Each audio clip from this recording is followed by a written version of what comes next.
Hallelujah. Hallelujah. We're going to rise and face these.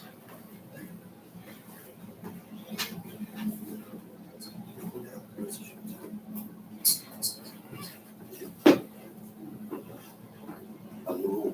Hallelujah. Shadana Helen will elbow to the Rabiaco, Miguel Scott Rabiaco. Talk about those which make up about those which make up my head. With Shaman Ben Israel, El Shabbat, Lasso, El Shabbat, the Dura Tambari Ola, Ben Ibn Israel, Motilola, Kisha Shekami Masa, El Shaddai, Wel Shamayim, where Ta'alis, Bayum Masri, Shabbat, Waina Bash, Barum Shemeka, Barum Yemeneka, Barum Turateka, Barum Yushateka. El Shaddai Malek, El Shaddai Malak, El Shaddai Ulo, Lolam Wahe, Baruch Shem Kabor Makuto, Lolam Wahe, Baruch Kabor Lohim, Kumo, Lekarion, Hallelujah, Lolam Wahe.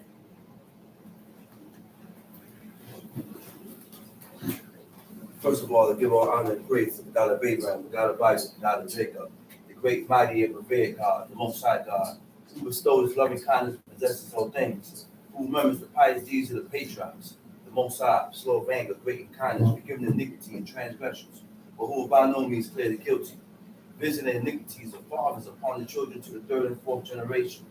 The Most High, his work of spirit for all his ways of justice, a God of faithfulness and without iniquity, just and right is he, giving due respect and honor to a head in Israel, Chief Eleazar, to the chiefmen, princes, brothers and sisters. I say unto the tongue of my forefathers, Shabbat Shalom. Shabbat Shalom, God. We have to govern ourselves with two things that I read in the book. One is the laws of God, and the one is where the Most High talks about your ways. Now, do we know the definition of law? Right? Right? Have you ever looked up the definition of law? A law, you know what law is? Law is when you bind yourself with customs and practices. All right? A rule of conduct or actions. All right? When you bind yourself by customs and practices, a rule or conduct of actions. That's what the law does. The law tells us how to act, tells us about our actions, tells us what type of customs we're supposed to acquire and start to get into. It tells us about our ways. It tells us how we should think, how we should move, how we should walk. It tells you, it speaks about a lifestyle that we need to begin to acquire. We need to begin to attain. But in order to attain or to acquire this lifestyle, it starts with you. That's right. It starts with the person. It don't start with it starts with you. You the one have to do self-determination and self-work, work on oneself to acquire the ways of God. To start to learn to get into these laws. Because there's no way you're going to build a certain type of love for God if you don't read. There's no way if you don't build a certain type of fear of God if you don't start training yourself in that manner. Like I said last week, you have to train yourself in a certain way to serve God, serve this God, to serve the Creator. So it begins with you. So now we're gonna get into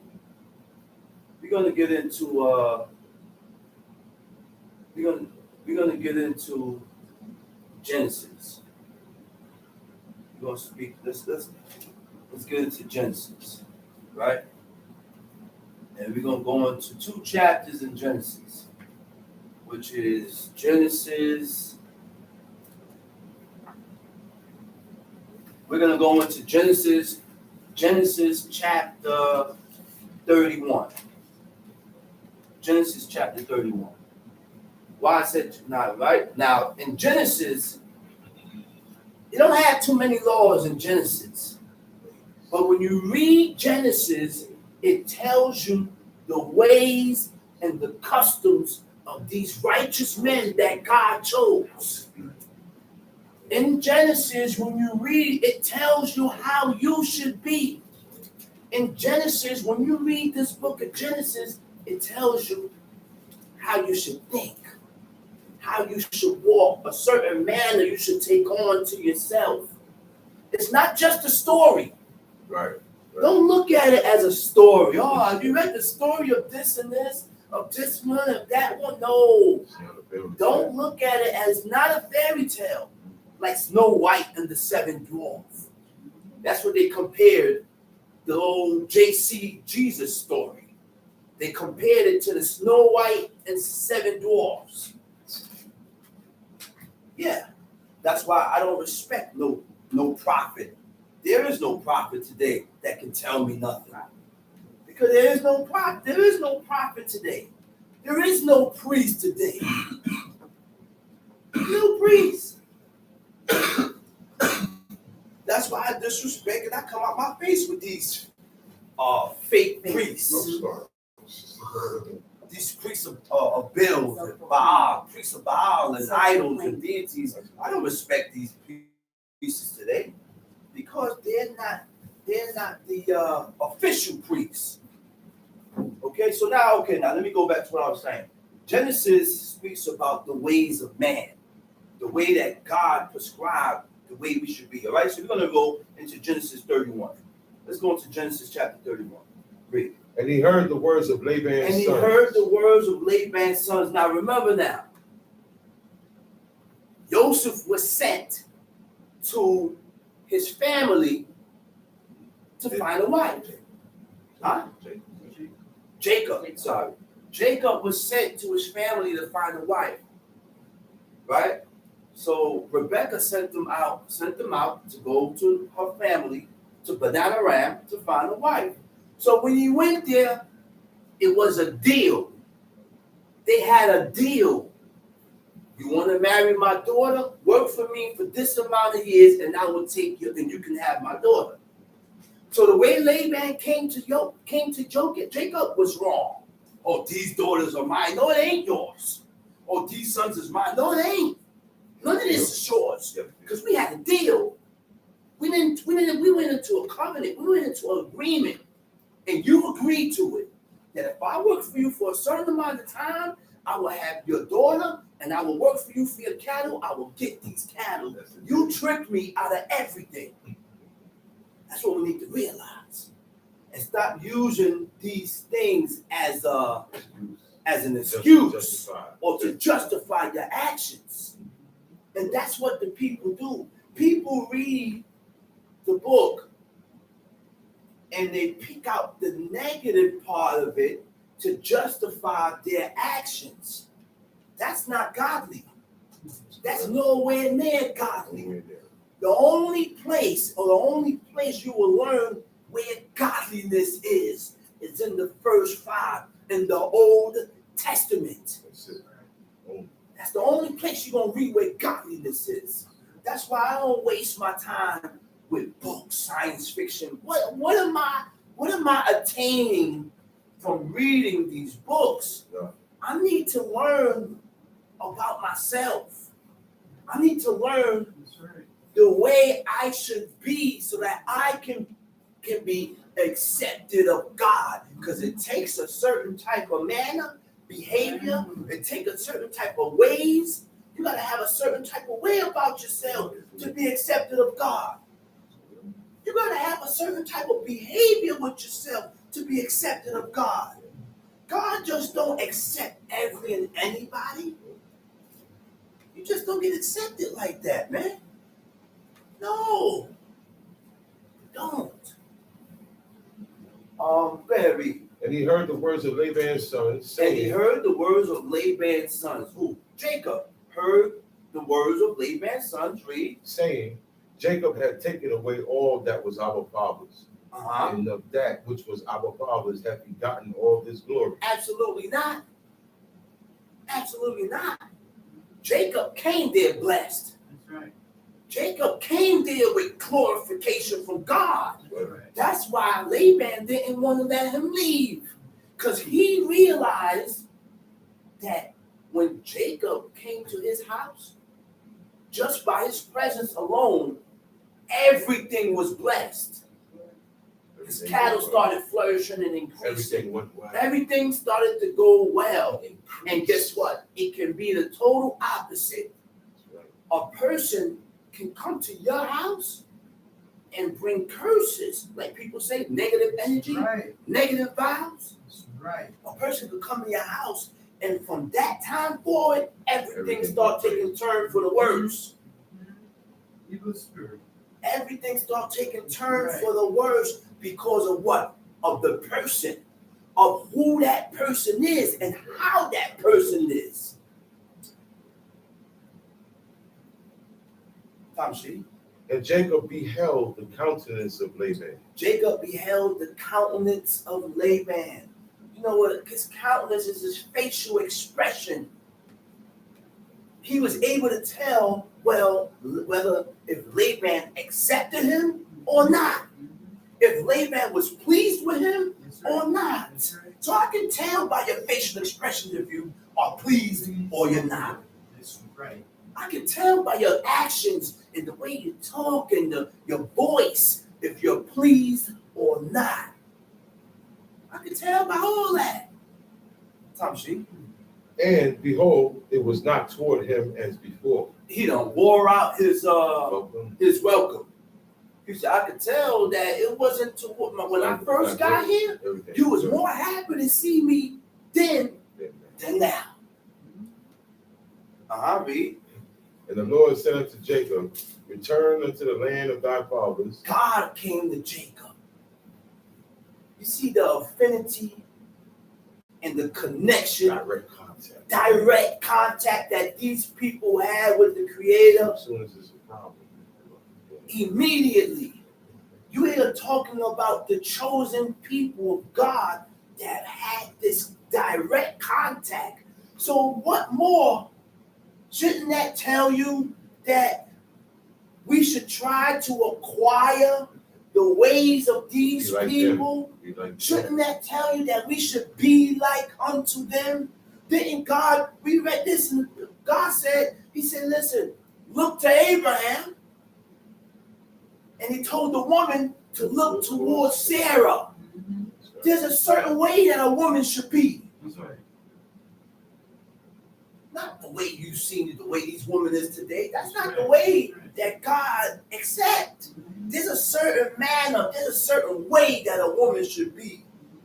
There's a certain type of humility and courtesy and compassion and kindness that came with women. You know why? Because women knew to stay in their place and they acknowledged men as men and not try to go above and beyond the man. And there's a certain way that a man should be. There's a certain way that a man should be also. So we all have a place. Women have a place and the men have a place. As long as everybody stay in their place, there would never be a problem. There'll never be a discrepancy. But the problem begins when the man want to come out of their place and the woman jump out of their place. Where do you learn your place? Where? Well, how can I learn my place? That's the question that a person or that people need to ask themselves that is willing to change. That's what a man gonna ask himself, and that's what a woman gonna ask themselves. A man or a woman that has the determination to change for the better. Have a made-up mind to change for the better. So when you have that made-up mind to change for the better, guess what you're going to do? You're going to start seeking. You're going to start studying. You're going to start looking towards. You're going to start reading so you can learn about these holy and righteous people that God accepted. These holy and righteous people that God done exalted. Okay? Go ahead, read. And the Lord said unto Jacob, return unto the land of thy fathers and to thy kindred, and I will be You with see thee. what God told him? He said, listen here, man. Your job is done here, Jacob. Your job is done here. You were sent here to get a wife. You know how many years this man stayed with Laban, man? 21? 21 years. You see how these men looked at their woman? How important they looked at their woman? The man worked 6 years in the field for his wife. He was tricked. And he sent in Leah. He said, how did this come about? I didn't work. I didn't come to you for Leah. I came to you. The deal was that I worked for you for my cow. You know what Laban said? It's not our custom to give the younger before the elder. Well, then you should have told me that. You should have told me that. You deceived me. And what I wanted to get into in the Proverbs, it backs up. No, is it Proverbs? No, it's in the same chapter. You deceived me because you didn't tell me the whole matter, the whole situation. You held that information back, and then you snuck in Leah into my tent. I already went into her. I already went into her and cohabitated with her. And our forefathers didn't play that. They didn't just cohabitate and have sex with a woman and then just douse them and leave them. They didn't do that. They didn't do that because there's a certain type of attraction, a connection that happens when a person has sex.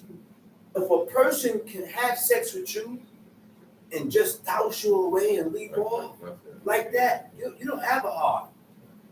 That's for men and women.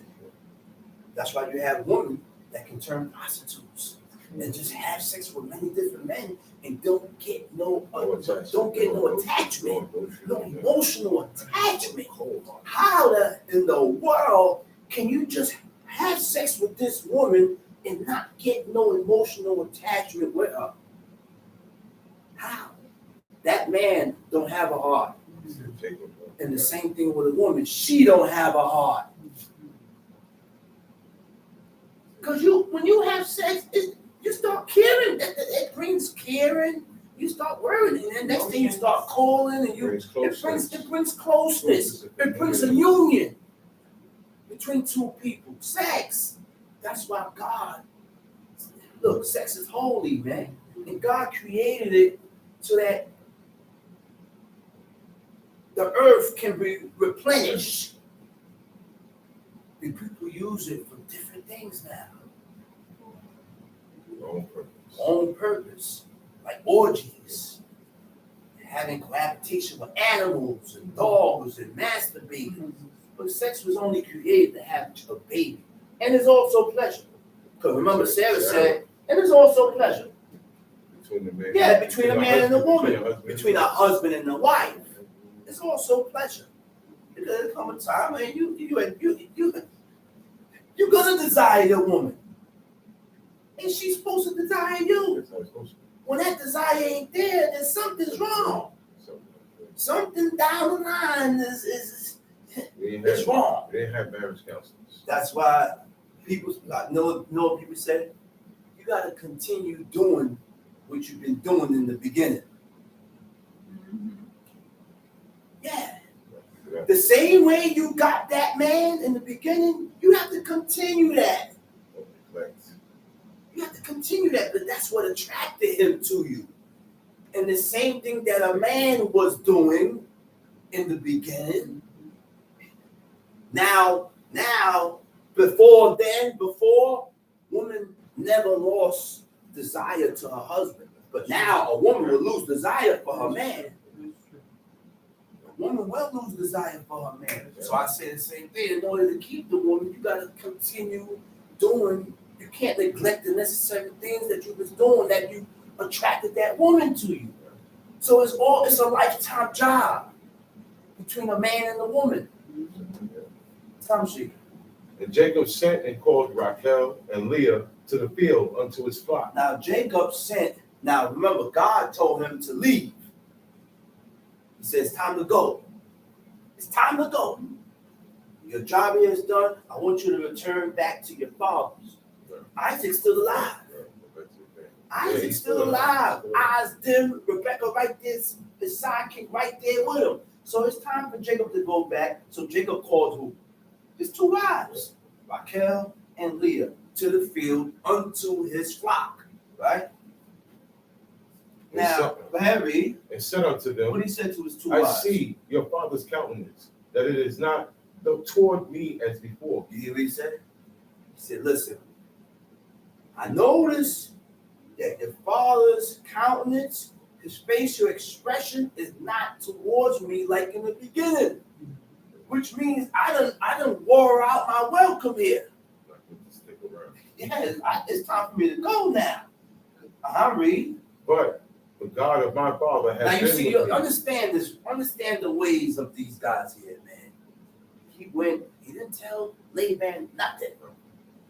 He also remembered that I'm living in this man's house, and I already noticed that this guy here, appearance, is not that pleased with me. So the best thing for me to do is to grab my belongings, grab what belongs to me, and get out of Dodge.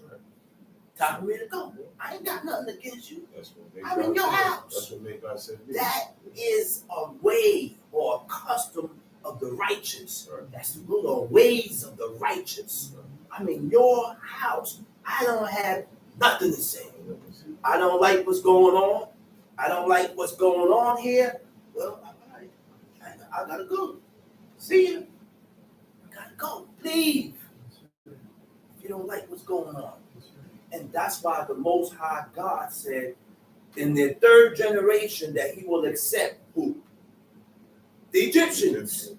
God said the Egyptians will be accepted in their third generation. Why? He said, because you was a stranger in his land. Learn the ways of God when you read it. Just don't read it and going over word. Oh, I read it. I'm like, no. See, your diligence. According to your diligence with God, is how God will be diligent with you and open your eyes to certain things. And because your diligence is lacking with God, you ain't gonna see what this other guy see that has more diligence than you. That's more into these laws than you. It's more than just Shabbat. Understand this, man. It's more than just, it is 613 laws, commandments, statutes, laws, commandments, and statutes. 365 negative, 248 positive. You know what the positive and negative is? The positive, the things that we should begin to do. Thou shalt. The negative, 365, the things that we should not be doing. Thou shalt not steal. Thou shalt honor your parents. Positive and negative. The positive, when you break the positive, it damages your bloodstreams. When you break the negative, it damages your organs. The laws of God is connected to the organs of your body. I don't know if I got it correct. One and one. Okay.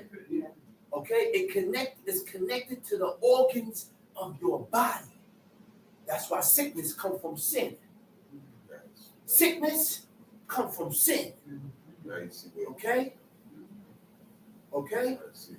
The Most High said, if you do my laws, he said, I will remove what? Sickness. He said, if you do my laws, I will do what? Sickness. I will remove sickness away from you. That's what God said, man. And all the plagues of Egypt that you are afraid of. And all the plagues of Egypt that you are afraid of. Even the botch.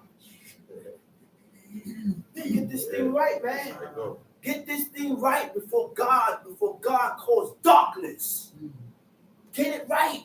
before darkness comes, before the calamitations and the trouble come. Now you want to bend the knee and pray. Sometimes you get into it and it's too late You gotta go there. because you don't have much works. It's only late for a person that don't have works with God. Right. Hezekiah was on his deathbed and he was dying. King Hezekiah. And he called out, turned towards the wall, and he said, haven't I done all thy commandments? You know what God did for that king? You know what God did for that king? He added 15 more years to his life. Extended it. Why? Because he got backings. He got works with the Creator. You got to stop playing with these laws. The laws that you know to be lawful and right by God, do it. You know why? You know why I say that, man? Because this ain't nothing to be playing with. Things will be going down and happening, and the Spirit come upon one person. You're like, wow, why are you acting like that? Why are you doing this? Why are you being so extra? Why are you doing this? Well, what's going on there? What are you doing or what's going on over there to cause this reaction? You gotta learn how God works. You gotta learn how the Most High work, man.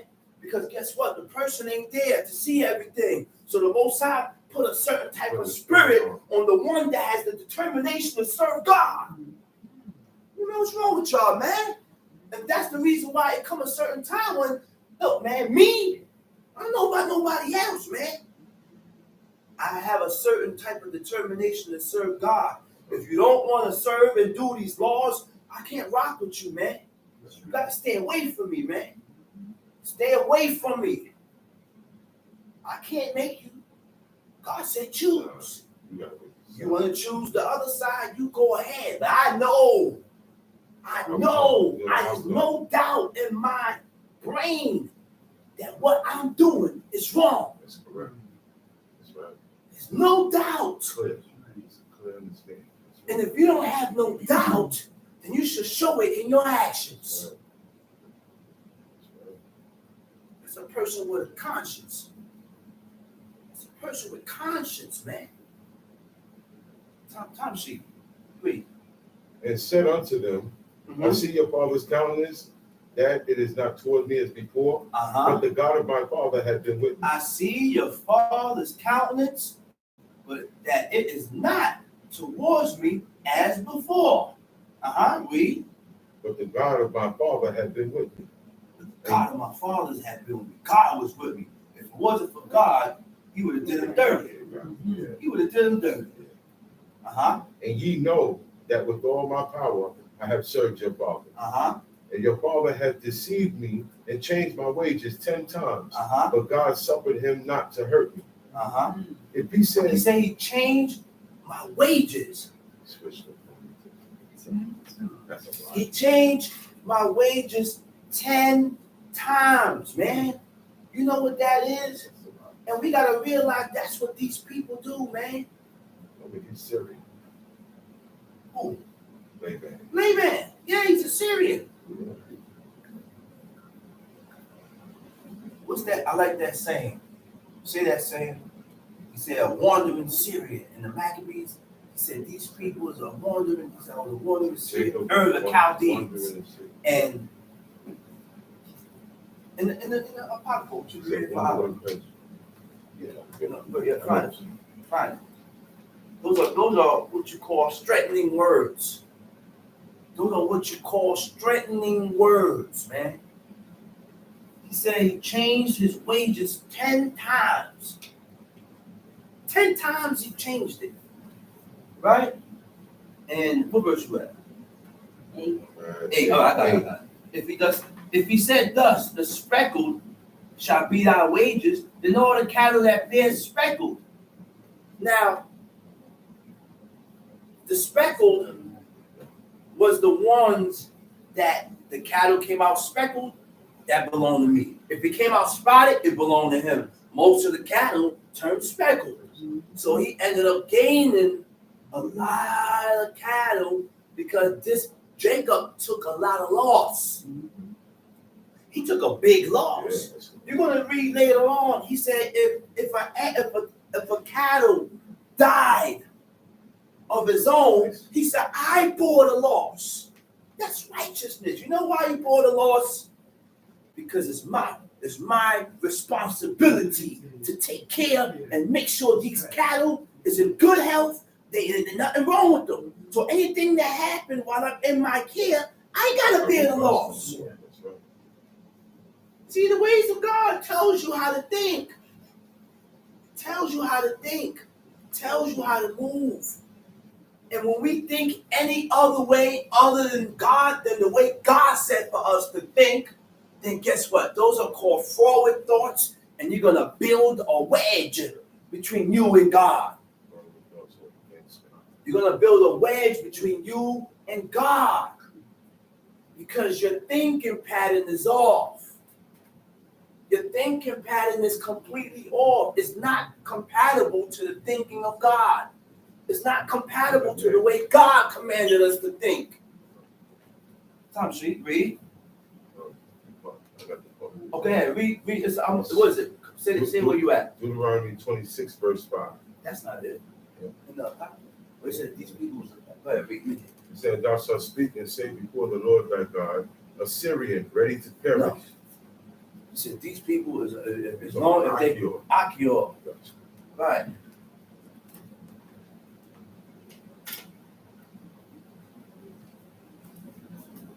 He said, thus God had taken away the cattle of your fathers and given them to me.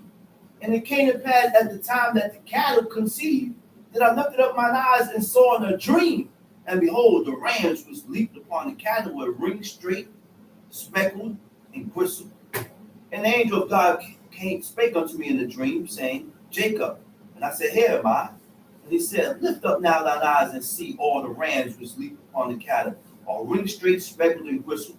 For I have seen all that Laban doeth unto thee. As the angel of God came to him in a dream, he said, listen, man, all the cattle that's speckled and ring straight is yours. He said, but I notice what Laban is doing to you. See, we deal with a just God. We deal with a just God. So guess what? God is only going to lean towards a just people. In order for you to gain the attention of God, you have to be just. You got to be just because God is just. You know you have certain attributes. God has attributes. Even the adversary, even the devil have attributes. Go ahead, read. Hudith, chapter 5. I'm in the Apocrypha of Hudith, chapter 5. Verse 6. Verse 6. You ain't got to go there. He's going to read it. Read it. This people are descended of the Chaldeans. Okay. This people are descendants of the Chaldeans. This thing reverted and went he took him way back to Abraham. In the beginning. That's when it started. That's when it started. Because remember, the flood, the lineage of Cain got cut off. That tells you how a father can do something and it trickles all the way down in his seed, in his descendants, in his family. My son, my son's son, my son's son's son. What a father do can affect his line. Right. And that's what happened with Cain. When Cain murdered and killed his brother Abel, that affected his whole lineage to where God cut off the whole line of Cain. So the line now, it started with Seth. Adam, Seth. Cain, Enos. Okay, go ahead, read. And they sojourned heretofore in Mesopotamia. He said they sojourned heretofore in Mesopotamia. Because they would not follow the gods of their fathers. Go back. And they sojourned heretofore in Mesopotamia because they would not follow the gods of their fathers, which were in the land of Chaldea. For they left the way of their ancestors. They left the way of their ancestors. They left the ways and the customs of their families and their kindred. That's when you really see if a person is for God, man. Don't tell me you're going to visit your family during Thanksgiving because you haven't made a choice yet. That's right. Don't tell me you're going to visit your families during your Christmas holidays because you did not make a choice yet. You are still on the opposite side. And you know what's crazy? After you show people, because everything has a history. Everything has a history, excuse me, that's the right word. Everything has an origin. Christmas has an origin. Thanksgiving has an origin. New Year's has an origin. Okay? Now, Thanksgiving is coming up in November. I'm going to read the origin of Thanksgiving right now for you. Because it's coming in November. And people think, it's something about families getting together and eating and giving thanks. Before, in the beginning, when this thing started, it was never turkeys. They switched it. You know what it was? Pigs. People don't study the origin of Thanksgiving. People don't study the origin of New Year's and Christmas. And guess what? We got to train the child in the way that is right by God. The best time to teach a child is in their youth. When they're 5 and 6, why you wait until they turn 16? They're already trained. 17, they're already trained already. The training begins now. Grab the little kid, 4, 5, 6, 7, 8, 9, 10, and instill it in them and show them. Take the book up. Look, guys, this is the Bible. It says, remember the Sabbath day to keep it holy. 6 days shall thou labor and do all thy work. But the 7th day is a Sabbath to God. Then you ask them a question. Kids, when is the 7th day? They're going to tell you when is the 7th day. They're going to count. Sunday is the first day. Why are people observing the Sabbath day on Sundays? Because Emperor Constantine changed the Sabbath day from Saturday to Sunday, which derived from sun worship. All those names are names of deities. The only day that had a name that God gave a name to was the Sabbath day, Shabbat. That's the only day. Sunday, Moon Day, Tuesday, Wednesday, Thursday, Freedom, Friday. All those days were names of Greek gods. Saturday.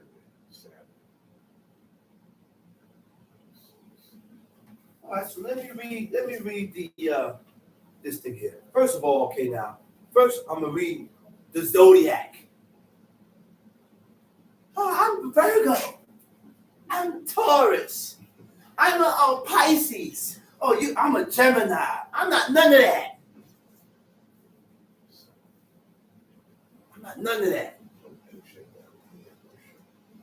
Zodiac signs, which is derived from the Greek word meaning circle of animals, is believed to have developed in ancient Egypt, later adopted by Babylonians. The Babylonians, same thing, Chaldeans, right? Now I'm going to get into, he said, we often think of Thanksgiving as an American holiday for families and friends to gather, but it began by the Pilgrims in Plymouth in 1621. It was a Thanksgiving for the annual harvest, one of the oldest pagan holidays known to mankind. It was celebrated on different dates. The Chaldeans, which is Babylon, in Chaldea, Babylon, in ancient Egypt, and in Greece. Romans celebrated their Thanksgivings early October. Thanksgiving was dedicated to the goddess of harvest, which is Ceres, Ceres. And the holiday Thanksgiving was originally called Cerealia. Christians took over the holiday. Then it became established in England, where Roman customs and rituals for this day was observed long after the Roman Empire. In England, the custom was to select a harvested queen. She was decorated with grain of fields and the fruit trees on Thanksgiving, which is called Cerealia, a Roman goddess. She was paraded through the streets in carriages drawn by white horses. This was a remnant of the Roman ceremonies in honor to the Roman goddess, which is Ceres or Cerealia. Thanksgiving Day is a worship of ancient fertility worship. The Romans celebrated a harvested festival called Cerealia, which honored Ceres, their goddess of corn, the offering of the first. Paper's a little messed up on the bottom. Offering of the first harvest. That's their first fruits. That's how they do it. And pigs were offered to the goddess Ceres instead of turkeys. So that Thanksgiving, you think it's a Thanksgiving eating with dinner. It's an offering. It's an offering dedicated to Ceres, which is a goddess. All right? Right. It's an agricultural goddess. Ceres was a Roman goddess of agriculture, grain, daughter of Saturn, sister of Jupiter, mother of Prospering. The turkeys represents the body of the slaughtered Indians, in which they cut their heads off, using it as a football, kick their severed heads of Indians. Okay? Okay? It's history. And this is true history. That's when the turkey came in. Cranberry sauce symbolizes the blood of the slain Indians. Right. Now, I'm going to get into the word Kemah Sehem. Kemah Sehem goes into your pursuits. Pursuits. Goes into with deeds and customs, but it also goes into your pursuits. Pursuits is an activity that one engages into as a vocation, a profession, avocation, or occupation. That's right. Okay, Tom, you read. Well, they left the way of their ancestors. They left the ways of their ancestors. Abraham left off from the ways of his ancestors. When his father died, God told him, he said, get up and leave. He said, get up out of here. He said, leave off from your family, your relatives. Leave off from your kindred. So when you come to serve God, you got to leave off. You got to put some type of separation between you and your own family. In your own family, you got to put that separation. So guess what? When you're putting that separation and you have that respect and honor for God, right? If I decide to visit, I'm going to make sure that I'm back here for Shabbat. I'm not going to go and travel and go out of town to visit my family and end up stuck there, and I'm the only one observing Shabbat, and I'm surrounded by people that don't observe Shabbat. You got to realize that. And that's why I don't go on vacations, because I got to make sure I come back. I got to make sure I come back before sunset Friday. I don't play that, man. And if you don't have the same determination, listen, these are the rules that you're going to have to be binded with, or you got to go, like go long, go. You got to go somewhere. Get away from me. So go ahead and read. And worship the God of heaven. Worship the God of heaven. The God whom they knew. The God whom they knew. So they cast them out from the face of their gods. And they fled into Mesopotamia and sojourned there many days. Then their God commanded them to depart from the place where they sojourned and go into the land of Canaan, where they dwelt, and were increased with gold and silver and with very much cattle. But when a famine covered all the land of Canaan, you know what I was talking about now? Jacob. Jacob, at this time now, so Jacob went into the land of Canaan. They increased mightily. They increased more and increased more and increased more. Read. Where they dwelt and were increased with gold and silver, very much cattle. And when a famine covered all the land of Canaan, they went down into Egypt and sojourned there while they were nourished, and became there a great multitude, so that one could not number their nation. Therefore, the king of Egypt rose up against them and dealt subtly with them and brought them low with laboring and brick and made them slaves. That's the time when they were slaves and bondage in Egypt. Then they cried unto their God. And they cried to God. And he smote all the land of Egypt. He destroyed Egypt. God destroyed Egypt. God destroyed. These people lived their life according to idols and deities. He challenged the Most High God, the creator of heaven and earth, the spirit and the God of all flesh. He challenged all the deities and the idols of Egypt, to where Pharaoh thought he was the one that brought the sun out. Yeah, they got a sun god, but what happened? If you pray to a sun and you think the sun is God, when God caused darkness, thick darkness, why bring the sun out? Let the sun defeat that. Bring the sun out. So why would you pray to a sun? Oh, this energy, man, the sun was here for a purpose. The sun is here for seasons and times, signs and wonders. That's what the sun and the moon is here for, a purpose. When you start praying to the sun and the moon and the stars, you out of whack. You're going in, because God put those things in the heavens for a purpose, not to be worshipped. Worship the one that created the sun. That's why this book is the only book that gives a detail of how this thing started. This book is the only book that gives you a detail of the creation.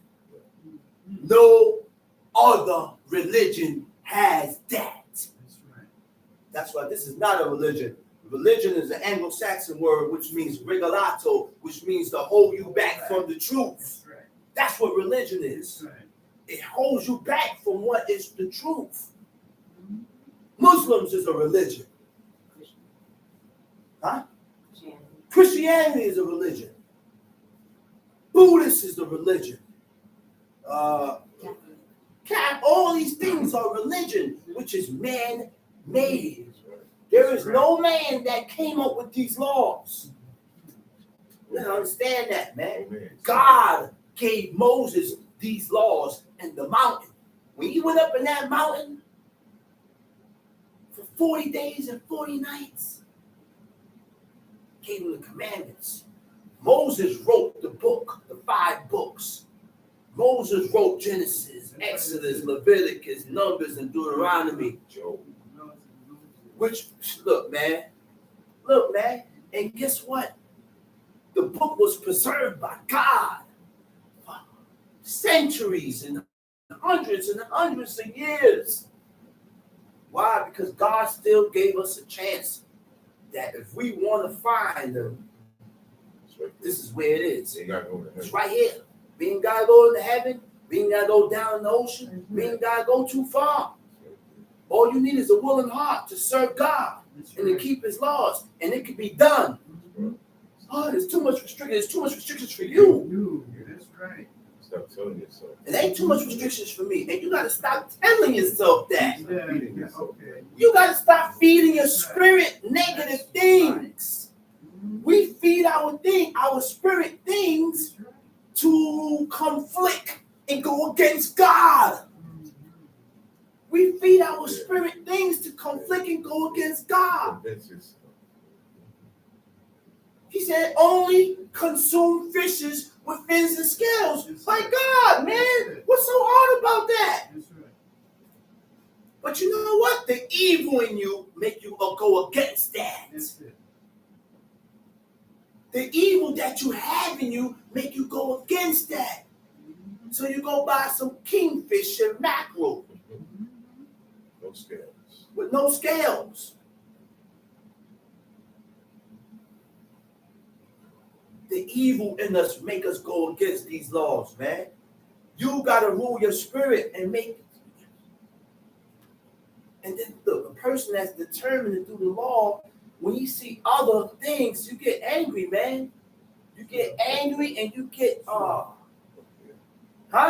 Spirit get around. You get a certain manner, man, to where, listen, ain't nothing in the world. The only thing that's gonna make me shun you is this. I don't give a whoops who you is. I will shun you. I will shun you, man. And when you see me shunning you, it's a problem. Find out why.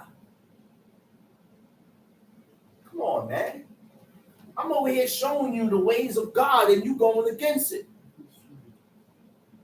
You going against the ways that I love. You going against a God that I serve. You going against a God that is dreadful. You going against a God that is dreadful. He will put you in a situation that you can't come out of. He will put you in a situation that you can't come out of. You'll wish to die. You will hope for death. And there will be no akarit for you. You know what akarit is? There will be no hereafter. You know, I just say in the Hebrew, a lot of people don't know it, but look up the word hereafter. Okay? Okay? Go ahead, read. And he smote all the land of Egypt with incurable plagues. Incurable plagues. God smote the land of Egypt with incurable plagues. You know what incurable is? You will not be cured. You can't cure this. No matter how many magicians you bring to bring up some type of sorcery, that's not going to cure it. It's not going to work. Read. So the Egyptians cast them out of their sight. The Egyptians said, all right, that's it. It's over. Listen, I can't do this no more. The last plague was the death of the firstborn. Yeah. You just had a baby, and it's the firstborn. That baby died. That baby died. That baby died. We gotta watch who we feel sorry for. Oh, it's just a baby. It's just this. Oh, he's just this. Man, God do whatsoever he will, whenever he wants. He said, I'm the one that kill and I make alive. He said, I kill. God is the one that kill and make alive. God is the one that wound and heal you. God is the one that wounds and heal you. To where the people looked and count my father out. He said, man, we can't do nothing else. They said they gave him 48 hours to die. Come on, man. And I must have served this God, and people around me ain't going to serve him. Yes, you is. This God is dreadful, man.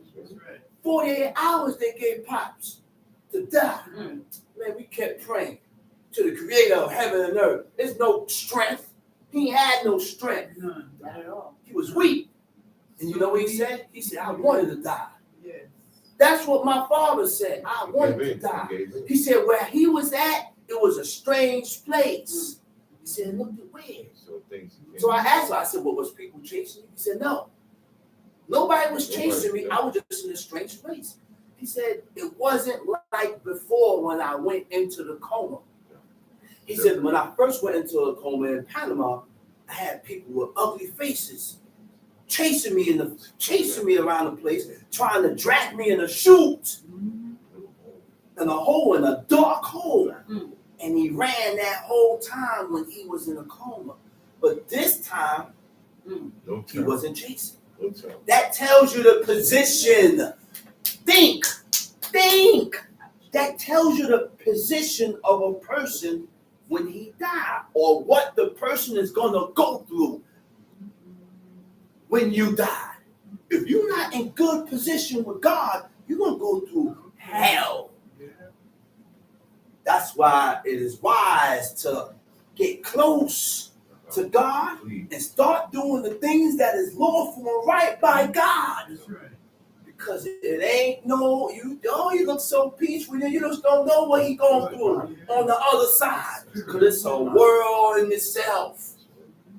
It's a world in itself. But he said he was at peace. He said, man, I was in a spot. You know why he was in that spot? Because he did die. They had to resuscitate him twice to bring him back. It was cold, grayish. He was deep. And what he saw, I'm still waiting to really have a sit down and conversate with him. He said some of it. He said some of the stuff he saw he couldn't even explain. Still can't explain it. So go ahead, read it. And God dried the Red Sea before them. And God dried the Red Sea before them because they escaped from Egypt. They ran. What did God do to Pharaoh? Pharaoh wanted to let the children of Israel go. Now think, there was a history. Think about history, man. There was a people or a nation of people that was bondage, that was slaves in Egypt. Yes, that's history, man. World history. That's world history. And it was a people that were slaves in Egypt that served the Egyptians. And Pharaoh was a very stubborn man. He was a man about himself. He thought too much about himself. Pharaoh, God hardened Pharaoh's heart. God hardened his heart from doing things that is good, from doing good. No. Yeah. What caused God to do that to him? Because, like the movie said, you've gone too far. You done went too far into wickedness in doing your own thing and neglecting these laws. So now God hardened you against these laws. He hardened your heart against doing the things that is lawful and right by God. So now you can't come and do the things that is right. Because you done stayed away too long and you done accustomed your spirit to the other side. You done accustomed your spirit from doing things that is opposite to God. Okay? You done accustomed your spirit to that. And now there's a certain line that you don't cross that can't come back. So, yes, God will harden your heart against the things that is lawful and right by him. Go ahead, read. That's what he did to Pharaoh. Now, why did he harden his heart? To show him his glory, to show him his power, to show you that you are not God, to show you that Horus and Osiris and Isis is not God. He said, I'm the dude. He said, I'm the God right here. He said, I'm God. Now I'm going to challenge all your deities. They had, you know how many gods and deities that the Egyptians had when there's only one? When there's only one God. There's only one God. One. But they had many gods. Many gods. Read. And brought them to Mount Sinai and Kadesh Barnea, and cast forth all that dwelt in the wilderness. So they dwelt in the land of the Amorites, and they destroyed by their strength all of them of Heshbon. And passing over Jordan, they possessed all the hill country, and they cast forth the Canaanite, Perizzite, Jebusite, and all of the Girgashites, and they dwelt in the country many days. Yeah. And whilst they sinned not before their God. Okay, this is the key here. He said they dwelt in where? Many days? And they dwelt in that country. They dwelt in the country many days. Read. And whilst they sinned not. While they sinned not. Before their God. Before their God. Read. They prospered. Okay. As long as you don't sin and transgress against God, as you read through the book, you learn the ways of God. Because guess what?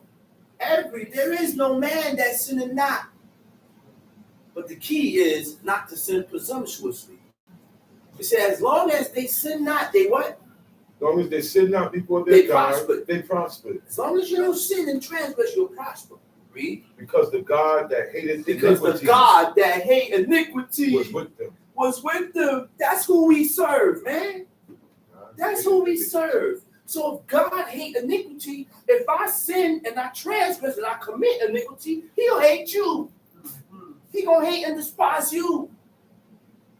We serve the God that hates iniquities.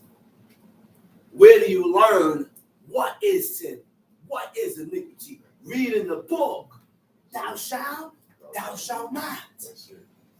That's it. When we go against those, we sin. And we put ourselves in a certain bracket with God. Tom Sheep, read. But when they departed from the way which he appointed them, they were destroyed. When they departed from the way that God told them to do, they were destroyed in many battles. They got destroyed. Yeah, what you expect? Why would God do this? And why God did this? Why you beat your child? Why you take your child and beat him? Because he did something wrong, right? Right? Right. Okay then. So that's how God is with the children of Israel. That's how God is with his people. When we sin against God, he put us through calamities and troubles and trials and tribulations. He put us through it so that we can acknowledge what we did and not repeat the same action. Some people acknowledge and some people don't. That's right. Some people put the blame on you. It says, because of you, why this happened. No, it ain't because of him. It ain't because of nobody. It's because you came up short with God. That's why God allowed him to do this or allowed this to happen with you. Yeah. We serve the God that hated iniquity. The key to this is don't sin presumptuously. You know, for something to be law, do it. We got Israelites now, women Israelites, that said, ain't nothing wrong with putting on pants. Huh? Where you get that from? Where in the world did you get that from? Breeches was only made for men. Women wore dresses and skirts. That's what women wore. And way back, if you do your studies in the 1600s, 1500s, 1400s, the woman ain't wear pants. Show me a woman in the 1300s that wore pants. Pants came about at a certain time. The 1920s. At a certain time, that's right. At a certain time. Women ain't wear pants, man. And by me studying and reading and acknowledging this more and more and more and more and more, it's becoming true more and more. Look, man, you better read. But when they departed from the way which he appointed them, they were destroyed in many They battles. were destroyed and what? In many battles. In many battles, because you done departed from God. So how are you gonna succeed in war if you don't? If God departed from you? Read. And were led captives into a land that was not theirs. Was led captives to a land that's not theirs. And the temple of their God was cast to the ground. And their cities were taken by the enemies. The temple of the ground was cast to the ground. The city was taken by the enemies. Read. But now they are returned to their God. But now they are returned to their God. And are come up from the places which they are scattered. And have possessed Jerusalem, where their sanctuary is. And are seated in the hill country, where it was desolate. Now therefore, my Lord and Governor. If there be any error against this people, and they sin against their God, let us consider that this shall be their ruin. Remember now, he said, consider this, Governor. He said, these people have any error with God, he said, that will be their ruin. That will be the reason why you can overtake them. But what? Let us go, and we shall overcome them. Let us go, and we can overcome them. We'll win, because there's sin in them. Yeah. Read. But if there be no iniquity in their nation. If there be no iniquity, what? In their nation. If there be no iniquity in their nation. Let my Lord now pass by. Pass on by. He said, if these people is perfect with God, if these people, if there's no sin in these people, he said, man, leave these people alone. What's the next verse? He said, leave these people alone. He said, let my Lord now pass by. Lest their Lord defend them. Let their Lord defend them. And their God be let for their them. God defend them. Why? Because there's no sin in them. There's no sin in them. Yeah, that's a problem. Yeah. Go back to Genesis 31. Verse 9. Uh-huh. Thus God had taken Genesis away. 31, verse 9. Read. Thus God had taken away the cattle of your father and given them to me. Uh-huh. And it came to pass at the time that the cattle conceived that I lifted up mine eyes and saw in a dream, and behold, the rams were leaped upon the cattle with ring straight, speckled and grizzled. Mm-hmm. And the angel of God spake unto me in a dream, saying, Jacob. And I said, Here am I. And he said, Lift up now thine eyes and see all the rams which leap upon the cattle, or ring straight, speckled and grizzled. For I have seen all that Laban doeth unto thee. I am the God of Bethel, where thou anointest the pillar, and where thou vowest a vow unto me. Now arise, get thee out from this land. I am the God of Bethel. Where what? Where thou anointest the pillar. Where Jacob anointed a pillar, took a stone and poured oil upon it for a pillar. Why? Go ahead, read. And where thou vowest a vow unto me. Jacob made a vow. What caused Jacob to make that vow? What caused Jacob to erect that pillar? Because he had a dream. The man had a dream. He had a serious dream. He had a dream of a ladder where the gods was ascending, going up and coming down, going up and coming down, going up and coming down. When he woke up out that dream, he said, "This is no other than the house of God." And I always questioned that spot. Is that the same spot where the temple was built at? I always question that. But he said, "This is no other but the house of God." They say it is, but we don't know exactly. Where was he at that they had that dream? Was he in Canaan land? Yeah. But that was in Canaan land. And so is Canaan land Jerusalem? Jerusalem is in Canaan, yeah. Exactly. So I always really question that. I always really question that. Was that the same spot that Jacob, that Solomon built the temple at? Just because or based off what Jacob said. That's the history of what went down. That's how it went down. That's how it Abraham happens. was there too. That's how it happens, man. Abraham was there too. That's right. That's right. Go ahead, Tom, you read. But if there be no iniquity in their nation, lest my Lord now pass by, lest their Lord defend them. Genesis 31. Oh, I'm sorry, I'm looking back to Go back to Genesis 31, verse. I am the God of Bethel, Uh-huh. where thou anointest the pillar, and where thou vowest a vow unto me. I am the God of Bethel, when thou anointest thy pillar, and when thou vowest a vow unto me. Now arise, get thee from this land, Get thee from this and land. return unto the land of thy kindred. Uh-huh. And Rachel and Leah answered and said unto him, Is there yet any portion or inheritance for us in our father's house? You know why they said that? Because when a man gives away his wife, his daughter, she leaves. She don't live empty-handed. She leaves with maid servants. She leaves with things. She lives with things. She don't leave empty-handed. That's why they was like, "Yo, is there any portion or is there anything or any inheritance in our father's house left for us?" Read. Are we not counted of him strangers? Man, you don't need this God count us as strangers. But he has sold us, Uh-huh. and hath quite devoured also our money. Uh-huh. For all the riches which God had taken from our father, that is ours, and our children's. Now then, whatsoever God had said unto thee, do. Then Jacob. The wife said, "Man, listen, whatever God told you, man," he said, "Let's do it, man. I'm ready to go." Because he ain't give us nothing either, man. We counted as strangers. Huh? And he took their money too. He took their, Laban was something else. He said he devoured his own daughter's money, took their belongings, sold them, and took their money. Which means what? The money that he got from them selling them should have been theirs. Go ahead, read. Then Jacob rose up and set his sons and his wives upon camels. Jacob rose up, set his wives upon camels. And he carried away all his cattle, all his goods which he had gotten, cattle of his getting, which he had gotten in Padan Aram, for to go to Isaac his father in the land of Canaan. Mm-hmm. And Laban went to shear his sheep.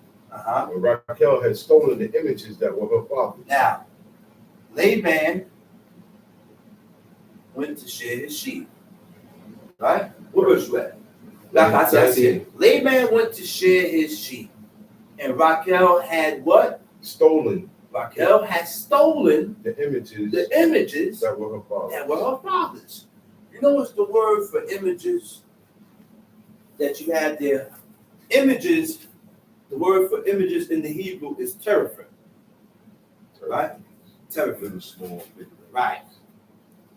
Now, teraphims, I'm going to read I know the definition of teraphim. I'm going to read it in the dictionary so you don't think that I'm telling you this out of the pigmentation of my own mind. Okay? Now, teraphims are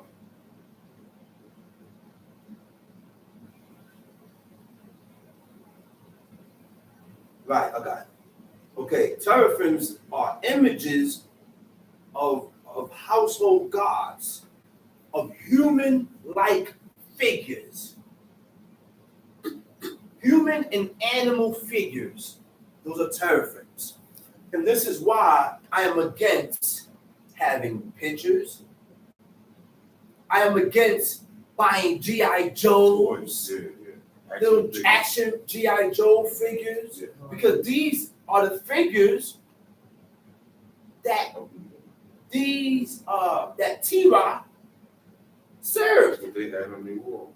Which is called teraphims, little action figures, and they look and they turn towards them as gods. And this is why I don't allow these images in the house. Because these things, teddy bears, dolls, all that stuff can't come in the house, man. Why do you think in witchcraft they use a doll to hurt you? They'll take that doll and look at you, and that's real. That's facts. That's why God said stay away from it. They'll take that doll, look at you. Remember that movie Chucky, where the witch doctor had the doll? Yeah. Chucky had the doll. He took the arm and broke the arm. The man arm broke in turn. Yeah. Did it to his leg, stabbed the doll, and he ended up getting stabbed. That's real, man. But it take a certain type of ritual that you can make you be that doll. Right. You walking around, the doll ain't walking around, but your soul is here. I got your soul and your life right here in this doll. God said stay away from images, man. You gotta go ahead. And Jacob stole away unawares to Laban the Syrian, and that he told him not that he fled. So he fled with all that he had, and he rose up and passed over the river, and set his face toward the Mount Gilead. And it was told Laban on the third day that Jacob was fled. And he took his brethren with him and pursued after him. Now, hold up now. It said, and Jacob stole away unawares to Laban. Read that verse. Stay at verse 20. Verse 21, right? And Jacob stole away unawares to Laban the Syrian. And this is why it's very important to learn the Hebrew and to look at certain things in the Hebrew, because when it said, and Jacob stole away unawares to Laban. Now I'm going to read it in Hebrew. Wayigno. Wayigno means, remember, lo tigno. Thou shalt not steal, rob, and deceive. Right? It means steal, rob, and deceive. Right? It says, and Jacob stole away unawares. Wayigno Yaakov et Lev. Laban. And he deceived the mind. Lev means the mind or heart. He deceived, and Jacob deceived the mind of Laban. You know how he did that? Because he snuck away. Laban was not aware or didn't know that he's still thinking he's home in amongst them. But then when he looked, everything gone. His cattle, everything is gone. Now we learn the ways of deceit by reading the book.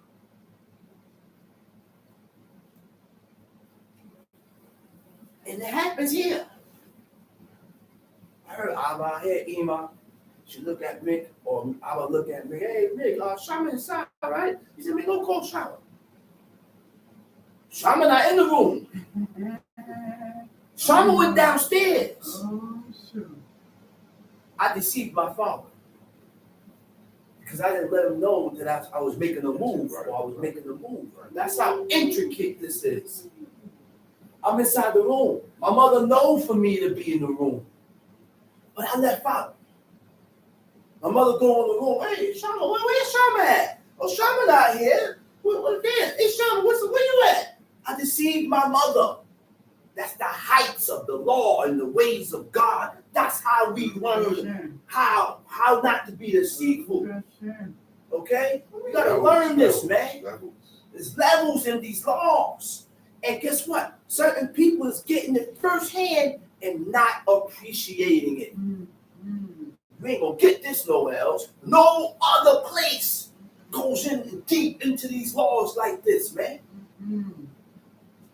No. That's the heights, man. I never knew this until I read it. I had to call Prince Zachariah. I said, man, Zachariah, listen to this, man. Because that's like the only guy I could really talk to and vibe with when it's coming to this book. Yeah. It's like the only dude I could vibe with. Because me and him is like neck to neck, right there at the same level, with the same mentality, at the same mind. I'm not the same. I could call Mick too. Mick, I'm not talking about Mick. I'm talking about outside of this. Outside of this. I'm not singling out my brother. Outside of this. Outside of this, I could call. Only one I could call on the outside is Zachariah. I tried it with certain brothers and they don't see it. I stopped calling. Them. And that's heavy, man. Because we learn what God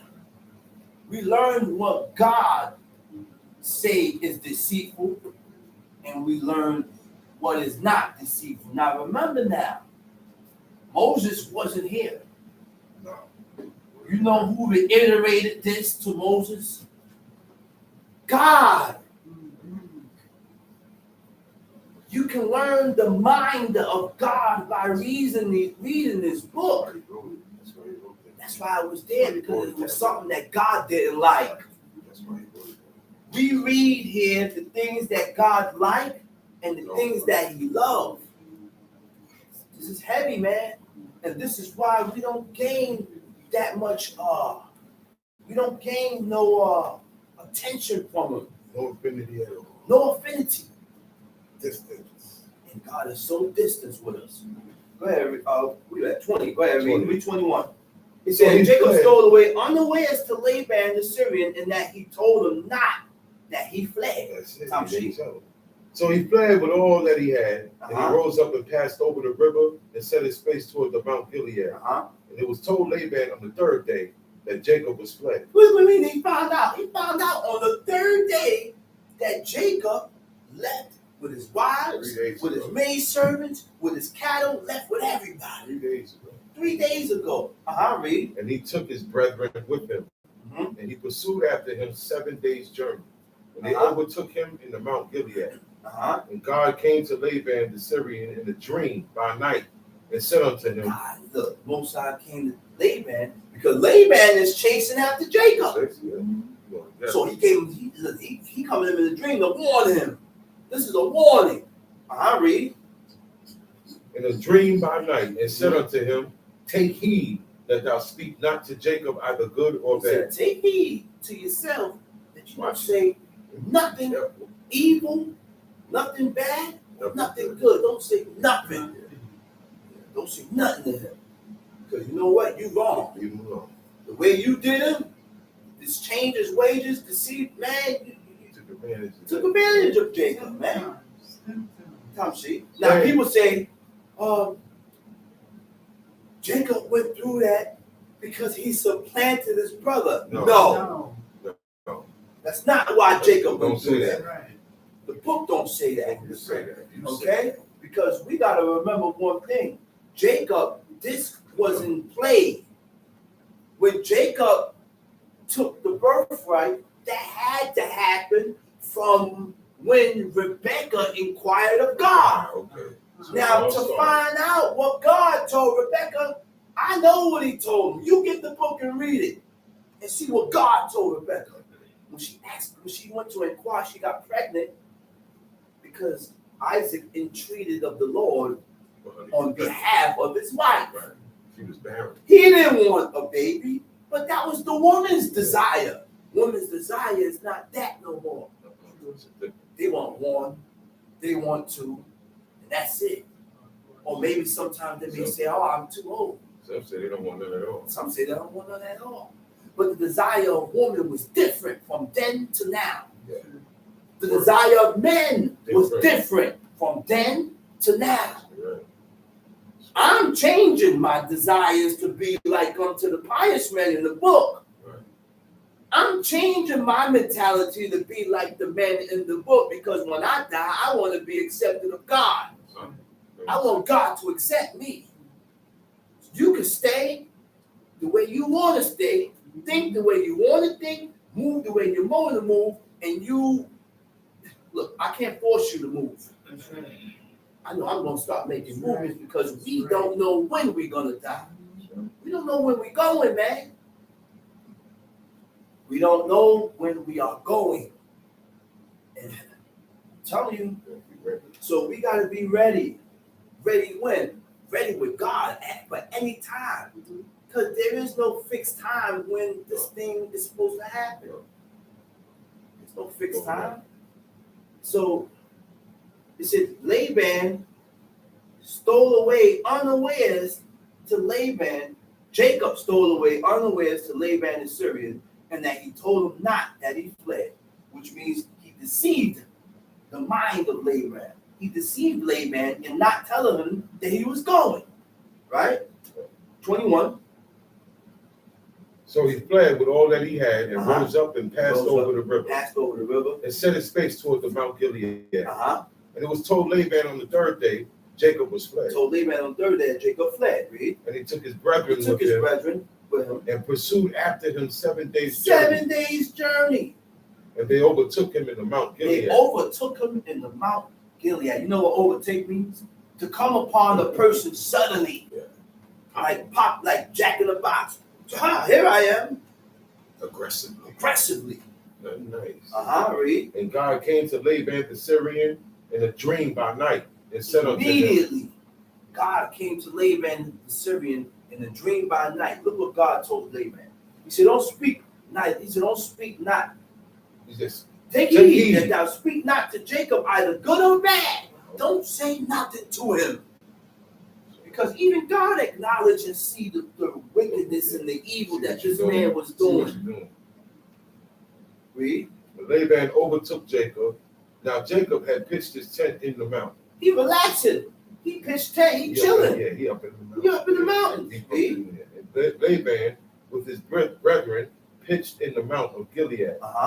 Laban said to Jacob, what hast thou done, that thou hast stolen away unawares to me, and carried away my daughters as captives taken with the sword? He said, man, why you ran off, took my daughters, and come on, man, what's like captives? What's wrong with you?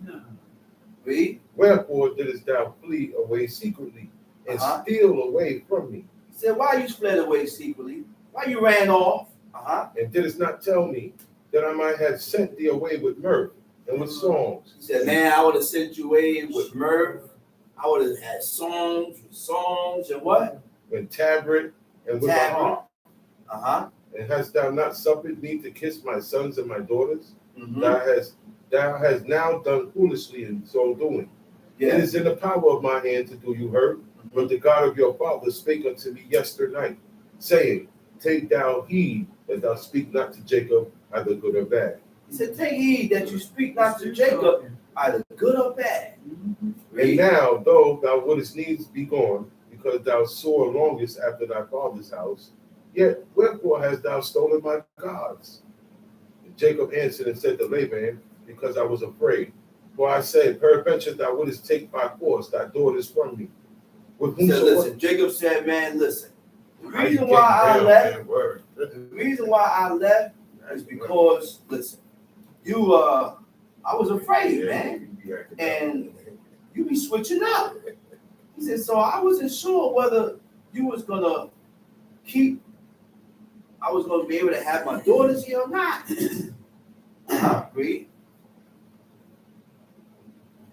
With whomsoever thou findest thy gods. So now look what Jacob he said. Whoever you find your gods with, let him not live. Let him not live. Before our brethren, discern thou what is thine with me, and take it to thee. For Jacob knew not that Rachel had stolen them. Jacob knew not that Rachel had stolen them. And Laban went into Jacob's tent, and into Leah's tent, and into the two maidservants' tent, but he found them not. Right. Then he out of Leah's tent and entered into Rachel's tent. Now Rachel had taken the images and put them in the camel's furniture, and sat upon them. And Laban searched all the tents but found them not. And she said to her father. Now Laban's going through all of Jacob's stuff, looking for his teraphims, looking for his idols. Read. And he said to her father, let it not displease my Lord that I cannot rise up before thee. Let it not. He said, let it not. Wait, read that over. And she said to her father. What she said to her father? Let it not displease my Lord. Let it not displease my Lord. You know how she spoke to her father? Adoni means my Lord.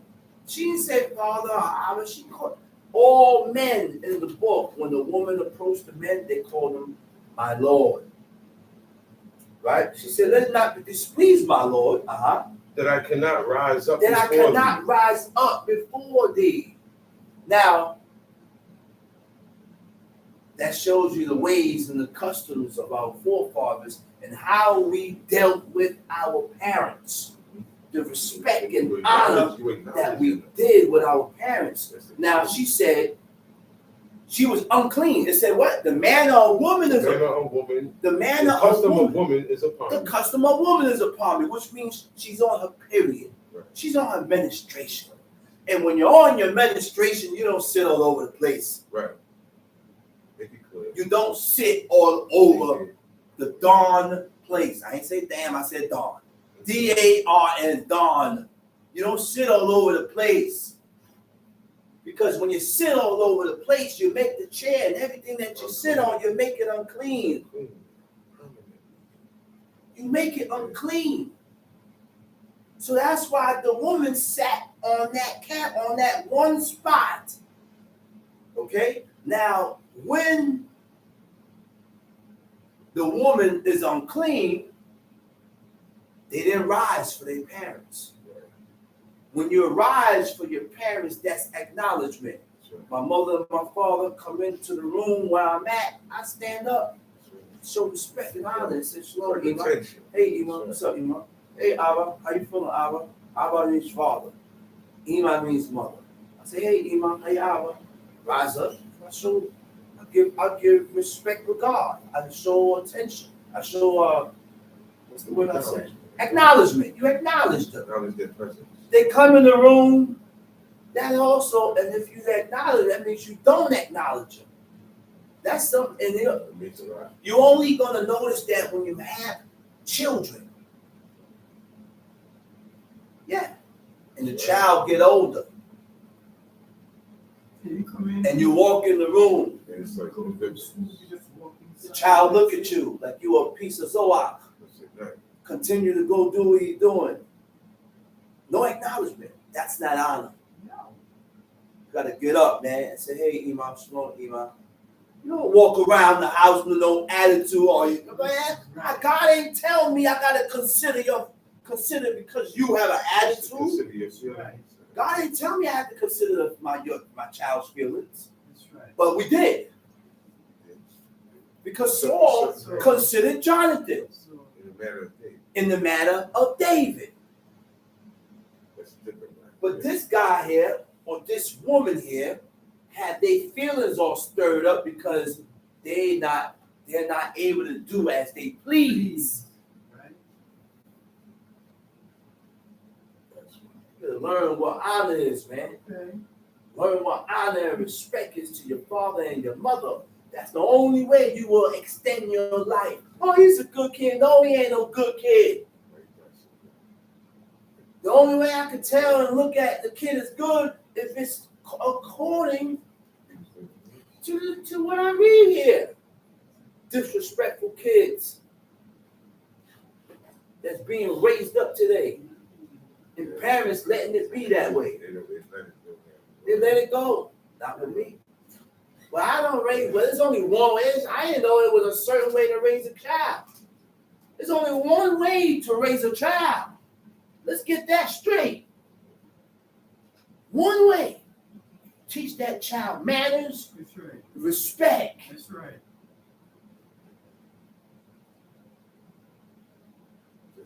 I remember I go to a person's house.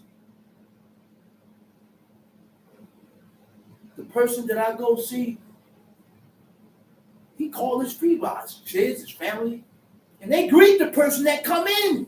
Hey, how you doing? Hello, sir. Hello, ma'am. You better not walk around that house and don't say nothing to my company, or you're gonna get your butt whipped. Child get angry. Hey, who's that? Who mom, or who dad got here? Who that? The world is all twisted. That's why God said the pit is dug. It's waiting for the world. For these people today. I ain't going there. And you ain't got to go there neither. All you got to do is clean your act up with God. And start acquiring the ways of God so that you don't go there. Because I ain't going there. No, I'm not. Go ahead, read. And she said to her father, let it not displease my Lord that I cannot rise up before thee. Let it not displease my Father that I cannot rise up before thee. When I speak or I teach, it is according to what I read. That's where I get all my the insight, my information from. This is how I explain, because I got it from what I read. I didn't speak this off the side of my head and come up with these examples. No, my examples was based off of what I read. I'm not talking about nobody. I ain't shooting no darts.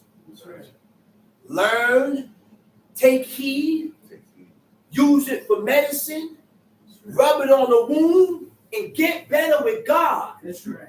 Stop telling me that I'm talking about you, because you got a whole congregation. Everybody gets people get angry, man. Oh, yeah. You had people. I've been in teachers where the student get angry at the teacher because he say he talking about him, It's true. and that's the first thing that comes to a fool's mind. Yeah. Instead of using this as medicine, Right. as a what? Example. As an example of what not to be like, or what I shouldn't be like, or what I need to start doing. That's right. That's what you need to do. And stop saying that the teacher is talking about me. Oh, you talking about me. Oh, you always talking about me. I ain't coming back. Man, please, man. You don't have the determination to serve God. That's why you think that way. That's why you think that way. You're not using it as a medicine, as something to heal.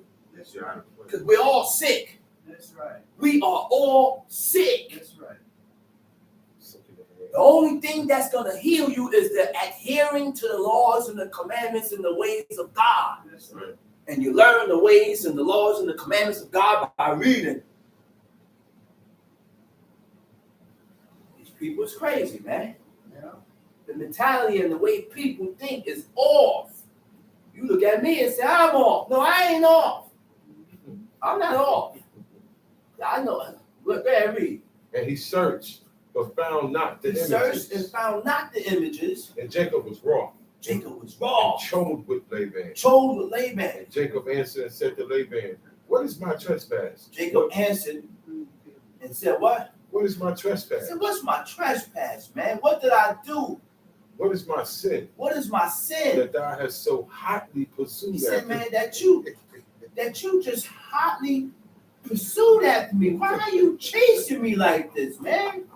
He said, man, what did I do to be chased like this? And that's what Jacob is saying. He said, oh my goodness, you really going in for no reason. For no reason. Read. Whereas thou hast searched all my stuff. Whereas you done searched everything. What has thou found of all thy household stuff? He said, what did you find that belonged to you? Right. What did you find that belongs to you? Set it here before my brethren. Set it here before my brethren and And your thy brethren, that they may judge between us. that they may judge between us and see who's right and who's wrong. That's how you do it. Go ahead and search. Look, if you find anything that belongs to you, bring it right here. Now, you went through everything. You didn't find nothing. What did I do so wrong to you, man? Tom Sheep. This 20 years have I been with thee. 20 years he served Laban.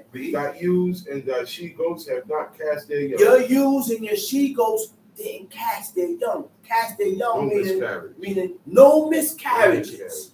When I was there watching over your flock, Laban, there was no miscarriages when they gave birth. Read. And the rams of thy flock have not I eaten. The rams of your flock, whatever belonged to you, he said, I didn't take and eat. I ain't touched none of your flocks. I ain't touched none of your rams. Tom Sheep. That which was torn of beasts, I brought not unto thee. Whatever was torn in beasts, I didn't bring it to you. Even though it could have been Laban's ram. Laban's ram got torn to beast. He said, well, that's my fault. Which means he took what? Responsibility for what? For his actions. He took responsibilities for the things that he came up short with. Okay, well, it was my fault because I was supposed to be watching these flocks. It's under my care. So any animal that was torn a beast, I brought not unto thee. He didn't bring it to him. He bore the loss. I bear the loss. It was Jacob's loss. It ain't gonna make it his loss.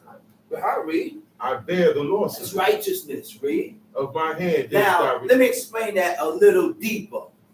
I'm not gonna stay just in the animal mentality. The mentality of animals when you're a shearer, when you're watching over flocks. Right? And the animal get torn to beasts. It is my responsibility, so I have to bear the loss. That's righteousness. Okay? So let me leave off from that and show you. Okay? The mentality and the way we need to begin and start thinking and moving in that manner. This particular substance is in my jurisdiction. I'm responsible for this. It's in my possession. Right? I done messed around and had Tom, Dick, and Harry playing with it. And it ended up broke. It is my, I can't look at the owner of it and say, well, I didn't break it. That's yours. I didn't break it. He broke it. But it was in your care. Take responsibility for whatever is in your care, and something happened to it, you take responsibility for it. That's righteousness. And that's the way our forefathers thought. That's how they got down. We're not going to learn the ways of God not reading. You watch Spartacus every time. You watch Spartacus more than once. I done seen the whole series. But you don't watch your favorite movie one time. Right.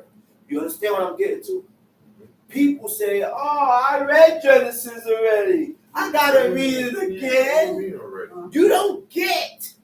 You're not gonna get everything out of a chapter just reading it one time. You're not gonna get what you need to get out of these chapters reading it one time.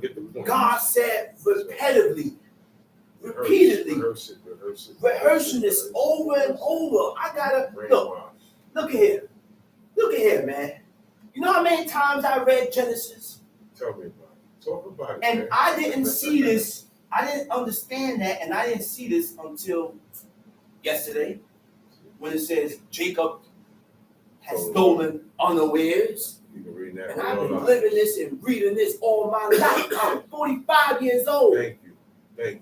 So every day, God don't open your eyes to certain things in the book all at one time. That's why it is very important to read the law, read this book, keep your brain in this book every day. But that's because you don't desire this. Your mind is not toward this, and you are not towards God. You are more towards the things that is opposite to God, like your movies.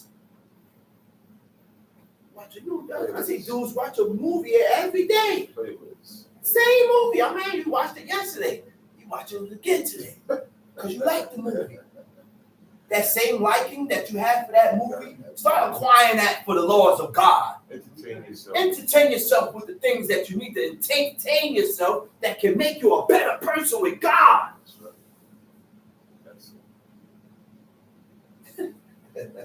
You know I laugh because you can't make people think that way. No. You can't make people move that way. And when a person has a determination to serve God, it becomes hurtful because you care for certain people, and that's how you know their path. That's why Samuel cried for Saul. Man, you don't know what you did. That's why the prophet Samuel cried for Saul. Because he already knew the outcome of him being rejected of God. What was going to become the outcome of that? He knew it. And it was hurtful and he cried.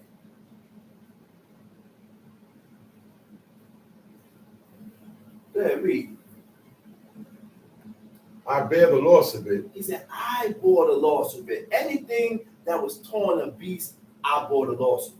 Read. My hand didst thou require it. My hand didst thou, yeah, you required that in my own hand. Read. Whether stolen by day, or stolen by day, or stolen by night. Thus I was. In the day, the drought consumed me. In the day, the drought consumed me. It's hot. It's hot. And the frost by night. And the frost by night. Cold.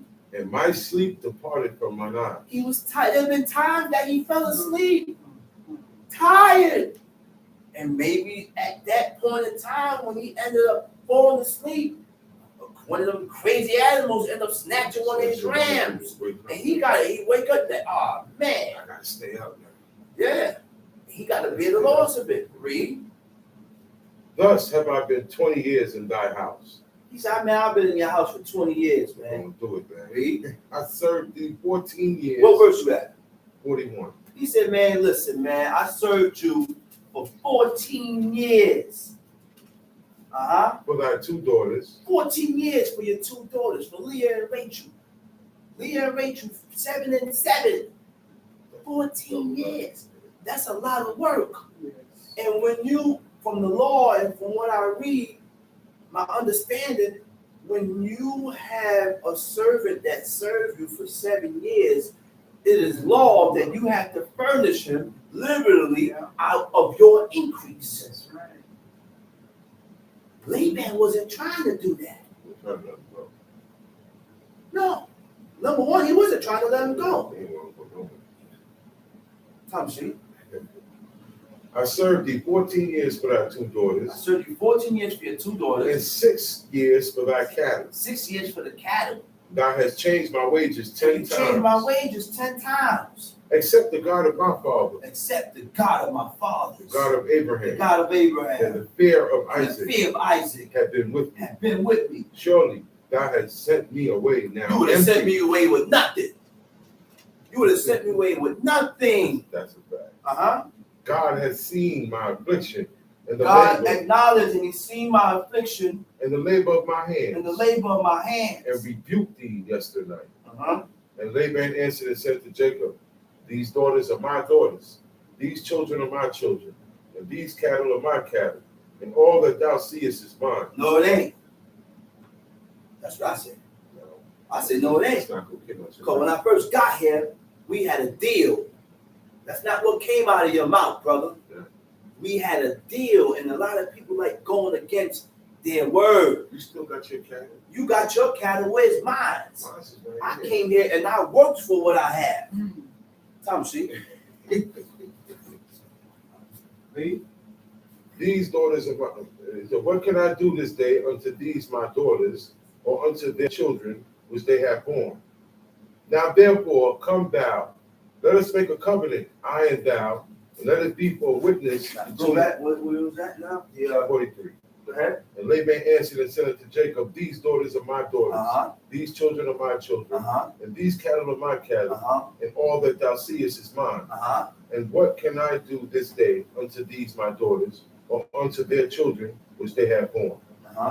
Now therefore come thou, let us make a covenant. Let us make a covenant. I and thou. Me and you. Let it be for a witness between me and thee. And Jacob took a stone and set it up for a pillar. Anything would be a pillar, man. It's natural. Because really, look, these stones, you could run in. It was easy to run into a hewn stone. Yeah, a stone that wasn't used. Or yeah. chiseled or wasn't well worked, or they'll take up something and just use it for a pillar and use that for a witness and go into covenant. Read. And Jacob said unto his brethren, gather stones. And they took stones and made a heap, and they did eat there upon the heap. And Laban called it Sahadutha, but Jacob called it Gilead. And Laban said, this heap is a witness between me and thee this day. Therefore was the name of it called Gilead. And Mizpah, for he said, the Lord watch between me and thee, and when we are absent one from another. And if thou shalt afflict my daughters. You see what Laban's saying to him? He said, listen here, man. He said, God's watch between me and you. He said, you got my daughters. He said, don't afflict my daughter. Don't mistreat them. Don't ill-treat them. Don't abuse them. That's what a parent gonna tell the husband that's marrying his daughter. Listen, whatever you do, okay, treat my daughter good, bro. Don't ill-treat my child. Read. Or if thou shalt take other wives, besides my daughters. Told you, man. I told you this is a mentality. This is a mentality, man, that men and women have not acquired. A way of thinking, which means if your thinking is off, you can't serve God, man. You can't do these laws because you're going to start budging. You're going to start budging and kicking and nudging the things that God said is lawful and right. Because if you have an American way of thinking, you can't do these laws. If you have an American way of thinking, you cannot do these laws. You can't do God's law. Because your thinking is not compatible to what God said to these laws. Some people listen to it. But they still don't believe none of this. They don't believe none of this. But guess when you're going to believe it? When it's too late. When you're dead. And when you're dead, it's too late. It's too late. It's too late. Like the brother that was in that hospital. When he went into the coma and he came back out, whatever he said, he had a change of heart. Yeah. But it was too late. You know what he told my father? He said, oh, Chief. He said, I can't move my legs. He said, people with ugly faces was chasing me. He said, please pray for me. He said, tell God that if he get me out of this, he said, I'm going to keep the Sabbath. I'm going to start doing his laws. Why didn't he say, I will be a Christian? Why didn't he say, I'll be a Muslim? Why did he not say, I would do any other? Why did he zero it in on the Most High God? Because when you die, you will know. You're going to know then. Wow. Automatically, you're going to know, oh my gosh. You mean all the while I was living my life in the wrong way, and I was being told about the right way, and I wouldn't listen. Now it's too late. Now was too late. You know when it's too late? When you're dead. As long as you got life, you got time to repent and switch your life and change your life over. The key to changing your life over, man, changing the way you're thinking, man, you gotta read. You can't just read on Friday. Every day. You can't just read on Saturday. This is a book that we have to be into every day. Now, people may look at me and say, oh, you don't read, come on. Oh, believe me, I read. That's the reason why I have a small book with me. When I'm on that train going to work, I pop open that book and I read certain chapters. And I mark those chapters out because that book that I have don't have the Hebrew. And when I read those chapters, my reading ain't done. Because I gotta read it over in the Hebrew to find out the essence of what these chapters and what it means. It's important to learn the Hebrew language. That's a step closer to God, a step closer to the Creator. Why? Because you will learn the clearness of what you reading. You will understand it better. Just like when it says a virgin shall conceive. In Isaiah, it said a virgin shall conceive in the English. And the Christians take that and use it for the Virgin Mary. But when you read it in the Hebrew, it don't say virgin. It said alma. Alma means a young woman. There's no way a virgin is going to conceive without penetration. No way. That don't happen nowhere. That don't happen. That's why it said the Jesus story is compared to Snow White and the Seven Dwarfs. It's a myth. Greek mythology. So when these preachers, Catholic preachers and Baptist preachers, I tell them go to hell. Yeah. And I don't feel no way about it. Because they ain't no real preacher of the Most High. I said, listen, preacher. One preacher kept going in front of my father's door. I said, listen, man, don't you come back here again. You come back here again, I'm going to curse you out. So one sister said, you said that to the preacher? I said, no, he ain't no goddamn preacher to me. No. The conversation I was having with a woman. You said that to the preacher? No, he ain't no preacher. And you got to stop looking at him as a preacher. Because he ain't no preacher. He ain't nothing. That's right. Still, That's right. Got to break. If you feel sorry, oh man, you said that too. That's an affinity that you have or that a person have with the other side, other than God. Still have respect towards you. Right. When you still have respect to these guys, to these preachers, and you still acknowledge them as this, that's a connection that you got to break with them. That connection to break is not easy. It's a deep connection. You've been trained. Because you've been raised and trained that way. But God see fit. God see fit that see something in you that caused you to be with this guy that has a determination to serve God because he see something in you. So now you got a little bit. It ain't 100%. You just got to make it grow. You got to strengthen it. You got to strengthen that little bit of good you had. You got to feed it. And I'm showing you the way to feed it. Look, people that born in the way of life have to feed that little good in them. I have to feed it. I ain't this level. That's why you think I read so much. Why you think that? You gotta feed that, man. You gotta feed it. And how you feed it is by reading and praying and living and ordering your life according to what God says. Time she read. If thou shalt afflict my daughters, or if thou shalt take other wives besides my daughters, no man is with us. See, God is witness betwixt me and thee. And Laban said to Jacob, behold this heap, and behold this pillar, which I have cast betwixt me and thee. This heap be witness, and this pillar be witness, that I will not pass over this heap to thee, and that thou shalt not pass over this heap and this pillar unto me for harm.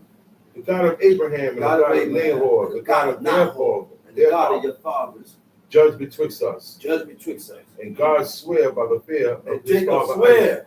By the fear of his father Isaac. Then Jacob offered sacrifice upon the mount, and called his brethren to eat bread. And they did eat bread, and tarried all night in the mount. And early in the morning Laban rose up and kissed his sons and his daughters, and blessed them. And Laban departed and returned unto his place. Go to chapter 33. Genesis 33. And Jacob lifted up his eyes and looked, and behold, Esau came, and with him 400 men. 400 men. And he divided the children of Leah, and unto Raquel, and unto the two handmaids. And he put in the handmaids and their children foremost. The handmaids and the children, they put them first. And Leah and her children after them. And Raquel and Joseph behind. So you see the setup. The one that he got the most love for is behind in the back. The last one. The next that he got the one is Leah. Then the handmaids, you could if anything happened, they'll get the least in the first. So the handmaids was in the front with their children, then Leah and her children, then Raquel and her children. Right? And because what he beheld was Esau. And why Jacob reacted that way was because the man had a conscience.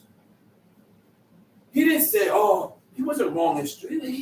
He didn't say, oh, well, God, it was of God. You don't think he knew that this was of the Creator? That this was of God? But he still felt bad about it. The way it happened. Right. Feel bad about certain things. That tells me that you have some type of good in you. But when you don't feel bad about your shortcomings and the things that you do, you don't got no good in you, man. You don't have no good in you. Because guess what? Go ahead, read. And he put that.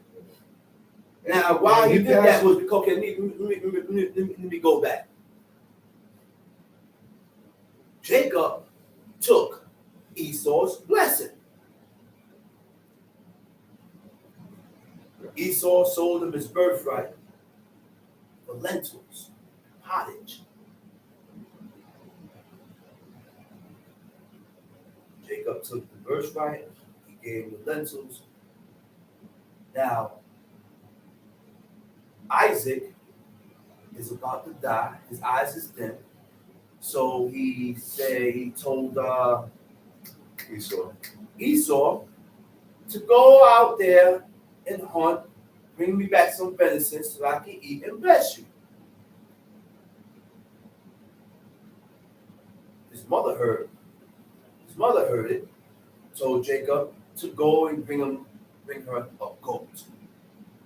Took the goat, chefed it up to where it tastes like venison, told Jacob to go on in there and to get that blessing.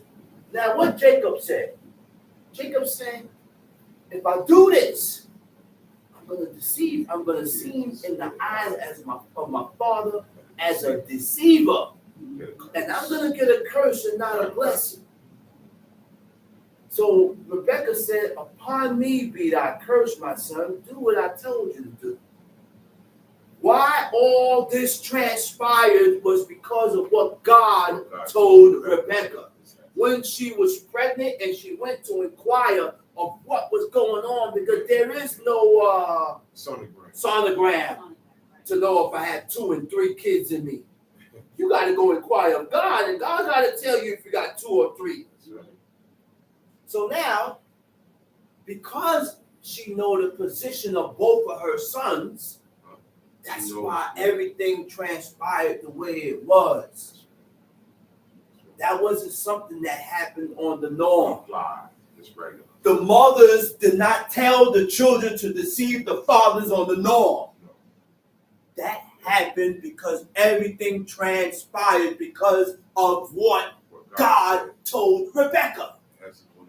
So it had to go down that way. He had to supplant. Well, something had to be wrong with Jacob to supplant his brother to get into. Man, listen, mind your business. Nothing was wrong with Jacob because these two people, remember what they said about Jacob? Jacob was a perfect and faultless man. So whatever Jacob did, God didn't look at him. Look, God said, these three men, iniquity was not found in none of these three men. Abraham, Isaac, I didn't fall on Jacob. and Jacob. No. Those three men, there's no sin found in There's no them. sin done. So now, There's no sin. when Jacob saw Esau, he started rewinding the tapes. Man, I know this guy still. He said, man, I remember what my brother told me. He said, when my father died, he's going to take my life because I done told his blessing. He remembered that. So now he see Esau with 400 men, riding strong. And he feared. Esau was a goon. Esau was gooned out. Yo, that man was gooned out, man. That man was gooned out. The man stayed in the field. He lived there. Wow. With animals and stuff, man. That's how he lived. He looked at him and he said, man, this guy sent. He said, which God has sent. It's like the sin of a field which God has blessed. Hairy. Look, Esau was so hairy that when he went in to deceive his father, that his mother had to put goat's hair on him. That tell you how thick that man. The whole coat. The coat of the goat, man. Yes, the whole skin to cover his arm, his neck, put everything on him because he was full of hair. That's how hairy that man was. Super hairy. So all this transpired and happened because of what God told Rebecca. So again, when he saw Esau, he trembled. He got scared and he set everybody up. Handmaid, Leah, and then Raquel. Okay, read. And he passed over before them. And bowed himself to the ground. Seven times. Until he came near to the Before he even met his brother, he's bowed. Before he pulled up, he stopped and started. He bowed 7 times. He bowing to gain favor. You know why? Because he'll realize what happened. He's looking at himself. He felt it. As if he did something wrong. He felt it, man. How Esau You know how Esau felt. Read. And Esau ran to meet him. Look, it's not even in Esau's mind. He not even thinking that.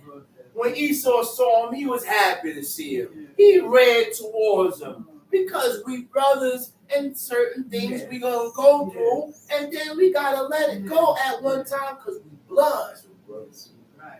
What we go through, that's what brothers do. We gotta let it go and go back and say, man, you know, ain't nothing, bro. We still brothers. Boom, hold it and push forward. Read. And Esau ran to meet him and embraced him. And fell on his neck. And kissed him. And they wept. They both cried. Because you know how many years it's been since they ain't seen him? Over 20 years.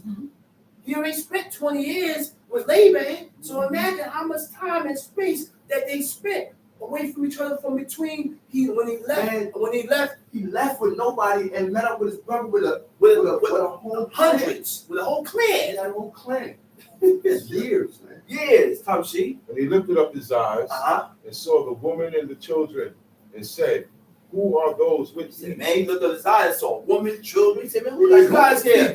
Who these guys here you got with you? When we left, you was by yourself. You ain't had nobody. Read. Who are those with thee? And he said, the children which God had graciously given thy servant.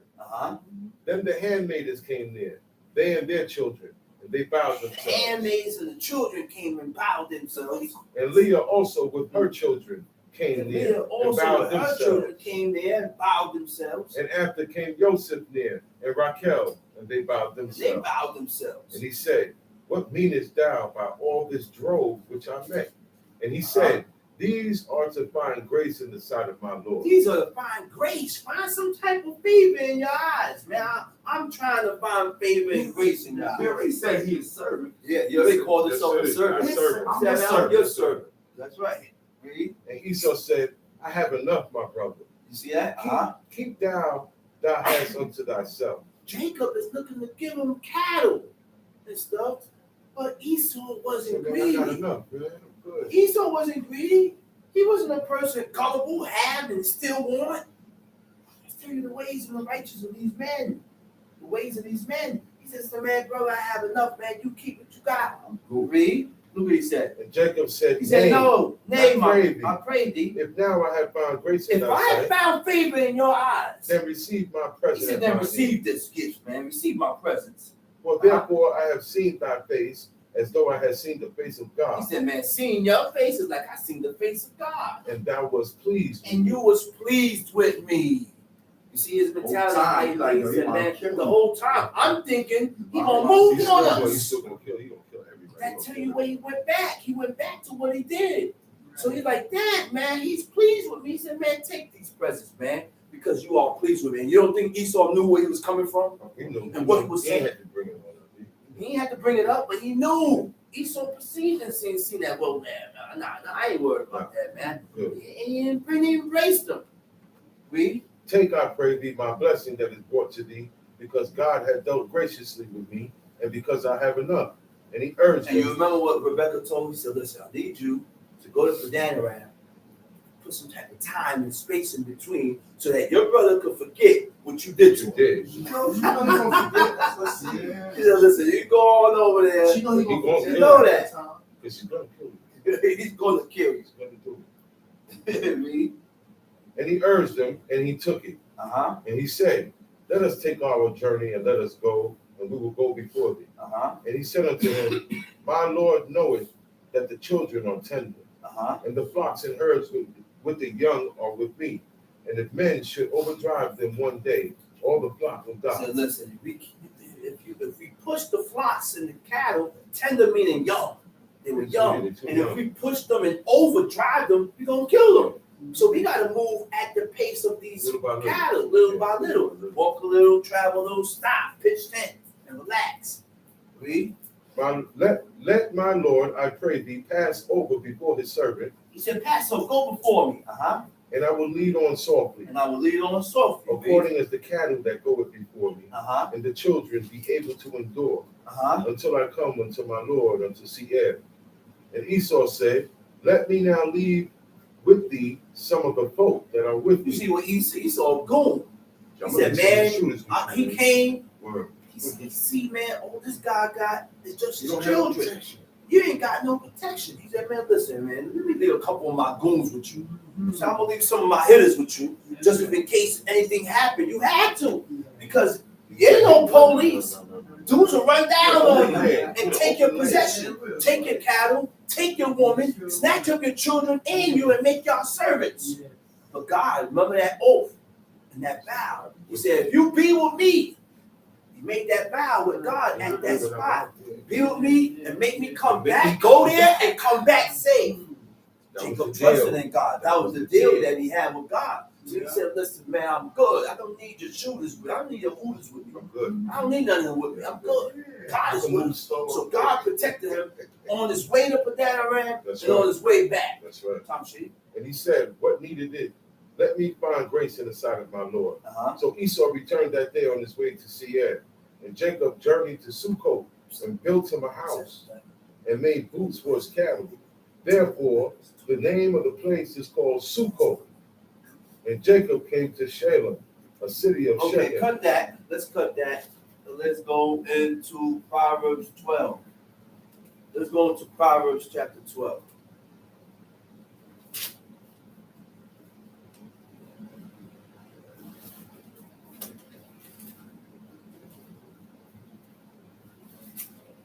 Got it?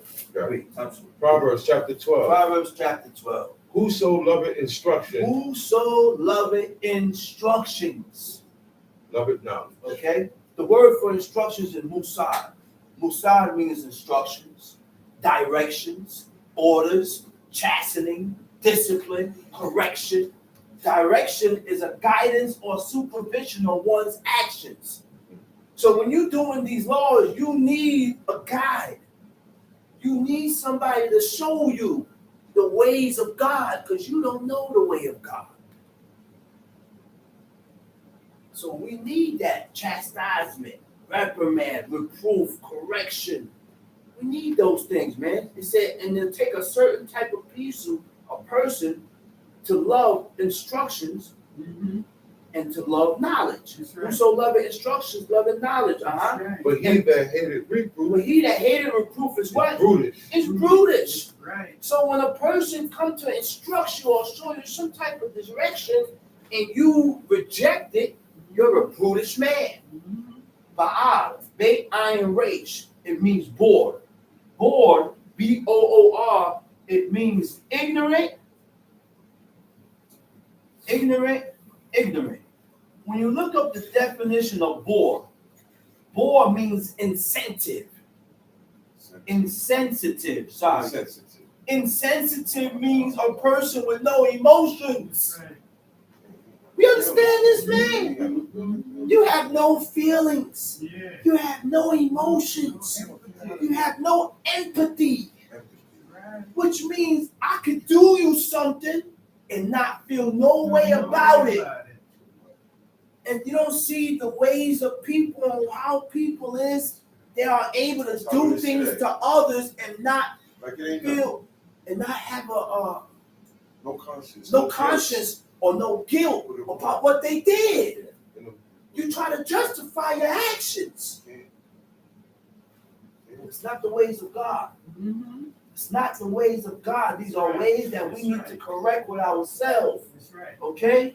Now, the word ignorant means discourtesy or rude. Discourtesy means lack of consideration of others. You don't consider others. You only consider yourself. You're selfish. Yeah. Okay? Whoso loveth instructions, loveth knowledge, but he that hated reproof, he that hated instructions, he that hated to be disciplined and chastised is brutish. We went into that, right? Verse 2. A good man obtaineth favor of the Lord. That's right.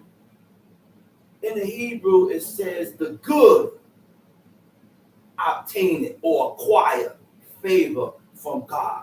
To obtain means to acquire or to obtain. All right? And how do you categorize and know who is good? A good man follows the laws, follows these ways, follows God. That's right. A good,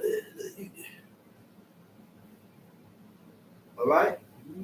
But a man of wicked devices will he condemn. Okay? He said a man that is crafty. A man that is crafty will be condemned.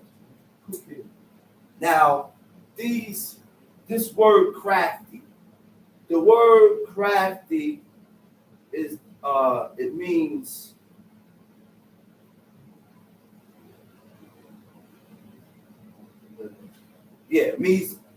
mort. Means mort. Mem Zion, mem kolam tau. It means crafty. And what is crafty? These are ways that we need to stay away from. These are also the characteristics of the adversary. These are also the characteristics when you go back into Genesis 3, where how it characterized the serpent. Okay? The serpent that beguiled Eve into eating the tree of knowledge of good and evil. Yeah. When people go back and say, oh, it was Lilith, you know what that is? That is Jewish folklore. It's not real. Those things was all put there. No, he didn't have his first wife. Adam only had one wife, and her name is Eve. Stop adding in Lilith and all these married men, all these people. I don't read that there.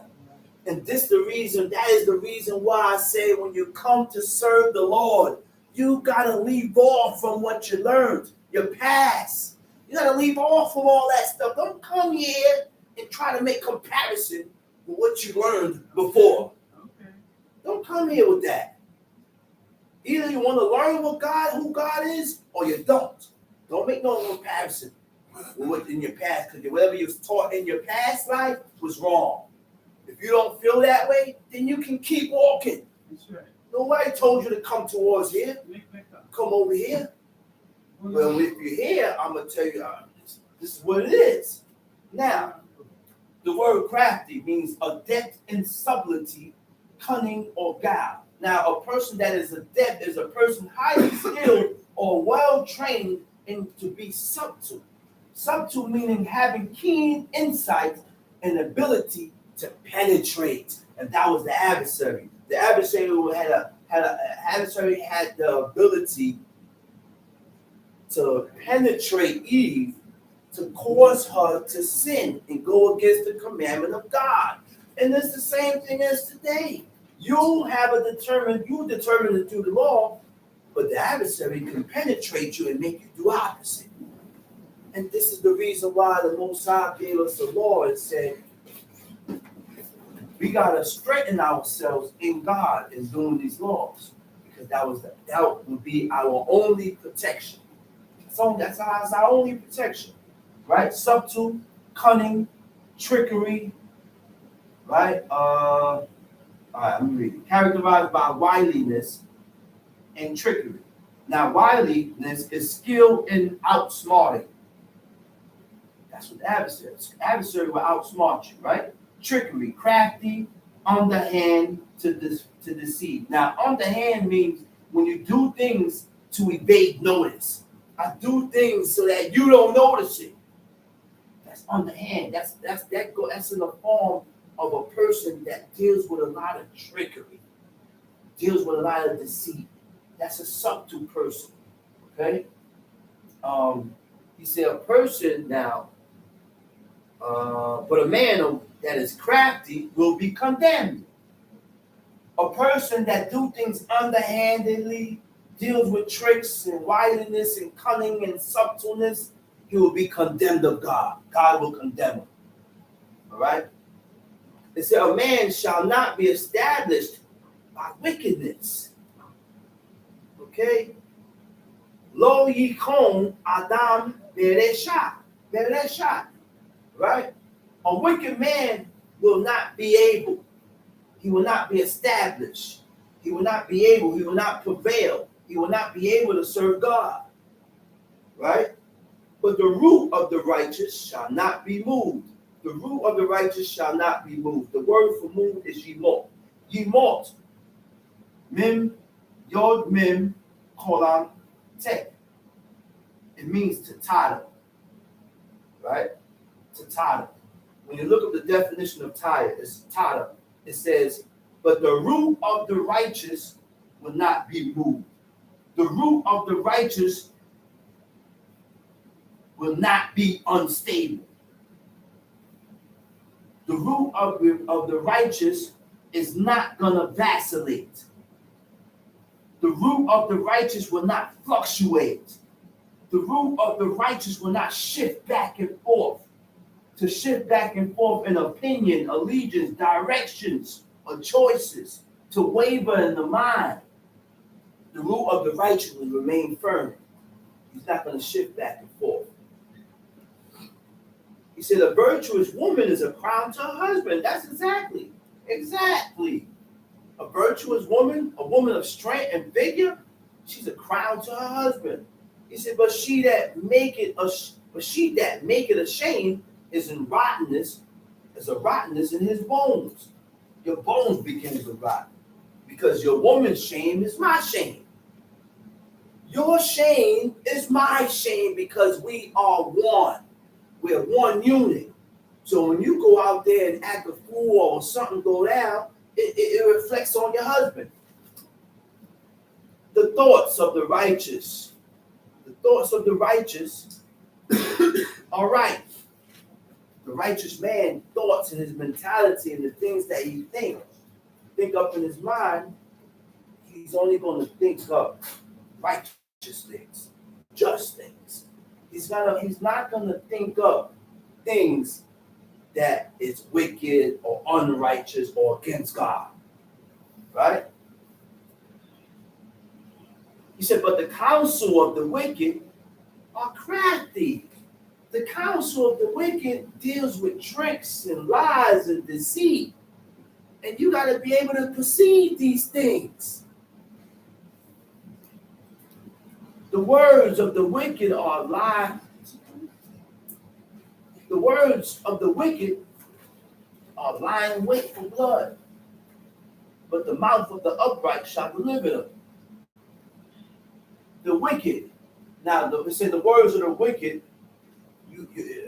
when you take counsel from the wicked or from people that don't serve God, you're going to end up trapping your own self. Set yourself up. You're going to set yourself up. So we got to really be circumspect with who we take advice and counsel from, because not all counsel is the right counsel. Right. You mess around and trap yourself up behind it. He said, but what? But the mouth of the upright, you'll be delivered by his words. Mm-hmm. The mouth of the upright going to tell you the right thing. The right thing to do. The right thing to do. How you should walk. How you shouldn't walk. Right. What you should do and should not do. The wicked are overthrown and are not, but the house of the righteous shall stand. A man shall be commended according to his wisdom. A man will be commended according to his wisdom. He said, but what? But he that is of a perverse heart shall be despised. A perverse heart, a crooked heart, a perverse mind, a crooked mind. People gonna hate you. They're gonna hate you. He said, he that is despised and had a servant is better than he that honoreth himself and lack bread. He said, he that is despised and have a servant. You hate it, but you got a maidservant. You got a servant, a manservant or a maidservant. He said, that man is better than he that honoreth himself.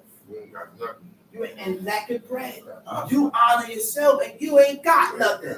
You ain't got high water to cry with, but you got all this honor about yourself, which means if you ain't got nothing, you got to humble yourself. That's not humility. You got to shut your mouth. Where's all this coming from? He said, a righteous man regarded the life of his beast. The word for regarded is yada, means to know. The righteous man knoweth the life of his beast, but the tender mercies of the wicked are cruel. Cruel, right? Now, it also means pernicious. Now, the word for cruel, it means willfully causing pain or suffering to others, feeling no concern about it. You was the reason, you the one that caused this pain to this person, and you going about it like you ain't did no wrong. Pernicious is a person that implies irreparable harms done through evil, which means there's no repairs. Whatever you done did, there's absolutely no repairs for what you done did. He that tilleth his land shall be satisfied with bread. He that worked the land, you're going to be able to eat. He said, but he that followeth vain persons is void of understanding. The word for void of understanding is kasad lev. Means he that followeth after vain persons lacks a heart. You don't have a heart. The wicked desire the net of evil men. I dug into this, man, and it only means, look, the net, you know what the net, it said the wicked desireth the net of evil men. What is the net? The net is an entrapping situation you can't get yourself out of.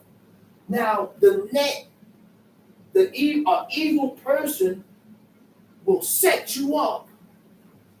And the setup, you're not going to be able to get out of it. It tells you the ways of evil people, man, this book here. And it tells you the ways of a godly man or a godly person. but the root of righteousness yielded fruit. The wicked is snared by the transgression of his lips. The wicked is snared, he done trapped himself by his own words. By his own words, he said, but the just shall come out of trouble. A man shall be satisfied with good by the fruit of his mouth, and the recompense of a man's hand shall be rendered unto him. You will get repayments. You get recompense. Whatever you put out, it's going to come back. Maybe not in the time when you want it to come back, but it's going to come back. The way of a fool is right in his own eyes. Ain't that something? He said the way of a fool, he right in his own eyes. He ain't never wrong. Everything he do, he say he right. And he can't see the wrongness in what he's doing because he's a fool. He said, but he that hearkeneth unto counsel is wise. Which means you're going to get counsel. You're going to get advice. Hearken to what the person tells you. Anytime you happen to go against those things, you end up jamming yourself. A fool's wrath is presently known, but a prudent man covereth shame. A prudent man. What is a prudent man? A prudent man is one that discipline and govern oneself by the use of reasoning. Right? Now, to govern means to exert. To exert means to dish out. Why are you exerting this negative energy or this positive? Why are you letting out all this? Right? That's what exert means, to let out. When you exert a determining, guiding influence, which means I am exerting something positive. The energy of what I'm exerting or letting out is causing this person or that person to follow you, to do what's right, to react right. And that's what a prudent man does. A prudent man, Whose wrath is 16. Let me see. No, Just read 16. No, I didn't read that. I read the fool. Yeah, he that speaketh the truth. Yeah, you're right. But a prudent man covereth shame. Which means what? It's going to take a certain type of people that's going to cover a shameful thing. Now what is shame? Shame, if this is shameful with you, it's shameful with me. Because we won. So I'm going to cover this shame. And how do I cover your shame? By not revealing it. I cover it by not revealing it. That man, that type of person is proven. He that speaketh the truth, showeth forth righteousness. But a false witness is crafty. A false witness is sly. He's crafty. He's deceitful. There is that speaketh like the piercing of a sword, but the tongue of the wise is health. There is that speaketh like the piercing of a sword, which means your words, these words are hurtful words. And I done said something to hurt you and to pierce you and to, right? He said, but the tongue of the wise is helpful. It builds you up. It builds you up. The tongue of the wise man, and that tells you where you're at. You know how many times people come around you and you can tear them down and you can strengthen them just with your words. But it tells you the type of person is that strengthen you with their words. That's the wise man. And that's why you can't look for certain strengthening words for certain people, because they ain't wise. He said, the lips of truth shall be established forever, but a lying tongue is but for a moment. It ain't gonna last. Well, man, all right. Deceit is in the heart of them that imagine evil.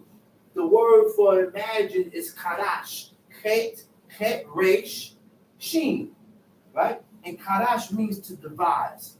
Thoughts that are formed in the mind. When you imagine, when you think of things that is against God,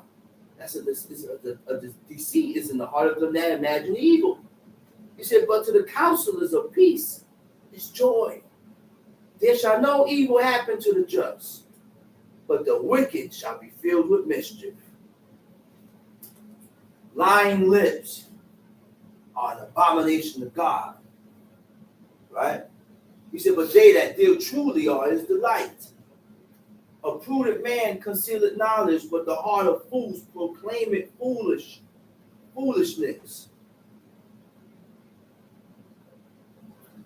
To proclaim means to speak.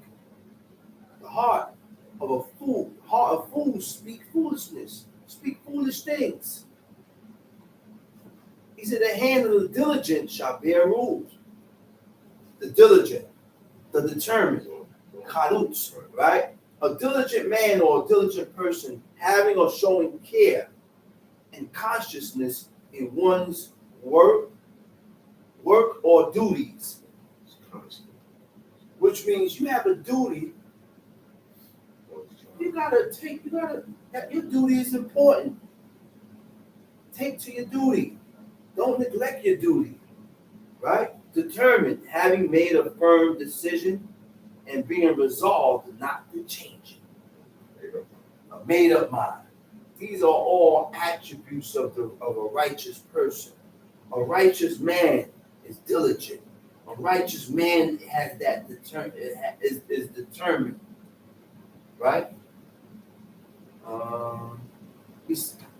The hand of the diligent shall bear rule, but the slothful shall be under tribute. You know what the word for tribute is? Tax. The slothful, the lazy man, or a slowful person is a lazy person. So he's gonna end up getting taxed. Heaviness in the heart of man maketh it stupid. Right? Slow, yeah. Same thing. Slow. Heaviness is worryation, care, concerns. All right? Heaviness in the heart of man maketh it stoop. When you look up the word for stoop, it means to bow down. The heaviness that is built up within me is what caused me to bow down. It's heavy. He said, but a good word maketh it glad. You can change all that with just your words. Just your words, you can change all that. The righteous is more excellent than his neighbor. I had to look that up in the Hebrew. He said the righteous is more excellent than his neighbor. The word for excellent is yater, yod, tal, resh. It means to seek out. So now it tells you again what a righteous man do. He said the righteous man or the righteous seeks out his neighbor.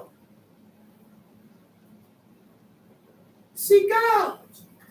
Don't cut it. Oh, I ain't here for those. I ain't here for them either. Oh my goodness, man, go check for him. Call him up sometime. See how he's doing. Seek out your neighbor. That's what a righteous. See this. The book, man. This book shows you the ways of righteous men. How to care. It shows you how to care, how to be considerate. You think you considerate. You don't learn consideration until you read this book. You don't learn consideration until you read this book. We think, oh, I consider my neighbor because I don't do the help, but I don't feel. It's more to it. It's a lot more, man. It's a lot more.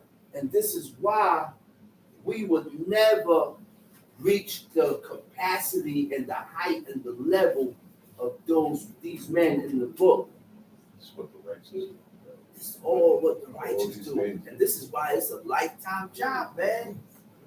It's a lifetime job, man. He said the righteous will seek out his neighbor.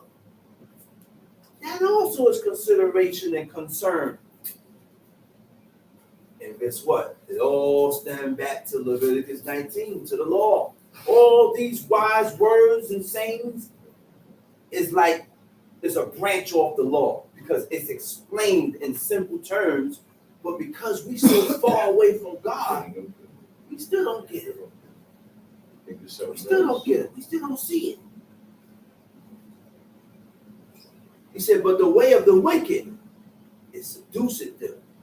The word for seduce it means to cause them to err. It caused them to wander. It caused them to go astray.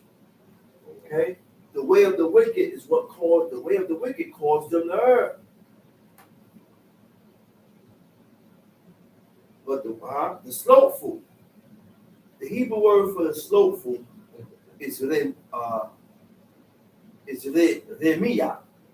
Remiyah means the deceitful. The deceitful man roasted not that which he took in hunting. You hear what this? Are we hearing what this is saying? The deceitful man won't cook what he went to go hunt. I ain't gonna go and roast what I went to go hunt, what I went to go catch. I want to feed over your stuff. Say stash mine. He said the deceitful man roasted not that which he took in hunting. He said, but the substance of a diligent man is valuable. It's precious.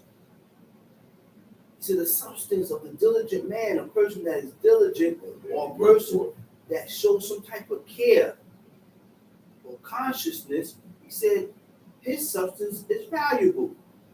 In the way of righteousness is life. When you go in the way on the manner of righteousness, that is the beginning. That's the way of life. That's how you live. Okay? And with that, I'm going to come down. And I'm going to call up the next speaker, teacher, indeed. Chief Mika out there.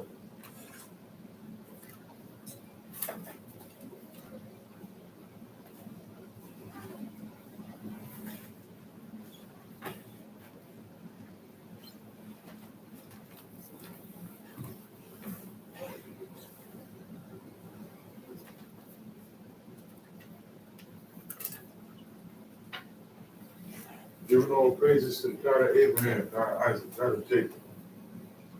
Giving all due respect and honor to my father, my teacher, and the leader, Chief Eleazar Ben Dodo Ben Lewy.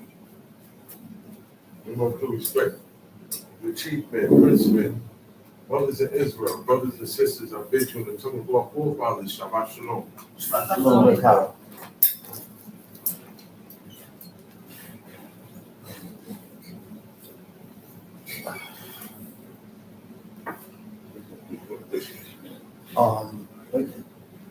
Chief told me before I start today, he told me yesterday about a word called virtue. We just read about it. It's a virtuous woman. It's like a crown to her husband, right? Mm-hmm. He told me, he said, before I go into the book, into my lessons to teach today, was to break down the word virtue. Okay? Mm-hmm. I'm looking this word up, and I'm going to break it down. I'm going to give you the meaning of it right now.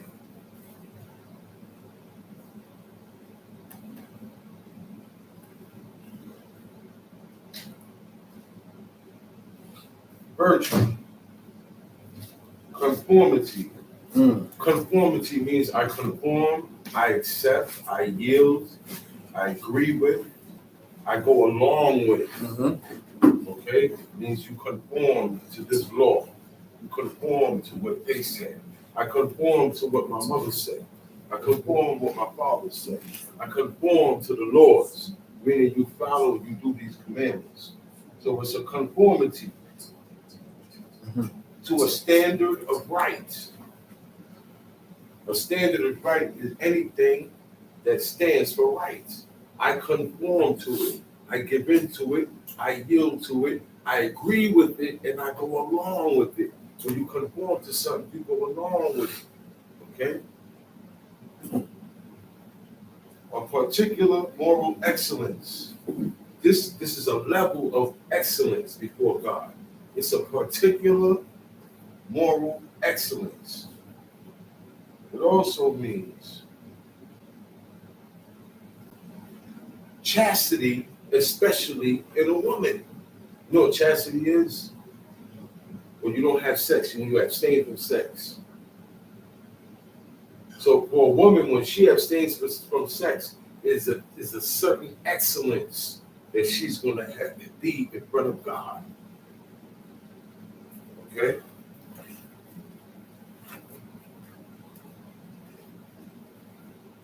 Now what is the standard of right? The law. Mm-hmm. God said this is what is correct. This is what is good. This is how you be righteous. Okay? This is how, I want to know how to be right, how to be righteous. A lot of people have their own definition and ideas of what it is to be right, what good is, and what evil is. Because a lot of things that God say in the book that is evil, people say it's no problem. You can do this. They threw away God's law. So now we're going to go to the book of the law. We go to Deuteronomy Chapter 24. Deuteronomy 24. Mm-hmm.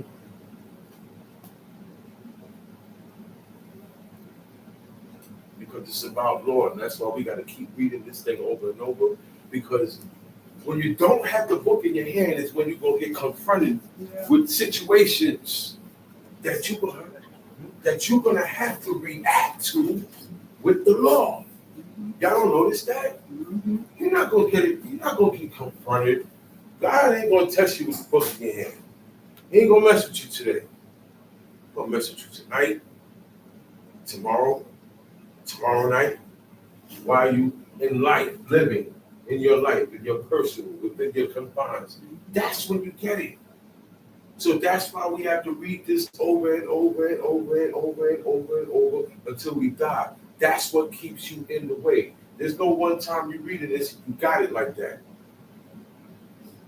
No one time. So Deuteronomy chapter 24. Deuteronomy means repeated over, said again, rehearsed again. Everything that's in Deuteronomy was given in Exodus, Numbers, and Leviticus. Deuteronomy is Moses recapping everything from the time they came out of Egypt all throughout the wilderness, up until the time when he had said, I got to go on that mountain and die now.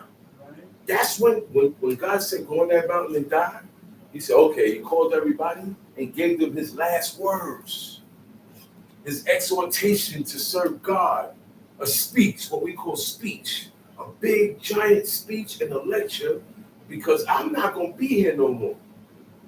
That's what he told them. I'm out. He said, I got mad and I said the wrong thing because you guys got me mad. It's your fault. He said, so now I got to die. He said, but look, you guys got to keep doing these commandments. Just because someone dies don't mean it changes. Okay? That's when you push more. You take that grief, you take that thing, you take everything you learn, and you push more, because that's what you're being prepared for. That's what we got to do. Yeah. That's what we got to do. That's why Moses knew the deal. Moses knew the deal. Moses knew what's going to happen when you die. He knows what's going to happen to a person that lived according to God's laws and what's not. He knows the in and outs. He knows how this goes. He knows the sound. He said, no, man, that's not the sound of no victory or none of that. He said, that's the sound of singing. They're worshiping down there. He knows the sounds of people and what this mean, what that mean. Okay? So that's why he's telling them, yo, these laws, here's what it is. When y'all get in that land, you can't forget it. Much more so be in the land that's not yours and forget it. Like us. We are not in Israel. You read about it. This people had it. We don't have it. But we can attain the ways of these people in the land of our enemies, in the strangest land, in the land that people don't regard these commandments at all. See how they dress the little girls. Remember that day? Familiar with it? It just popped in my head. This is a result of people who don't follow God's laws. That's just one thing I could pick out. They dress the little girls, man.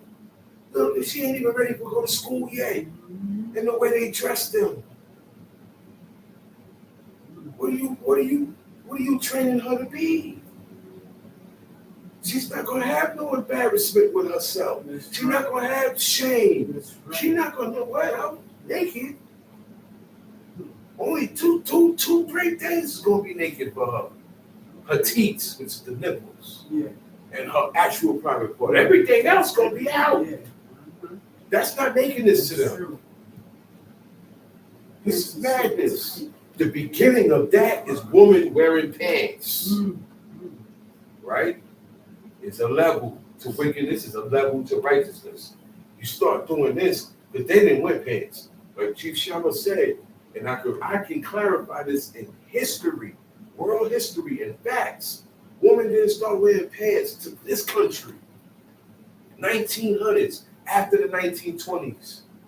Women wore skirts. All in the slave days. They wore the big, giant ballroom skirts. They wore skirts. Even amongst the slave master, women they didn't sit in court. Things have changed. So now everything is changing. That's why, because things have been changed. Man has changed the order of God, how God set certain things down for the whole world. Certain standards were set for the whole world, not the law. Not the law. The law was for Israel. And now today, those of us that say, hey, I'm Israel, okay. But it's a certain standard that was set, that God set, and man as a whole went against it. That's why I say what I say. Pants, the woman in Israel wearing pants, that's the beginning of generations later wearing hot pants in teachings.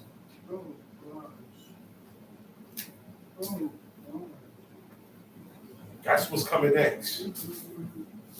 When it infiltrates and opens up, it grows. And then in this generation, we didn't do that in our generation, but there's a generation after us is doing it. And that generation is doing something that generation was doing. And so after a while, there's nothing left to do. And you have a generation that don't know God. That's what God said. They followed everything, and they got to a point where they got to a generation, nobody doing what we're doing right now. Nobody did it. And that happened with them. So the people, the chosen ones, the ones God blessed. So we got to be on point with ourselves, because we don't have all of these boosters. We don't have we're not blessed. We don't have the blessing that they have. The only blessing that we have is to get the knowledge of this, to do it. That's the blessing. Everything else is not a blessing. No, we do not have the dew of the earth and the corn and the wine. We're not over nobody with the sword. We don't run nobody. Israelites do not have a nation or a government or a land. No, that land there is ours. It's not yours. That is not yours. God has dispossessed the people. He said it in here. For you to say that, you're going against what God said. That's why Moses is reiterating everything that happened, what they did wrong, and the law. It said when a man had taken a wife. Now, when a man take a wife, that means he's getting married to her. This is how, it's the only relationship that was valid in God's eyes. Okay? Yeah. You know, the United Nations. Yeah. UN. Together. Yeah. See if they have a nation. I met someone there for Israel. Nobody. Everybody got somebody in the nation. Everybody had. It was told in Numbers We 25, don't have a he nation. shall not be, God said it through the prophecy of Balaam, the soothsayer, the diviner. He was a witchcraft dude, but God took control of him and his curses and his blessings because he was hired to curse Israel. But God said, no, there's no iniquity in them, so I'm going to turn the curse into a blessing. You go on ahead. Every time you open your mouth to curse, it's going to be a blessing.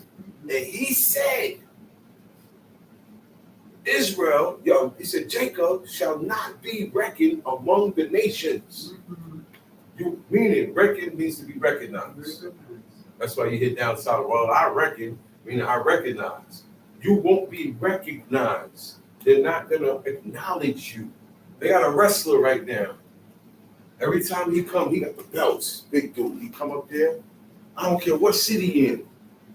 If you're in Florida, Orlando, Florida, acknowledge me. That's his thing. Everywhere he goes, he wants to be acknowledged. You're not going to get acknowledged. God already said it. He said it to them. What is the problem today? You're not going to get acknowledged. You know why? Because you belong to him, whether you do these commandments or not. You're already spiked. You're already marked. You're already in. You belong to God. So now the iniquities is going to affect you different to everybody else. So you cannot be recognized. God ain't going to look at you the same as everybody else because you're doing this. So you're not, remember, they had no iniquity in them, right? They was right before God, right? He said they will not be recognized. And they were rich. They had everything. I don't put you on the same bracket as these leaders and all of these guys and all that guy sitting in Congress. No. It said one who can rule his spirit, how you rule the spirit through the laws. One who can rule his spirit is better than a man that governed a city. You are better than the governor. All these governors, all these mayors. You are better than them in God's eyes. That's a booster. So when a man takes a wife, the only relationship God has validated and married her, how you get married? Because it don't say, it says just take her and marry her. But people say ceremony. Ceremony is a ritual. Ceremony is the activities of the manners of the people. These are the things that God says stay away from. These are the ordinances of the people. They have a different order of getting married. Everyone in the world gets married, ancient and modern, under the banner of the sun god. Thank you. Under the banner of the sun god. That arch, the dress that she wears, the ring, the tuxedo he wears. Look, the dress. Okay. The dress that she wears. The dress that she wears. Yeah. Okay. Yeah, all the white dress and all White dress and they moment, you gotta watch it. Yeah. Because you can see through it. Yeah. Right? And the white signifies. It's all part of the ritual. Right? You know who? Mary. It's all part of the ritual. She is a resemblance of Jake's mother, white and pure. That's what it symbolizes, that wedding gown. That's why it's so important to a woman. That's why it's passed down from grandma to granddaughter. Y'all don't even understand how this thing goes. These are traditions, the traditions and the customs of what God called the ordinance of the heathen. When I get down on one knee like this and open that box with the sun god, that's the sun god. I'm pledging my allegiance to her under this banner of the sun god. I'm on my knees. I'm her servant. And I asked her for her hand in marriage. And she says, I do. And then a date is set. And a party is made. You ain't got to do none of that stuff, man. So when a man is a wife, normally in the ancient world, I see a damsel, I want her to wife. not to just have sex with her. I want to marry her. I want to have sex with her all the time. I want to take care of her. So in order to do that, she has to be mine. So she has to be mine. It has to be a declaration of this. Okay? Not for a girlfriend, not for a time being. When we hook up and we get married, it's over. There's no more dudes. Look, y'all didn't peep what he said to Jacob? He said, look, you can't have no more wives. Do you know that? He couldn't take no more wives. He was under that oath. He said, look, these are the only wives. If a father tells you, yo, man, listen, you can have my daughter, but you can't take no more. You take her. That means what? You agree. That's how godly they was. That's how godly they was. Jacob stuck to that. He said, okay. There was no Keturahs for him. But you know, Abraham married Keturah after Sarah died. So if all them girls died and he don't have another wife, he can't have one because he's under the oath. You look at, I read another book, Issachar. Issachar said, I forgot how old he said he was when he married his wife. Because when you marry, number one, they were virgins. Issachar was a virgin. He was like 50-something years old when he first laid with a woman. And that became his wife. And he said, I've never been with no other woman but my wife. I said, ooh. Punched me all in the face, kicked me in the back. I'm supposed to be righteous like these guys. Now I gotta step my game up. To be able to say what he said, I have to marry somebody now. But don't be with nobody else outside of that for a very long time to be able to say what he said. Not to put myself in the bracket, to declare and proclaim what he said. So you see the type of righteousness, what righteousness was about. They said, yeah, they got it. They showed what it is. And a lot of the laws stem from how they live. It did. It said, so when you take a wife and marry her, and it come to pass, after a while, time passes. Why? Because you're living together. They have a saying, you don't know a person until you live with them. It's very true. You see your habits. You say, oh man, I didn't know she was like that. I didn't know she was so dirty like this. I come home and the house smelled. It's not supposed to smell like this. I experienced it and get mad at me when I don't clean it. And then I'm supposed to clean it. I experienced it. This is different. God, I experienced it. It's a different thing. Wait a minute. Man. Ain't you supposed to be doing this with the kids? I gotta go to work. Oh, I just came from work. I just came from pulling a piece of gold out of a dragon's mouth. In other words, I was out there risking my life to do what I had to do to bring it in. Yep. Certain things that I like to see in this house has to be done. That's right. That's why I ain't got time for an independent woman that want to be president. Well, she want to be a rapper. You can't be my wife. You want to be a celebrity. You want to be an actress. You're never going to be my wife. I'm too selfish with mine, first of all. That world, that woman is for everybody. You violating. And another man touch on you. Talking about your acting. It's not acting. He's touching on you. But he's still kissing her. I ain't with it.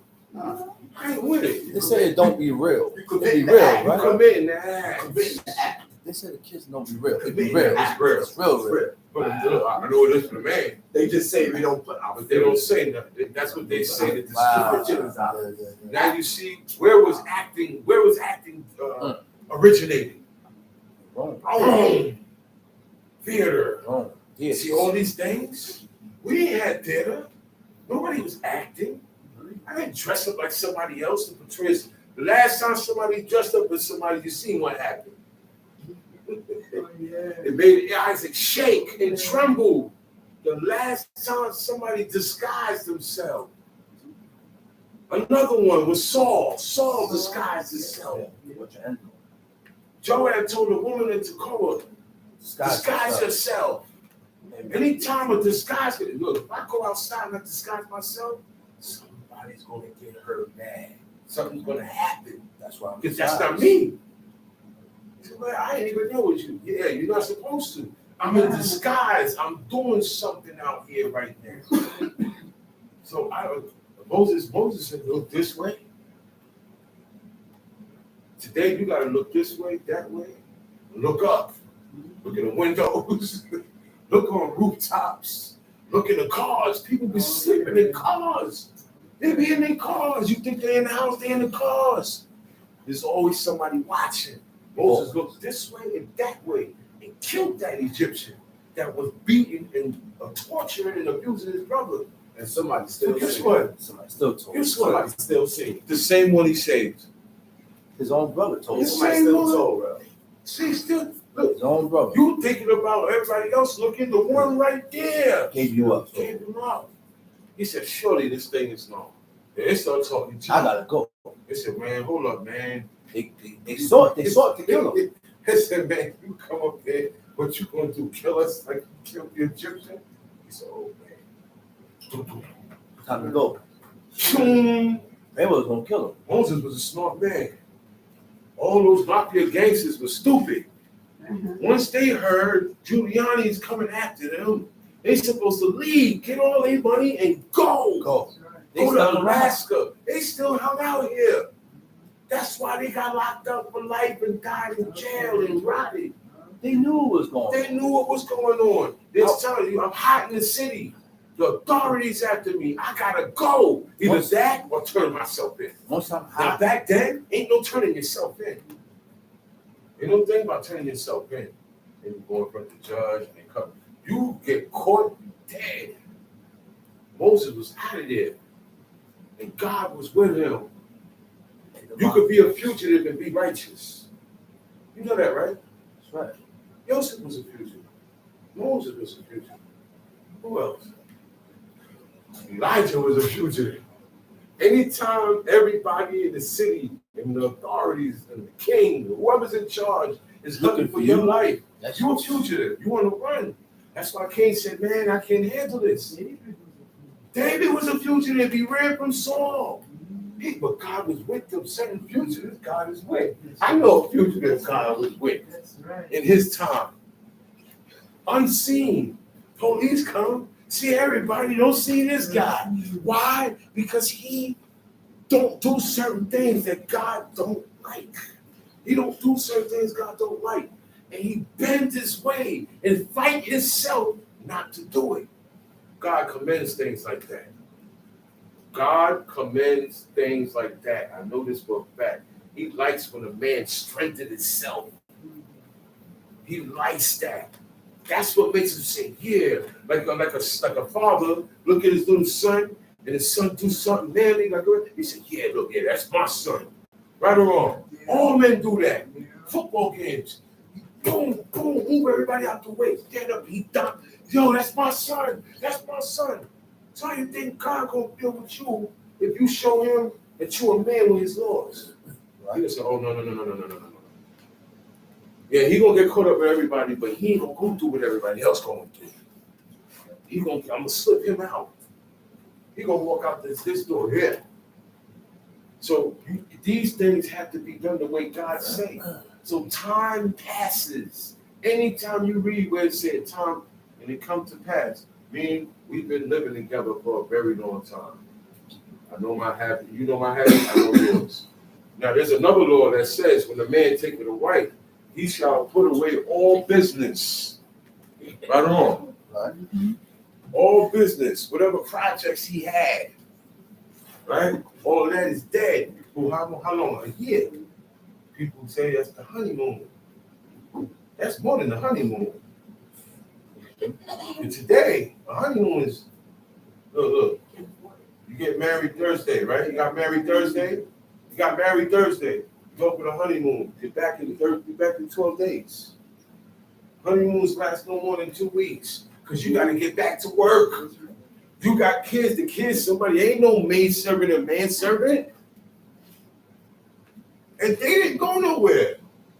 They didn't say, well, look, okay, we're going to go on a vacation up in the mountain of Moab over there. They didn't do that. You see how everything changes? Yeah. He stays home. He don't go nowhere. He ain't got to take her nowhere. Oh, you don't take me out. Man, my man. His girl kept bugging him.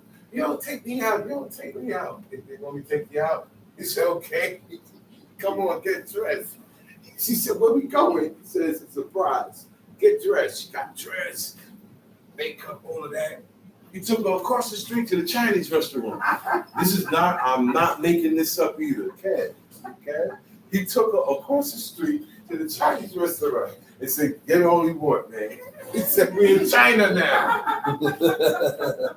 We're in China now. We ain't in America.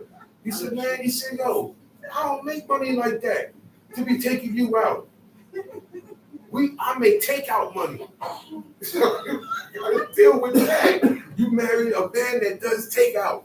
He said, if you know how to cook, I could put something in the stove for you. I said, wow, look at that.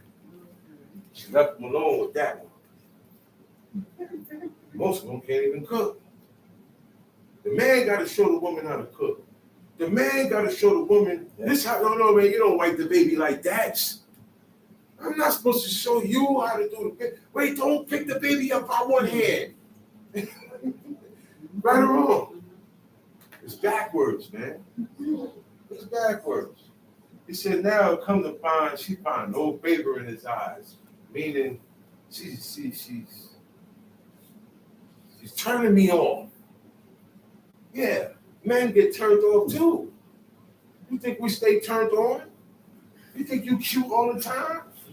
You think you sound good all the time? You can do things. I've seen men do stuff that ain't got nothing to do with the woman, and she turned off by it. I said, man, what's wrong with you? I didn't like how he was talking to. Man, mind your business. He running out here. You don't worry about that man, how he running this stuff. You go over there. But you can turn a man on easily. The first thing is attitude. It's the first. You could be one. You could have everything correct. You could wear robes all day. But if your attitude is not matching what you have on in your surroundings, That's right, man and woman. The man, your attitude. You got a good woman. You know how many brothers I see with good woman, virtuous woman, but he's a dog. Not he out there crazy. No. He's a dog with God's commandments. She ain't teachings. Where he at? I've seen that too. Where he at? This his kids. His kids are teaching more than him. I know dudes that don't do this no more, and their sons, teenagers, is in teaching.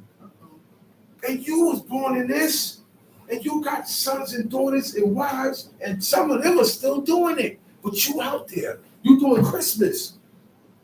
Dad, listen, you're crazy. You're crazy. How my son gonna outdo me? He got more Shabbats than me. Never. He will never outdo me in this. That's what's happening now. The men and their attitude has made them go away. You can't blame it on the woman. You are not correct with God. So he has given you a woman in a family that's not correct. To keep you there. Do you understand what that means? He's giving you the heart of your own lust. The lust of your own heart. What you want. The lust of your own heart means whatever I want, however I want things to be, he's going to give it to you. Stay there. I don't want you over here. But you're going to taint things. She found no favor in his eyes. So a lot of things, if I tell my woman, I don't like when you do this or when you say this, or when you act like this, or all I have to say is, I don't like to see when women do that. That's for you to take it as a note, right or wrong. And that's how you keep favor in your husband's eyesight. Okay? It said because he had found some uncleanness in her. He found something, Unclean matter. a matter that's not correct. It could be anything. And about the body. Unclean matter. And that covers a lot. So it's a word for it. It's a word for it. It's a word for it. But it boils down to I don't like it. Doesn't please me well. Okay? That alone, she ain't gotta go run off and marry, get with nobody else. It's not always that. Then she said, man, what happened, man? Y'all was good together, man. What happened, man? Yo, she ain't going the way I want her to go. That's it. That's it. So God said, man, if she don't want to go the way you want to go, let her go. But then now you have to have the house. You have to have the house. And I'm going to say it again, like I said last week. If you believe these commandments that you read, the man and the woman, if I send you out my house and write you a bill of divorcement, you are divorced. We were married. Okay? Now, to be recognized legally, you have to go down to the courts. So, me personally, I don't play with the marriage thing. You gonna marry me? Okay. You're gonna marry by this book too, because all the things, the other elements that come with it, it's gonna be my house. I'm taking care of everything. That's what the master of the house do. You ain't gotta come here. You don't have to meet half arena. Don't worry about that. If I'm not able to do that, I keep it to myself. I don't want no girlfriend. I ain't with none of that. I'm not ready for a wife yet. If I can't do that, okay? And she got to be ready for it too. You got to be in it for the long run. Sometimes things go bad. The man has an injury now. He can't go to work. She could do woman's work. Woman's work is what? Sewing and stuff like that. Because that's what Tobit's wife did. He was blind. He got to the time when he was blind. Now he can't work. Can't see, can't work. So she helped make ends meet. That's what she do. I'm not keeping on. You ain't got to go out there and I'm doing this. And no. You stay here. You stay here. Okay? Whatever the case may be, I don't want it no more, man, because of this situation here. Right? I have the option to stay with her if I want. I don't have to let her go. Right or wrong? I can eat that and keep moving. These are the things that a couple talks about when they're 80 years old. Okay? Not everything gonna be sweet. Youngins think that everything gonna be nice. You think everything you're gonna have kids. You think that they're never gonna get sick. You understand what I'm saying? Things happen. And you gotta be ready for that. That's why in the Christian world, they make you say vows. That's the one thing I noticed. They make you get up there and say vows. And you gotta vow. They don't have nothing to do with their God. The man and the woman turn around to each other and vow. And what they say is, we're going to be together no matter what. In sickness or death, health, whatever. But then as soon as the man look at another woman, I want a divorce. They don't even stick to their own thing. I never read where a man gave his woman a bill of divorcement, even if she was with him. One man said, look, man, nothing going down till you bring my wife back here that I paid 100 foreskins for. She still belongs to me.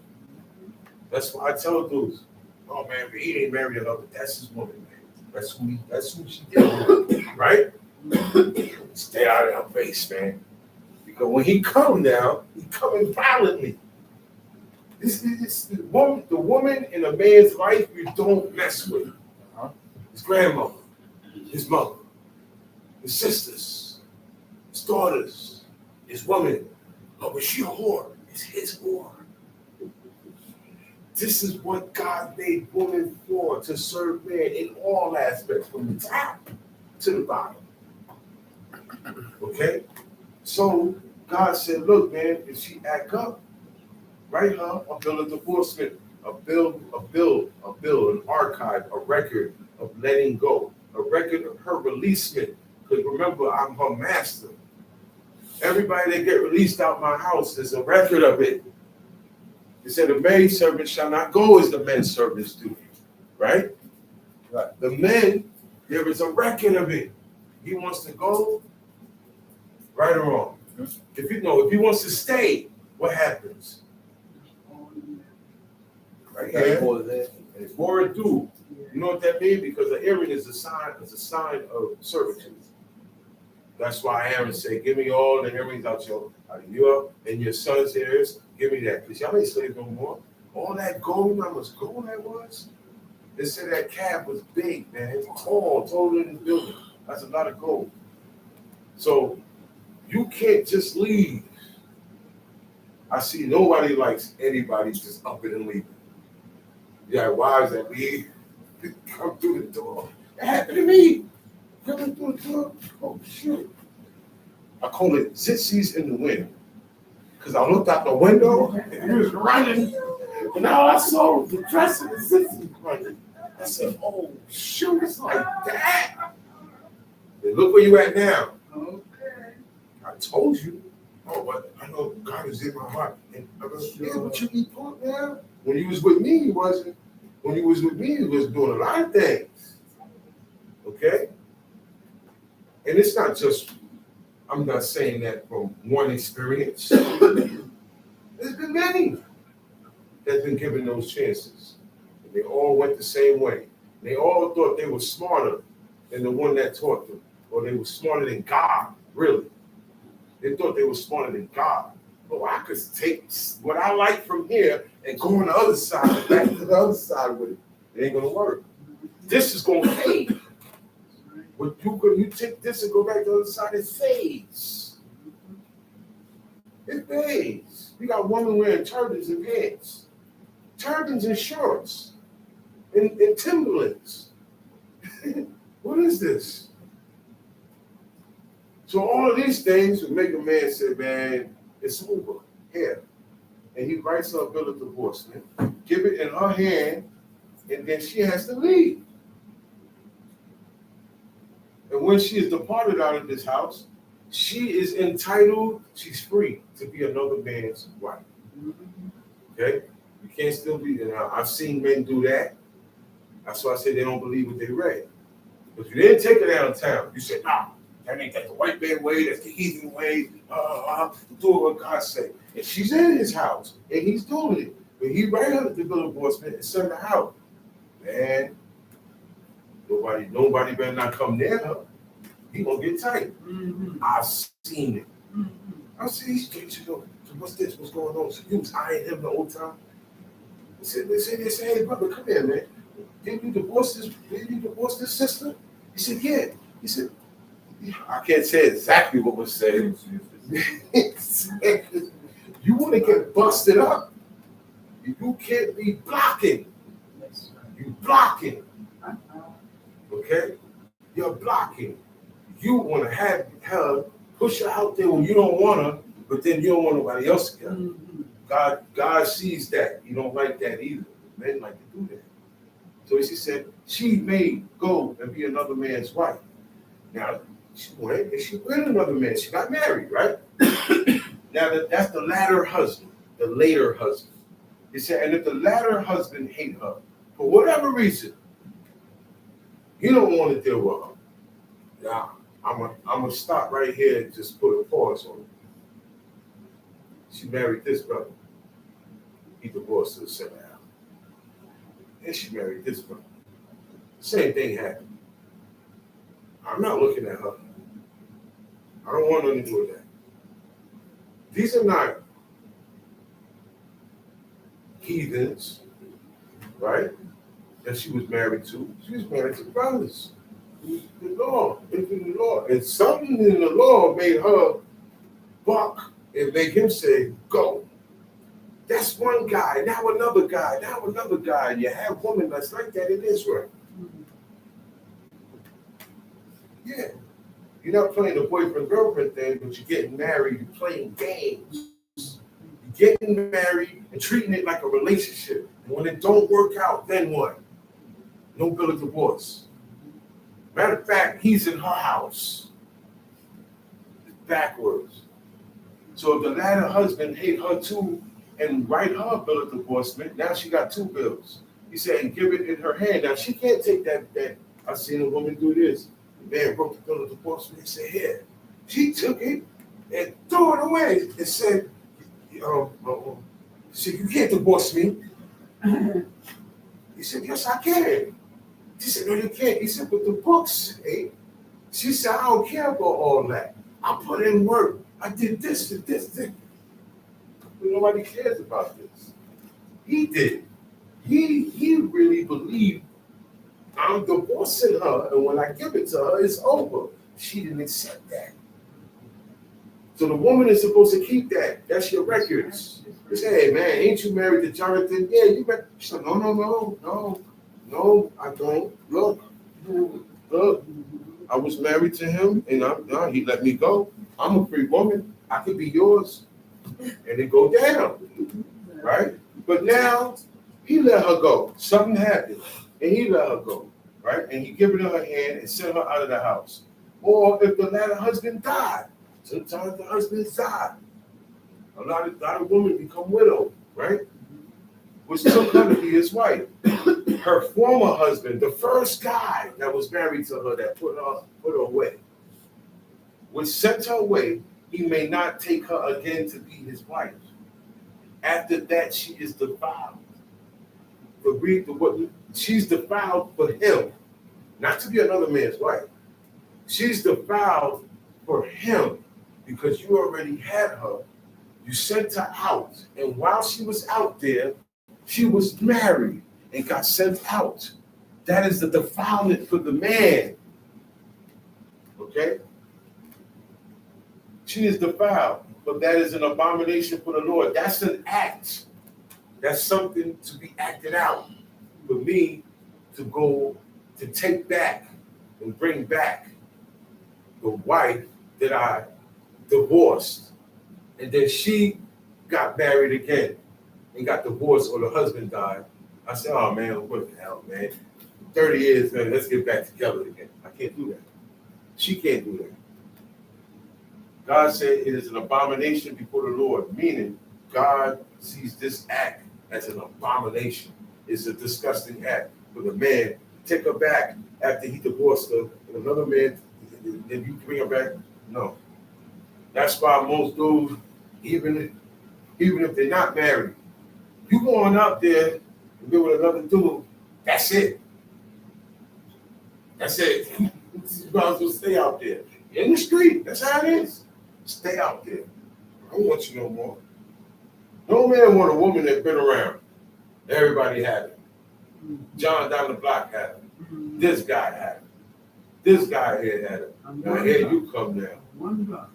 Oh, that's just one block. One side of the block. That's on one side. We didn't even talk about across the street. He can't take her back. He said, and thou shalt not cause the land to sin.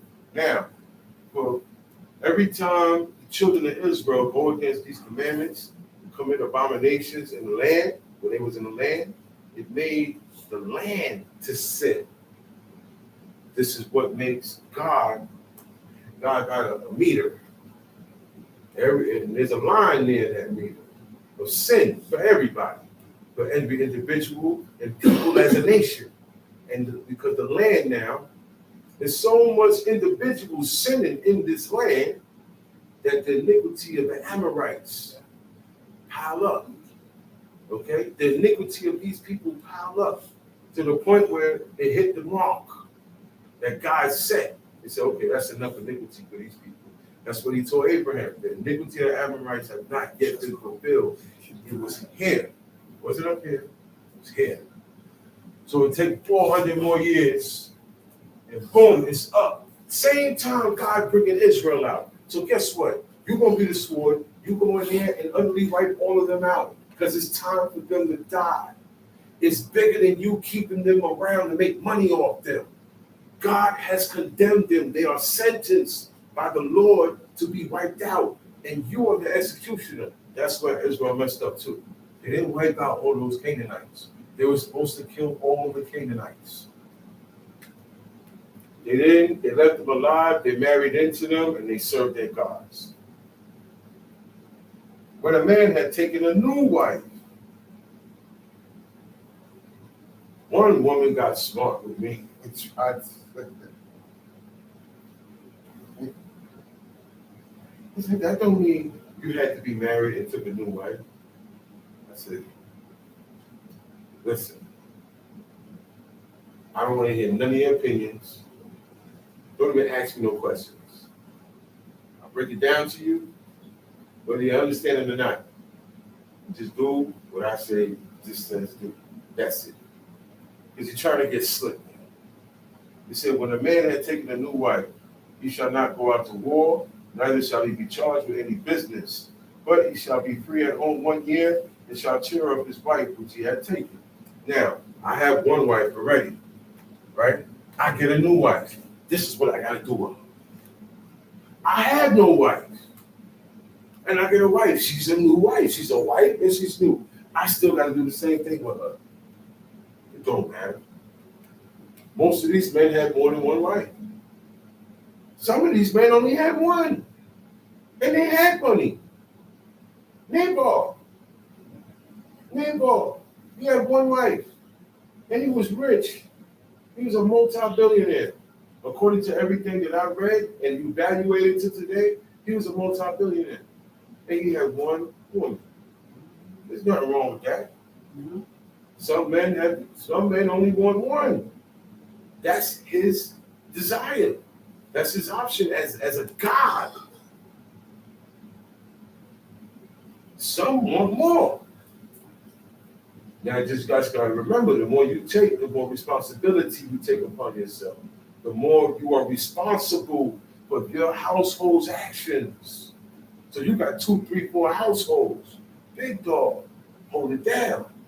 That's why men that move like that are stern and strong and rigid. Because it's not just one house. I gotta implement this here. Then I gotta go around the corner and do it over there. Then I gotta go over here and do it there. And I gotta have that same energy.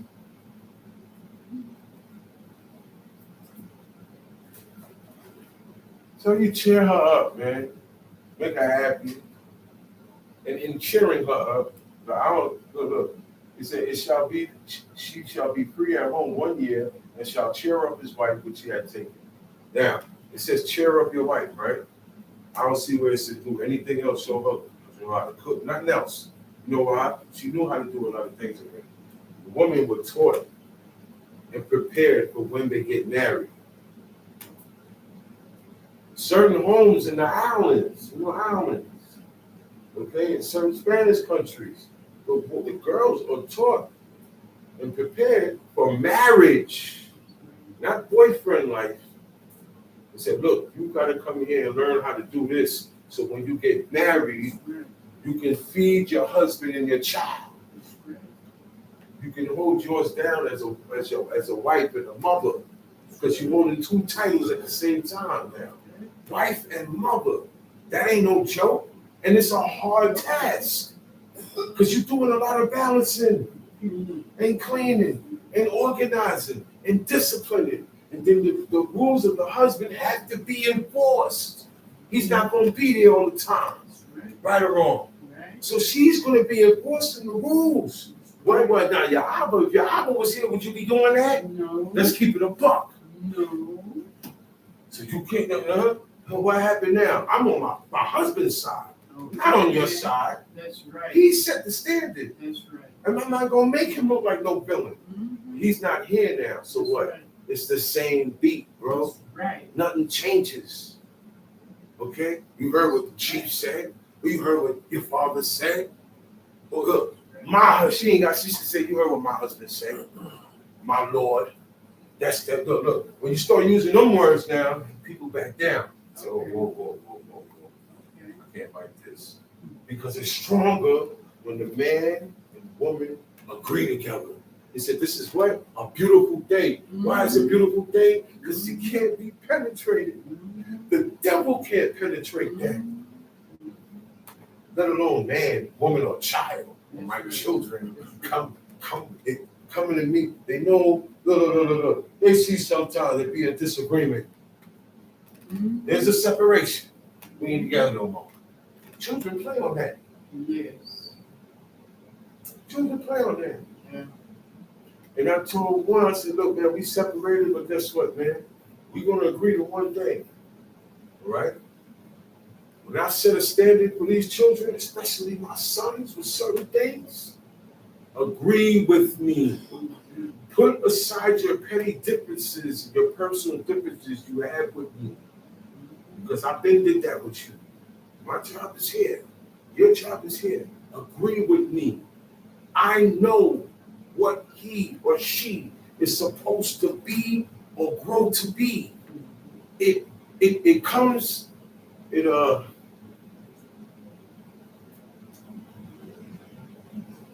forth. It happens when we both agree. We don't have to be together.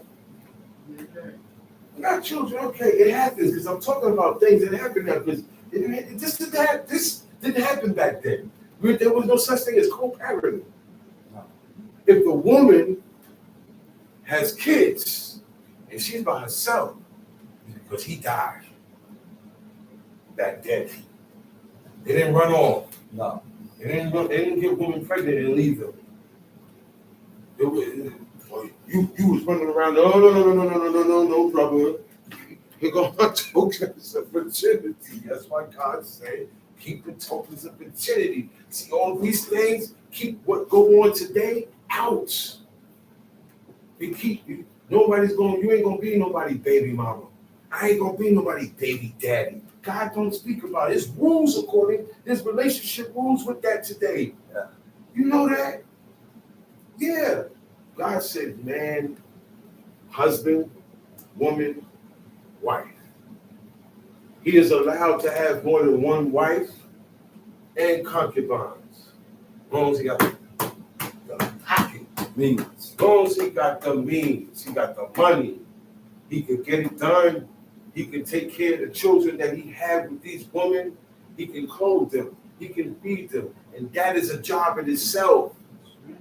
The reason why they would say, yo, man, he had 6 wives, he had 8 wives. Guess what? All of them were born rich. Very few were poor. Very few were poor. Look at Abraham. Most of these people were rich. They had cattle. They had land.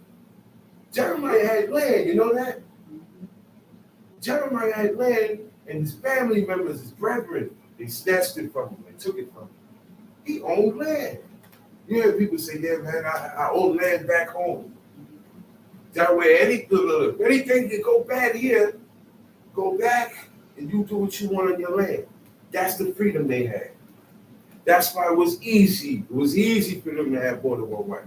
Try to have more than one wife today. Try to have it.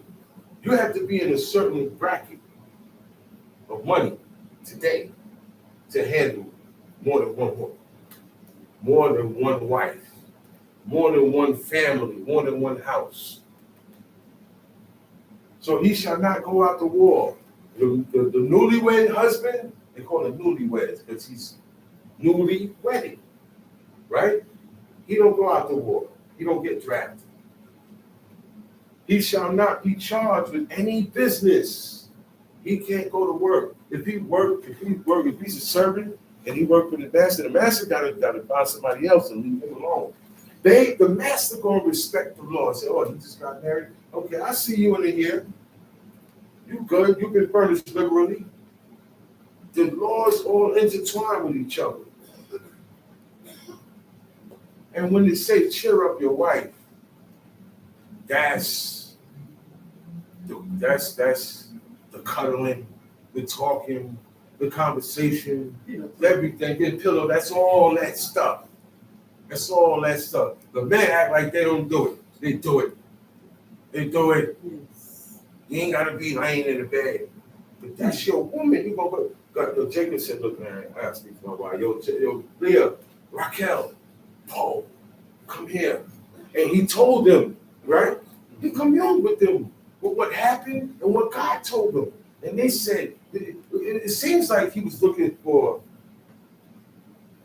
some type of opinion, with their opinion. He valued their opinion on certain things. And they said, no, whatever God told you to do, go. Look, he used all our money. The money that we supposed to, because they don't leave out empty. When they get married, they got maids. They got servants that's with them. They got money, their own money, the women, the daughters. They leave with stuff. They leave heavy. But they said, man, we ain't got nothing. He devoured everything. He took ours too. That's like, man, you got a bank account, and he just came and said, yo, let me get you a car. Every day, come get the car. Come get the car. You take it out 300, you take it out 400. Before long, you ain't gonna have nothing in there. That was their bank, their savings. Yeah. And you kept that on you. There was no cash app back then. He said, no man shall take the nether or the upper millstone of pledge. The nether is the bottom part. The upper is the top part. It's big and round, big stones that have a flat part. And you have one on the top, one on the bottom. It's heavy. Pick it up. And you put a stone or a stick there to hold it up. You take your wheat that you just picked, because the hole has to be broken. You take the hole, you take the wheat, you put it in there, bring it down, and you move it from side to side. You grind your wheat, thresh. It's at the threshing floor. That's where that happens at. Okay? Your barley, your wheat, your corn. That's what the millstone is for. Because if you can't do that, you can't eat those grains. They come within a hard shell. They don't just come ready to be eaten. The only one that come ready to be eaten is corn. You can take corn, pull that husk back, and it says it. They're talking about corn didn't exist. So what has ears that you could pull back and eat? Not wheat, little buzz, beans, little buzz. You ain't gonna peel back nothing. What has ears that you could pull back and eat when you take it off the stalk? The only thing is corn. That's it. So I don't understand what they're talking about. Corn existed in the ancient world because it talk about the ears. It talk about it. It talk about roasted corn all over this book. And the ears of it. That's the only thing is the only edible thing that grows that has ears, what we call ears. And they called it ears back then. Corn existed. Stop doubting everything you read in the book. What's wrong with people? If the book say it was there, man. You know how much things changed from then to now? You know how much stuff man changed? So you can't take you can't take the bottom or the top part of his millstone for taking a man's life to pledge. Meaning, hey, I'm hard up, I need some bread. Okay, well look, I'll give you the money, but you gotta give me something collateral of something of value, right? I can't say, well look, let me get your millstone. That's what you use to make money with. How you gonna pay back? How you gonna eat? How you gonna carry on eating? This is what I use to make my money. How can you take my tools? I got my tool belt. I'm a construction worker. I got my tools right on. I can't come there and look holding your tools. Every man is responsible for his own acts. He said, alas, for it was borrowed. Right or wrong? The axe head came off. It's broke. And you know what he said? It was borrowed. So once again, it's under my watch. I'm borrowing it. It's not mine, but he letting me hold it. He let me hold it. So I'm going to take care of it like it's mine. I'm going to be selfish with it like it's, no, that's not mine. And I'm in charge of this. No, but I just want to, no. You want it? Go to the owner. get relieved by the owner. I'm not the owner. When the owner come and relieve me of responsibility, then I have nothing to do with it. Okay? That's what certain people say, yo, man, but this is not mine. They say, come away. Yo, you don't understand what I'm trying to tell you? It doesn't belong to me. And people don't want to hear that. They get mad at you because you didn't give them something that don't belong to neither of you. I'm guarding this. Look, I'm holding this for a time. Well, no. It's for me. When I finish, I'm not giving it to you. I'm not going to give it to you now. I'm giving it back to the owner. These are godly, the ways he be talking about. These are the ways. Because we borrow. Gotcha. We borrow from each other. Right or wrong? Right.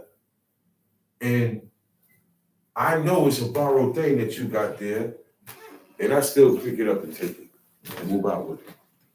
All these things you can't be doing. So I can't go. You can't take away how I make my money. You can't take the tools that I use to eat. If a man be found stealing any of his brethren, 7, that's kidnapping. A man be found stealing any of his brethren of the children of Israel. Why did he make a distinction and said of the children of Israel? Of his brethren of the children of Israel. Doesn't it sound like that only applies for his brethren of the children of Israel? Mm-hmm. So if I snatch somebody else that is not of my brethren of the children of Israel, don't apply to this. It has the details are here. It has to fit. Just like, okay, well, look, my brother died. He don't have no kids, so I'm gonna go over to the house. No. I had to have been living with my brother. Okay? That's the detail you forgot about. Scamming on my woman. Yeah, man. I've heard these things too. This is why God gave man these laws, man. He said, man, be circumspect. He said, one law, he said, be circumspect, be careful that you don't say in your heart, the day of Jubilee is about to come. And if this guy come and borrow from me, it's right there. I'm gonna have to let it go. No. He's gonna say no. He said, don't say. So what we do in our heart, we imagine evil in our heart. It said the scheme of evil. It said the deceitful. It said the deceitful imagine evil. Right? Okay. Imagining evil is thinking up stuff. This stuff. I ain't gotta think of stuff to do with nobody. All I gotta do is go against how I'm supposed to be by God. And I'm imagining evil. He said, don't play around and say in your hearts, because you don't say certain things to everybody. You make up your mind in your heart about anything. You make up your mind in your heart. Then it's declared or shown. But you do it in your heart first. How I know that? Daniel did it.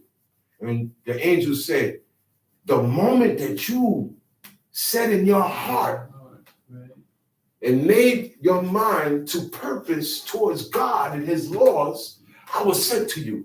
That same exact moment, I was sent to you to hold you down. Ain't that something? So it's set in the heart. Okay? It's set in the heart. Tells you. And make it merchandise of him or sell it him. Then that thief shall die. Ransom. And thou shalt put evil away from among you. That's what it said. Kidnap your kids and hold them for ransom. This is the way of the heathen. Friends, it's in the street. Make money, make hundreds of thousands of dollars. Jealousy sets in. Envy sets in. What do? You kidnap his kids.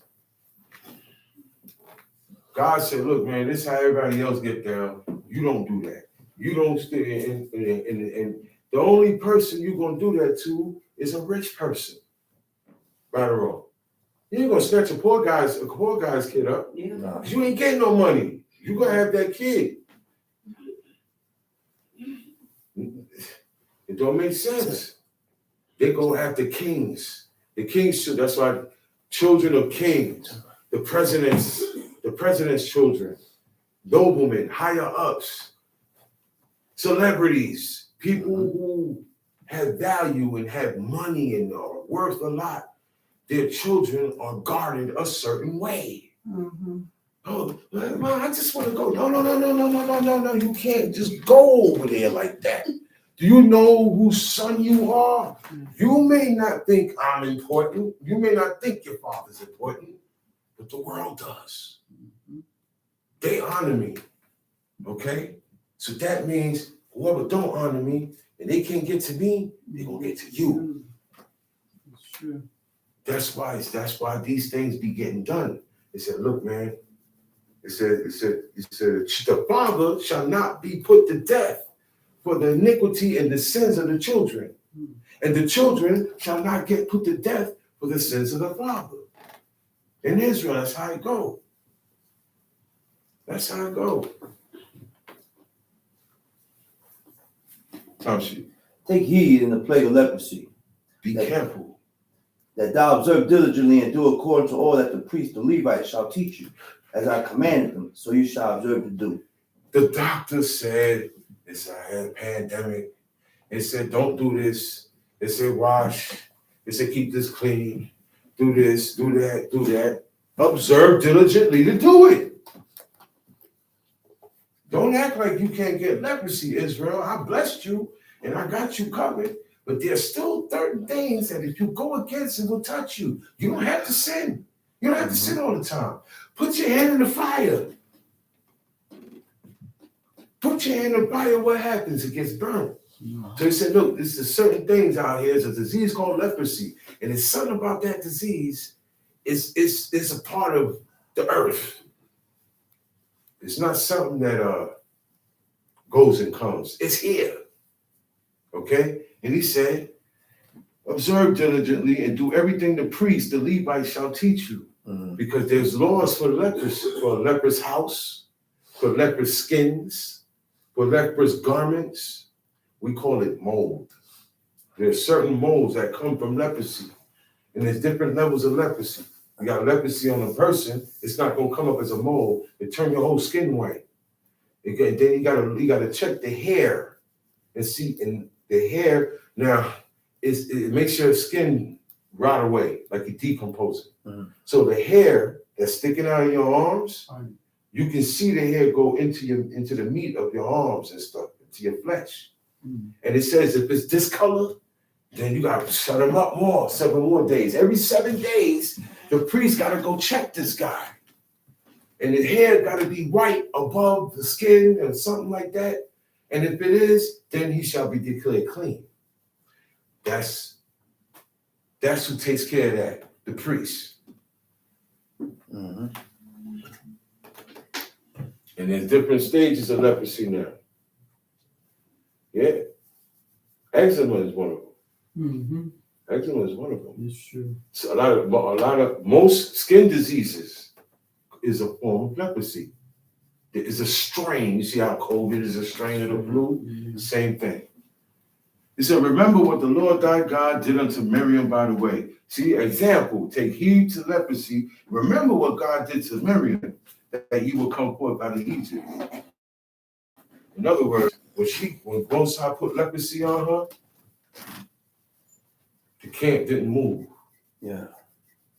The pillar of fire didn't move by day, nor the pillar of fire by night didn't move, and the cloud, the pillar of a cloud By day.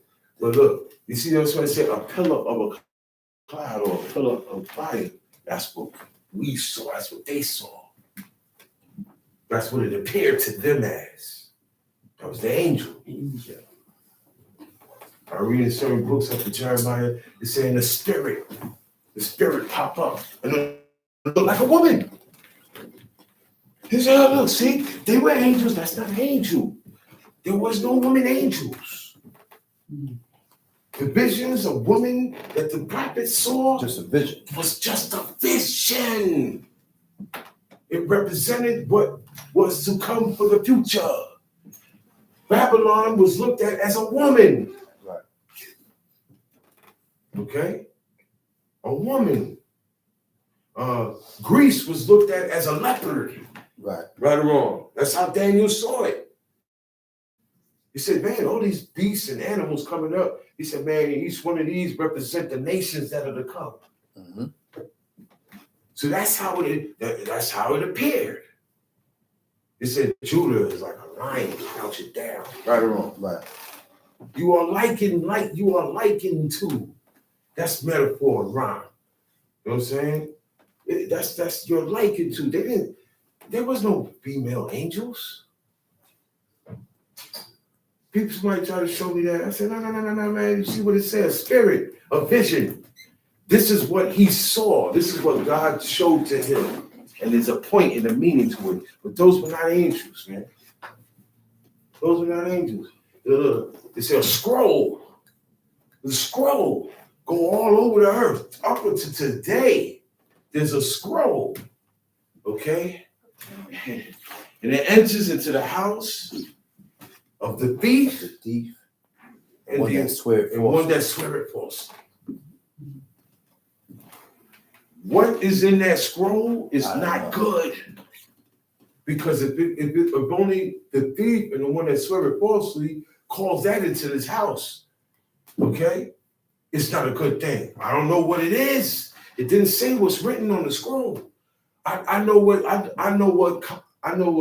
there are curses. Because that's what you bring to yourself. That's what's coming in your house. Curses. You bringing in certain spirits and say, man, you doing this, man. You making causing spirits to come up in here. That is true because of your actions. It said a thief and the one that swear falsely. Did he specify who that was? Nah, that's the whole world. There's scrolls riding around here. This thing, if God could open your eyes halfway, you will see some stuff, man. You will see some stuff. You look. Balaam, he told Balaam, let's go to a higher spot so you can curse them. This is in the spirit. When he got there, he go there to curse them, but God showed him something. You know what he saw? You know what he saw? Everything he spoke about. He said, I see a star coming out of these guys. He saw a brightness.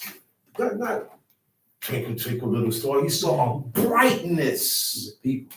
And come out of the nation, come out of the people. The people were bright. Then he saw one bright one come up and rise up. And it had a scepter.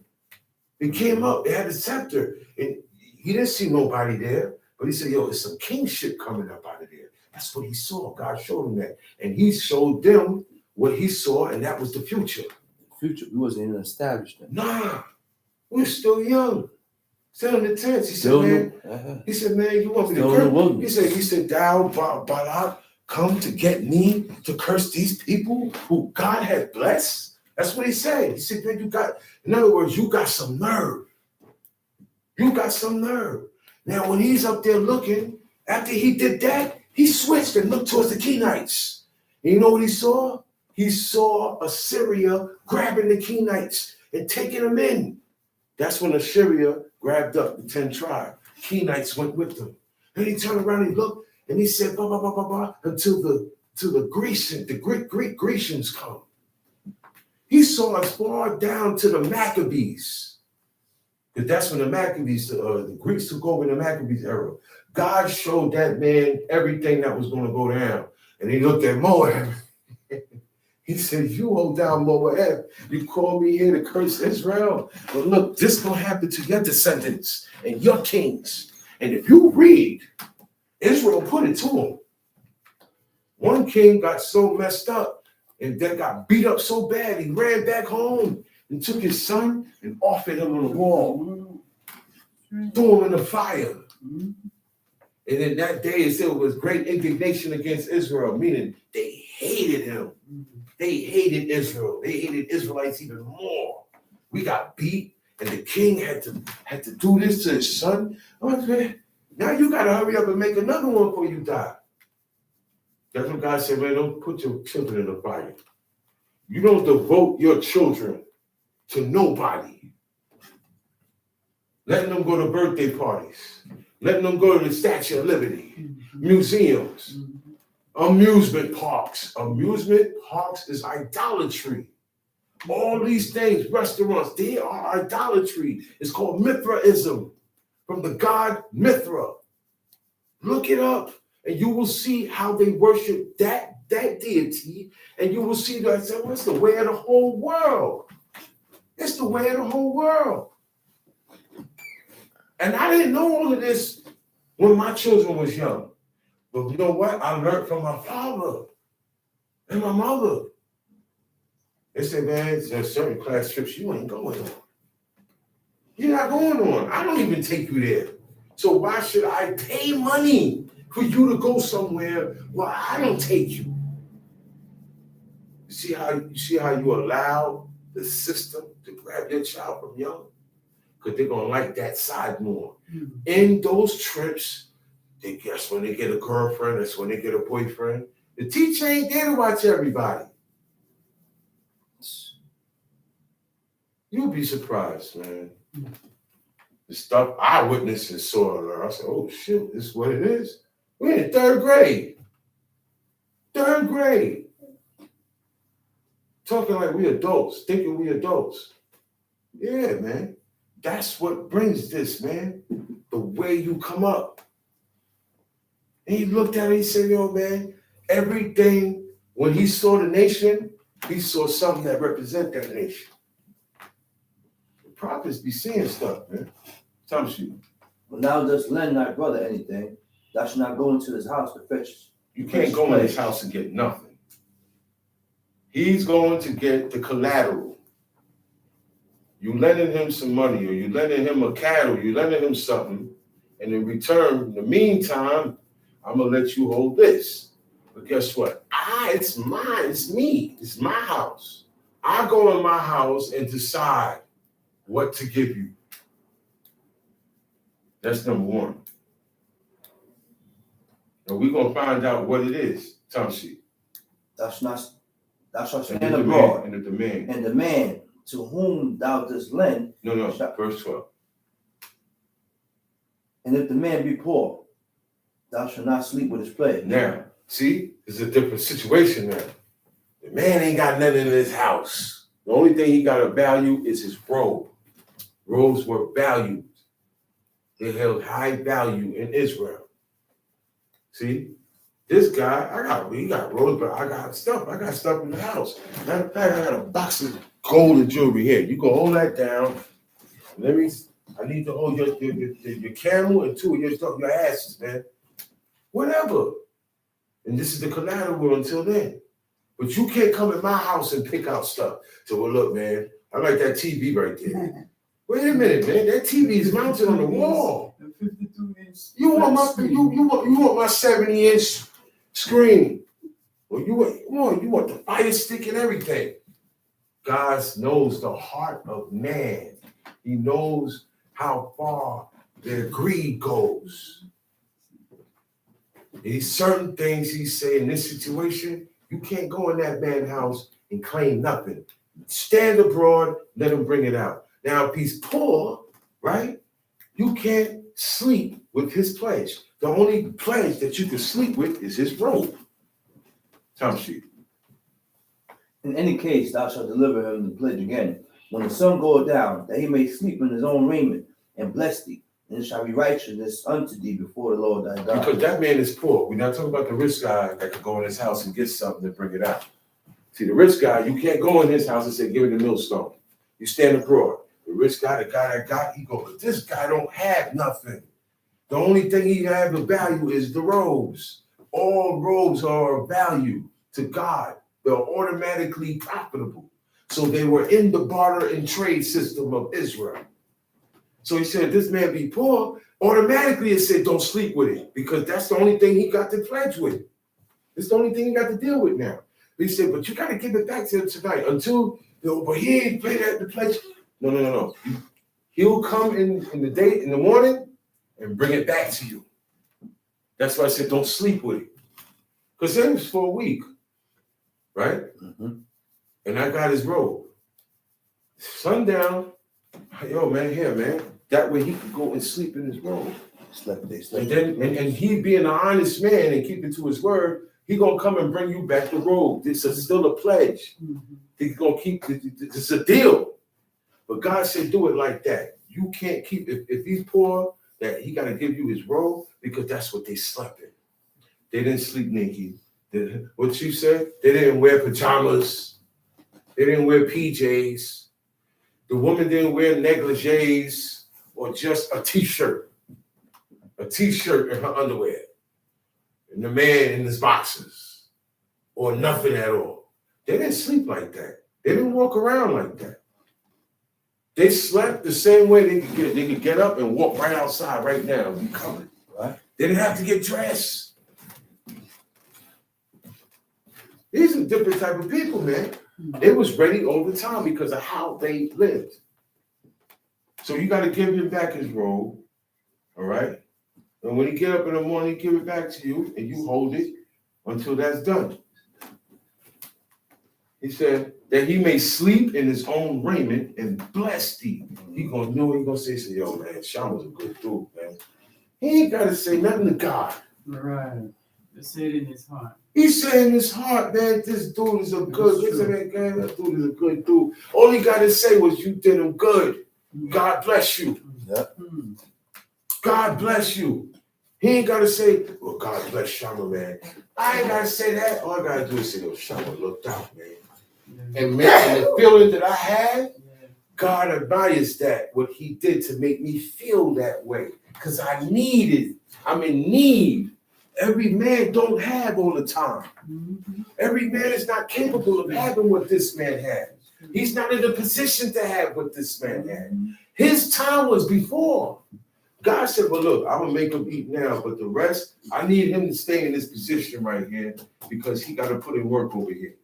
Who knows what? This guy, I'm going to give him his now. He ain't got to do nothing. This guy, he ain't getting nothing. You get yours when you leave here in death. You're going to have it hard. But they all serve God. But they all got theirs different. That's how it goes. He said, thou shalt not oppress a hired servant that is poor and needy. This is one thing we didn't do in Israel. We did not take advantage of poor people. We didn't treat poor people evil. We didn't evilly entreat poor people. Back then, if you was poor or a foreigner or a slave, you're not regarded. You can't say nothing. You have no opinion. That's why Ruth said, wow, man, you acknowledged me? In other words, you noticed me? I'm nothing but a lowly Moabite maid. I'm nobody. Because in Israel, they're nobodies. They're under. She said, I'm nobody in this. That you acknowledge your handmaid it? It was a big like, wow, I'm nobody. Know what David said? I'm nobody. Who am I to be your son-in-law? In other words, I'm not worthy. I'm not no big shot like you got. I'm not royalty. Humble. God likes humble people. He don't like proud people. The only thing he like you being proud about is that you do God's commandments. He don't like you saying, well, I'm a warrior. I'm the best warrior in the world. He don't like that. Let the world say that about you. Wow, hey, I'm the best lover in the world. Let the girls say that about you. I'm the best cook in the world. Let the people who eat the food say that about you. Right. God said, don't boast on nothing. Boast, but a man gonna boast on this. That you know, because you are fortunate to know. Everybody don't know and don't care to know. You know who the true and living God is, so that you are able, because it's not just I know who God is, because to know God is to do his commandments, right? And that's the privilege. Brag on that.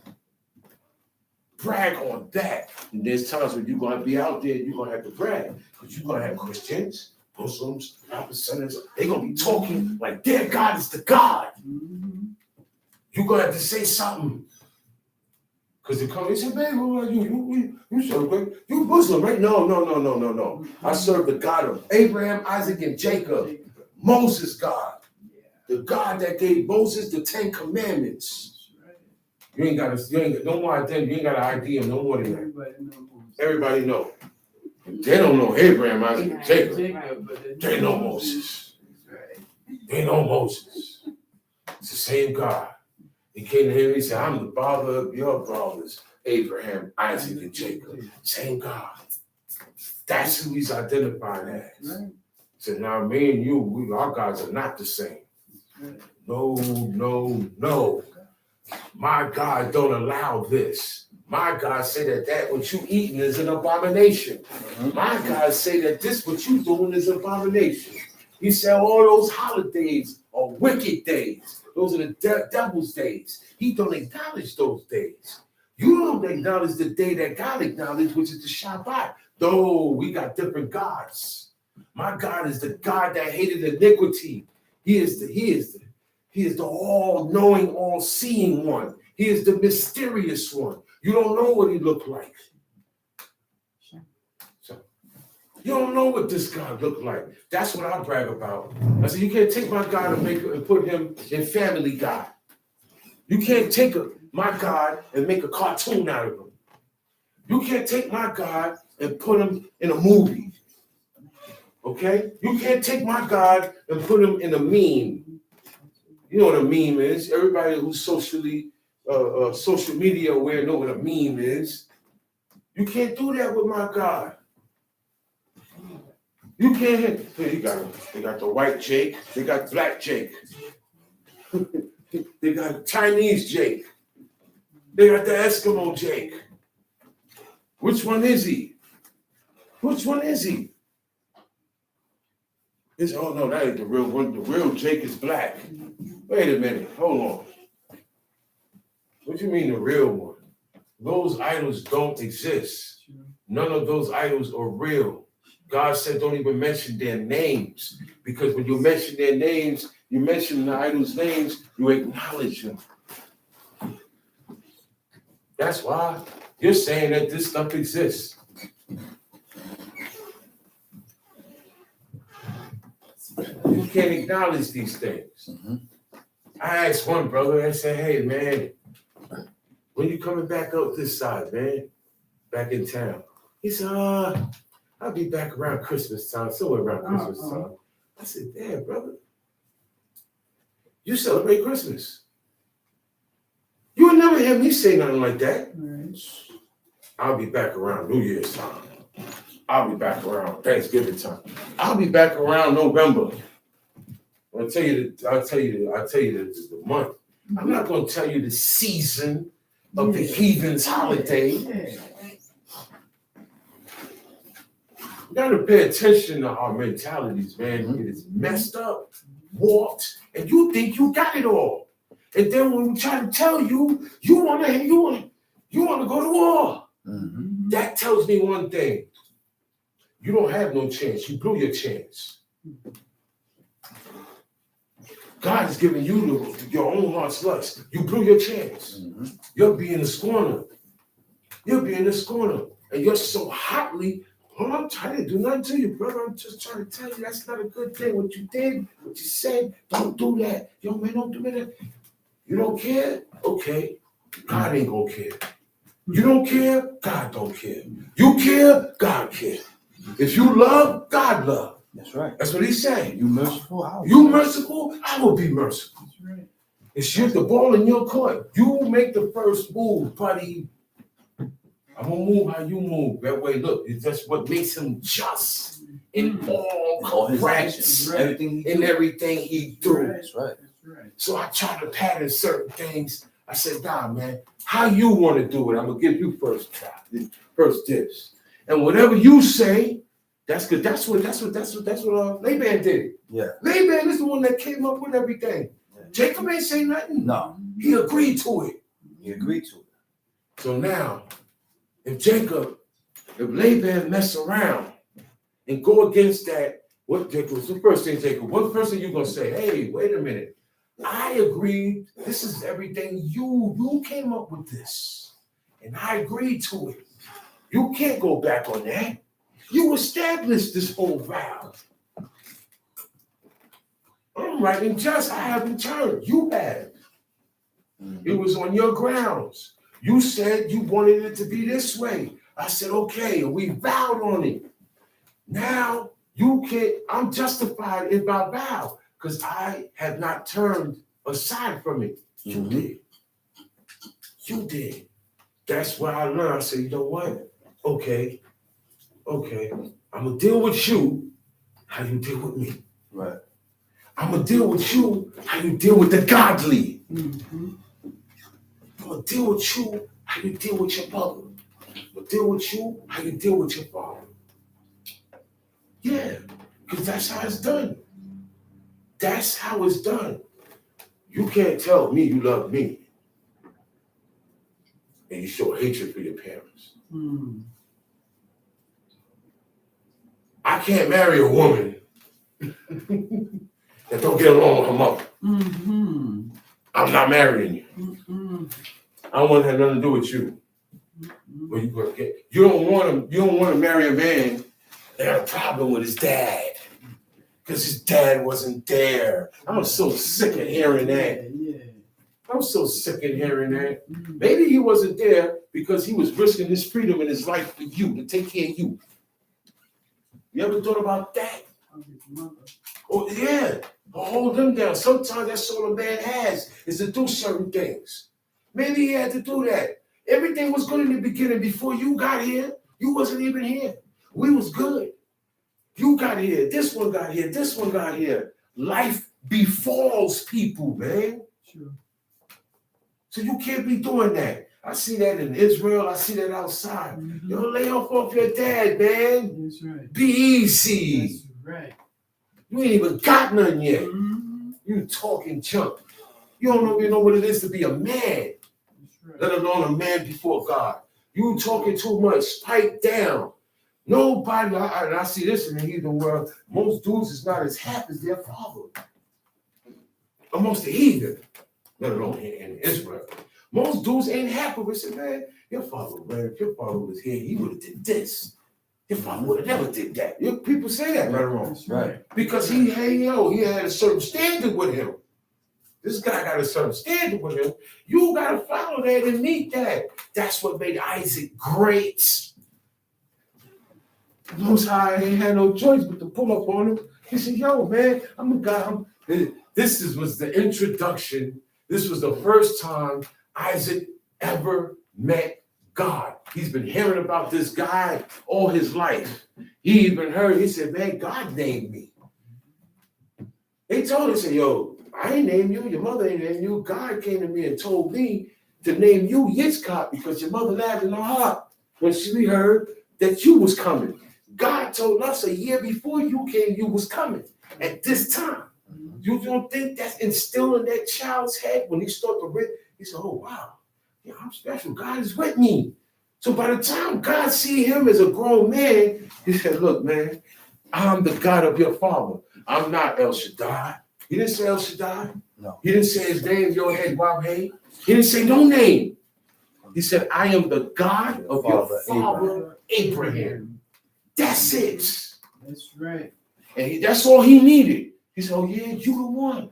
He said, yo, I'm going to be with you like I was with your father Abraham. The reason why I was with your father Abraham, because he obeyed my charge, my voice, my commandments, my orders, my statutes, my judgments, my ways, everything. He said, so now you got the opportunity to do the same thing your daddy did with me. He's dead. You're the only one now that's like him. And you so clean and pure, you ain't got no sin in you. So I'm pushing up on you. What's up? I'm going to be with you everywhere you walk and everywhere you go, and the blessing going to pass through you. Isaac's life was so simple. He didn't complicate his life like we do. That's right. We complicate our lives in front of God, man. Oh, man. It's not too much to read about Isaac. No. Because he was so much like his dad. Yes. He went through the same events Yeah, Abimelech. with the same dude. Ain't that something? That dude lived for a long time.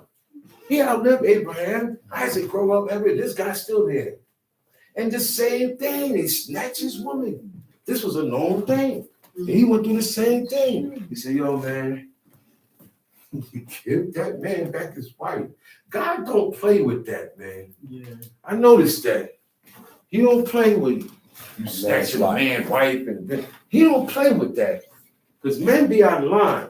Mm-hmm. Men be out of line. They be out of hand. They be out of line. They're very disrespectful. I see outside. Dude walking with his woman. Dude, you still look, you all in her face. Get out her face, man. But now the guy gonna be like, yo, what's up? You gonna start a war like that, man. Facts. You can't do that. You won't be ice grilling mines. That While means I'm you with her? want it. You can't do that. I'm a God. Whatever belongs to me and my possession, you can't be eyeing. That's why it said, thou shalt not covet thy neighbor's house. Thou shalt not covet thy neighbor's wife. Nor his manservant, nor his maidservant. Don't be looking and desiring his stuff. Because the neighbor is a man, he's a God like you. Mm-hmm. That's why so much stuff go down in jail. Because all they do is come after things that belong to you. And you gotta fight for it. You gotta fight for it. You gotta hold it down. If not, they're gonna take everything. Right on, John? Yeah. They will take everything. Mm-hmm. No. You can't guard your stuff all the time. When you come back, it's gone. Mm-hmm. And if you're not a warrior, you ain't gonna eat. And every time you get something, they're gonna take it. That's why God protected these people. Because every time, look, what did the Moabites take? When they sinned before God and left an opening, and the Moabites came in and overtook their land, what did they take from them? They didn't take silver and gold. You remember what the Moabites was taking from them? Wheat, barley, food. Remember, Gideon had to hide. He had to hide by the threshed wheat. Because Moabites will walk in your house. They walk in there all over the place. They're going to walk in your house like the Gestapo, like Germans. So he had to hide by the wine press. Wine press is big. And he take it and he grind this stuff up, so he can hurry up and fix it, eat. Because if you don't hurry up and do that, the Moabites see it. Yo, what's that? Yo, give me that, man. That's mine. Yeah. And that's how it is in this world. Men come to take your stuff. If you're weak, they're taking it. They'll take your wife, they'll take your kids.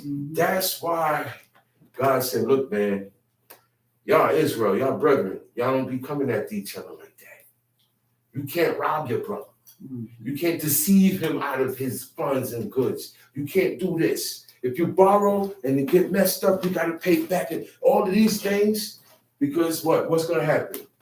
Man, I ain't paying back nothing. Get out of here, man. Pulling his sword and what? And if everybody's scared of him, what's going to happen? They're going to take it. And I see that happen. I said, oh, this guy's a bully. Right, he want to enforce the laws on everybody else. Nobody can tell him nothing. You don't see him enforcing the laws on him. That's a bully. That's a bully. You got to watch that. You got bullies in Israel too. Yeah, a couple of them. A lot of them had big mouths. Some shoot. Thou shalt not oppress a hired servant that is poor and needy, whether it be of thy brethren or of the stranger. In this case, man, have a heart. Have a heart. These things are teaching you how to deal with people and give them according to their just due. Whether he's a stranger or not, he's poor. He don't have like everybody else. He don't get like everybody else. So he's moving on a different time. He can't get up and go like you can. You understand what I'm saying? Mm-hmm. The stranger too. It's double because he's not around the people he came up with. Everybody is okay, yeah, we cool and everything, but it's not my family. This is not my family. Okay? I'm comfortable here, but I'll lie on the floor, go to sleep, mouth open. I'm with my family. Drooling out my head. I'm not gonna be like that anywhere else amongst others. I'm gonna be aware of my space. I'm gonna be aware of my mouth, what I say, not to offend or be indifferent to to what's going on because I'm the stranger.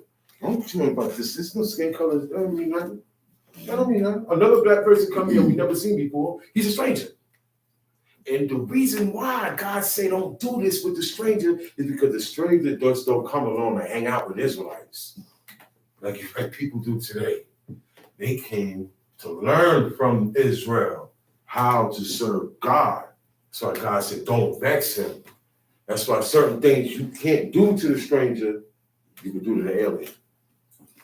The alien is the one that don't come around to do these commandments. The alien is the one that living his own thing. He's on the other side. That I could sell him what you call it? Roadkill. I could send him something that died of itself, or animal that was torn by beasts, or ripped apart by a vehicle, and he on the road because people eat that, right? Yeah. There are people, I don't care what animal it is. Yeah. A truck run over it. You look, he grab that up, take it back, skin it, clean it, and eat it. There are people in this planet like that. Raccoons, skunks, badgers, aardvarks, anteaters, all those dudes that eat that. Possum, they hunt that. You gotta have a gun. You wanna eat a possum, you gotta fight that possum. Possum don't go down easy. Boars don't go down easy. You gotta fight to get these unclean animals in your system. Because that's what they're doing, they eat that stuff. Time for you. At his day, thou shalt give him his hire.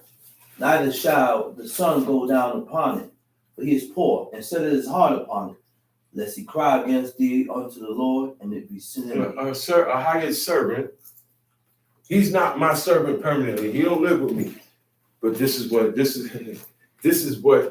boils into today. I'm going to work for this man. We put in work on his field or something. At the end of the day, I'm going home. His home is not my home. I'm only a servant while I'm hired, okay, for the day. You're only my boss till 5 o'clock. Now, it says, at his day, thou shalt give him his hire. At his day. You know what this day is? When the day is at end. That's your day. Your day is not, it's 12 o'clock. Oh, man, my day is all, man. No, you ain't had your day yet. It could turn around and be all good. At the end of the day, meaning evening time coming, it's not dark yet. I was reading last night about evening time, and it only lasts for no more than 5 to 7 minutes. That's when the shadow is cast. Yeah, that's the period where the shadow is cast that you always read about in Nehemiah. That time is only that's evening. That's when everything gets shut down. Because when you go outside and that shadow real long, everything is shut down for Shabbat then. In a little space of time, sun is down. Sun is down. You only got 5 to 7 minutes. That's why you gotta shut it down. That's why you gotta shut it. That's why we give it like an 18 to 20 minute period before the shadow cast. It's down. It's down already. You still smoking. You said when the evening cometh on, man. Yo, there's certain times, look, you should have said it. Certain times, I said, man, I don't have to be outside. I'm experienced enough to know. I've been watching the sun. I've been living in different places. I know when it's evening time. God knows that I know. How about that? God knows that I know when it's evening time. So, that's right. There's a certain wind down period, a certain countdown before,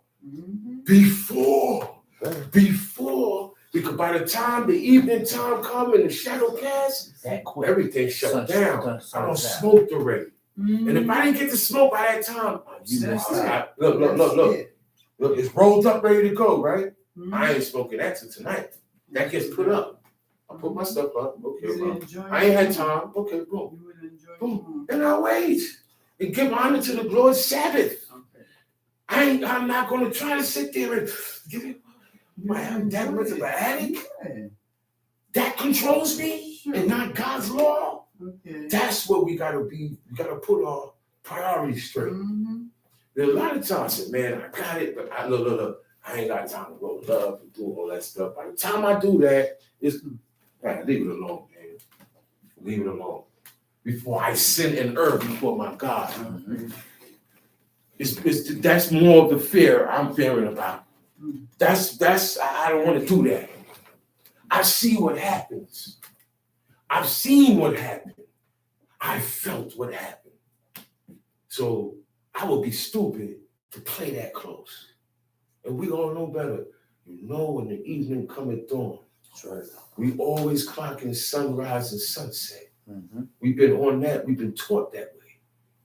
Like I said again, nothing changes. We stay the same way. Mm-hmm. Same drive. We got to start picking up the attitude to go with it.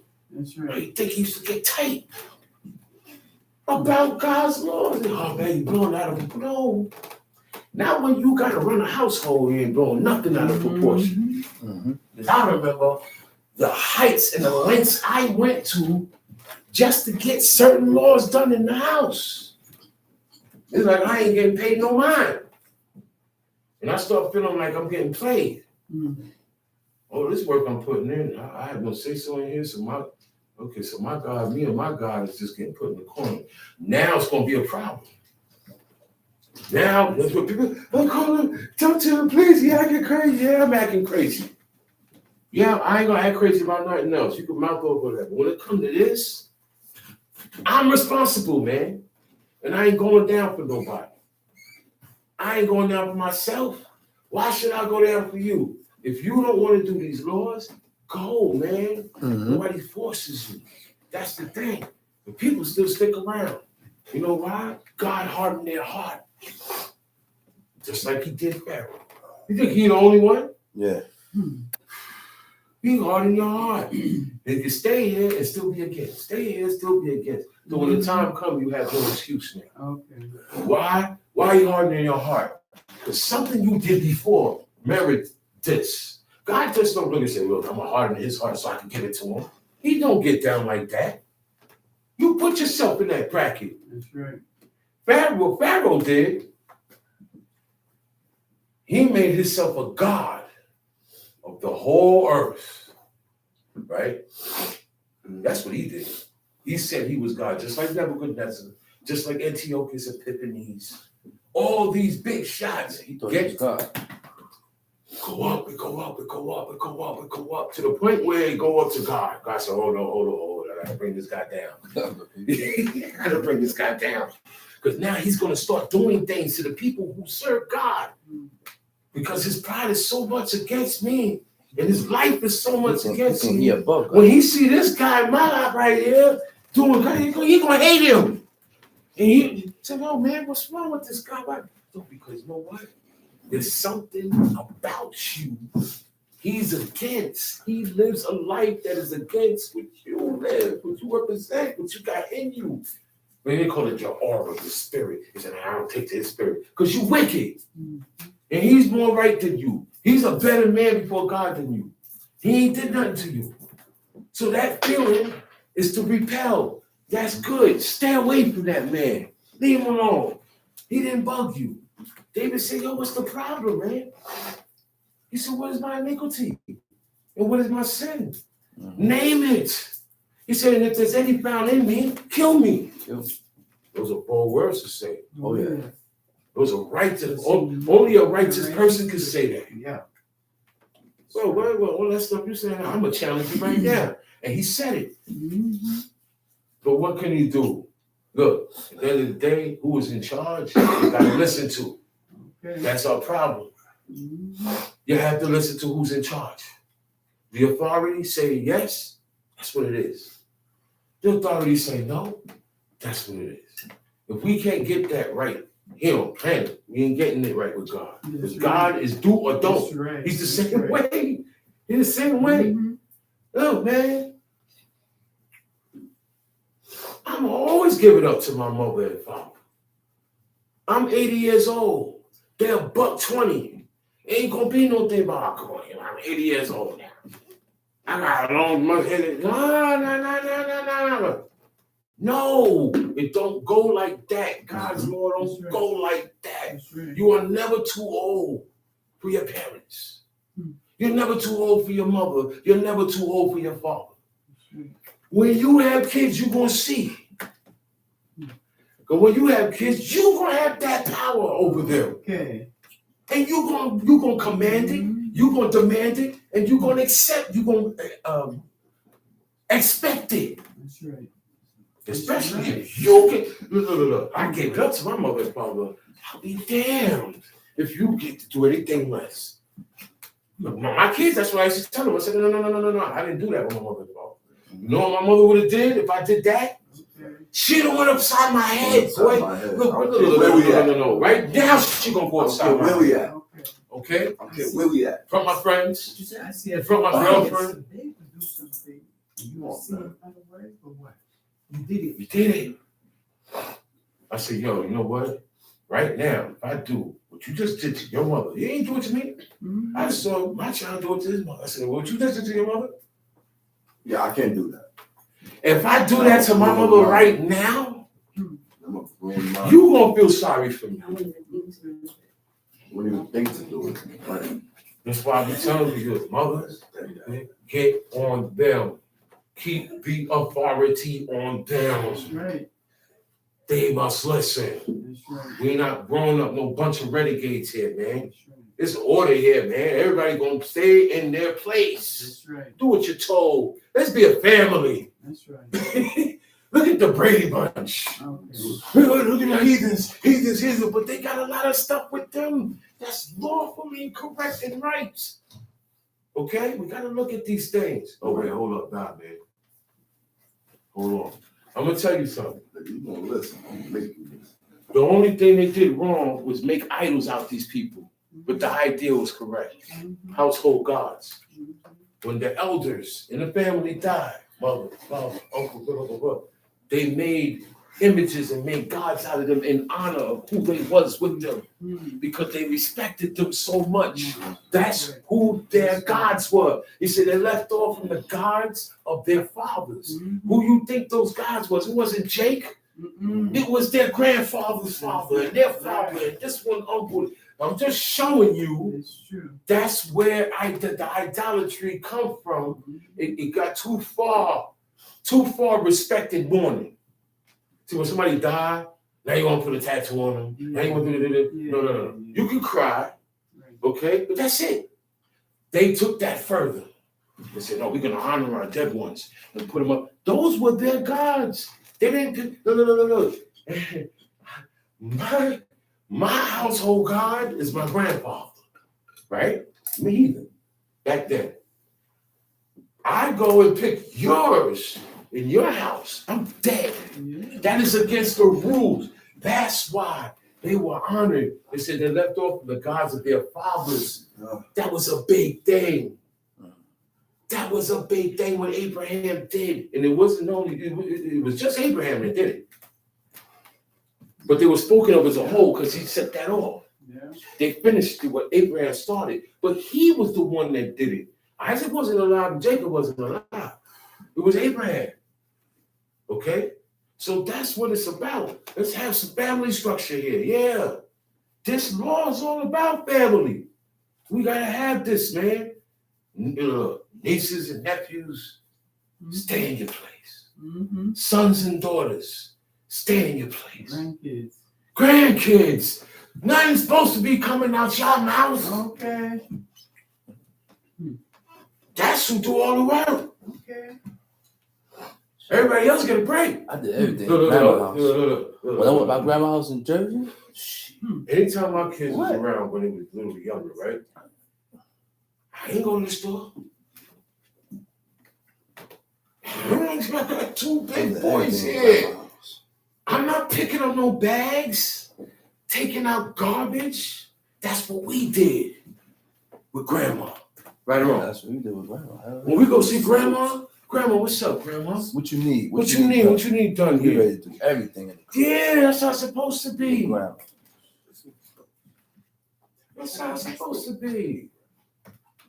No, man. That's why the grandma and grandpa, can't forget grandpa. That's why they be like, leave the kid alone. They look out for the grandkids. Yes. Why? Because the grandkids be up under them. Yes. So when they want something done, the grandkids go get it done. Mm-hmm. So you said, oh, no, leave him alone. Then he wrong, but he's still telling leave him alone. Why? They close with them, but I don't see the closeness. What's up? Jacob and Esau was taken to see Abraham. I know this for a fact. They knew Abraham. Abraham lived into their lives. Okay? They were little boys when he died. So they knew who their father's father was. They knew that. Abraham the one that said it all. That's like me that's like, yo, sir, come on. Want to see your granddad, my father. Come on. And I leave him there. Sometimes I used to leave him in there while I was and go take care of my business. Why? Because that's gonna help how I got trained and how about him. He gonna get the same thing. He gonna get more and he get double. I get help. That's what the grandmothers and grandfathers do. They help keep the kids in line. So the children, the grandchildren, all children, you got to do stuff. You got to put in work. You got to put in work. How's the youngest sitting around not doing nothing? And the oldest ones is doing everything. Now, you are not capable of doing everything. Mediocre things, small things, for you. Nobody should have to tell you anything. If grandma was alive, right or wrong, son, did she have to do anything? Nothing. Nothing. Grandfather was alive. And he was able to do for himself. Well, we got this thing mixed up. We got it mixed up, man. He said, the fathers shall not be put to death for the children. This is only amongst Israel. It's only amongst us. These laws, certainly when it comes to killing and putting to death and everything, right? A brother that served God, I'm not going to kill his son for what his father did. His father committed adultery with my wife. I go kill his son. I'm not going to do that. I'm not going to do that. Okay? It said, thou shalt not pervert. Pervert means to change the judgment of the stranger, nor the fatherless, nor take a widow's raiment to pledge. Look, man, she don't borrow nothing. The widow, she gets no pledge or nothing like that. Okay? Whatever she needs, you just give her. She don't have to pay back nothing. The widow don't pay back nothing. You don't go in there to get no pledge from her. Oh, but she got money. She's the widow. The one thing that makes her a widow, she don't want no other man since her husband died. That's why she a widow. That's why they're honorable. They're honored as if they're virgins. Yeah, widows are virgins. Widows, most widows, not all, but most widows don't remarry. Right or wrong? Most widows do not remarry. They stay a widow. That show one thing. They really love that man that died 25 years ago, 30 years ago. She can't see herself with no other man. And he dead. And she could go be, the guy said the husband died, whatever. She could go be. The only man for me was Chico. I miss Chico. Ain't nobody look. The only man she had or was ever with was Chico. I'm just saying, who's using that name? She was a virgin when she met Chico. Right. Chico got the virginity. She ain't never been with no other man since then. He's dead.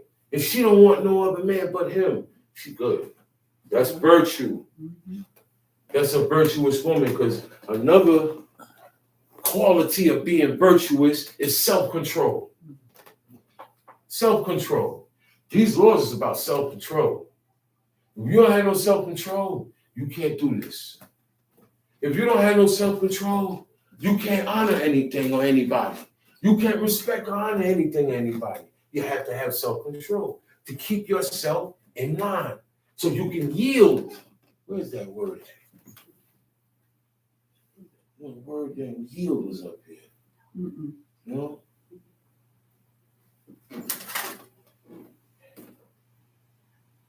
Hearken, to listen to give respectful attention to give heed to. Rebellion, opposition to one in authority or dominance. Stubborn, unreasonably or perversely unyielding. I knew I saw that word up here somewhere. That's when you're stubborn and you're going against, you don't yield. You say, yo, I yield. Yield in driving means slow down, give way. Stop and give way. Accept and let it pass before you. Let this pass. Give into it. Don't be in opposition. What we say, ops. Yo, he the ops. I mean, he's the opposite of us. He's the enemy. If whoever's the opposite of God is the enemy, you're the opposition. You're opposite. Thou shalt remember that thou wast a bondman in Egypt, and the Lord thy God redeemed thee thence. He said, don't forget, you was a slave, man. You was in the bottom. Don't forget your past. Don't forget, you wasn't always on top like this.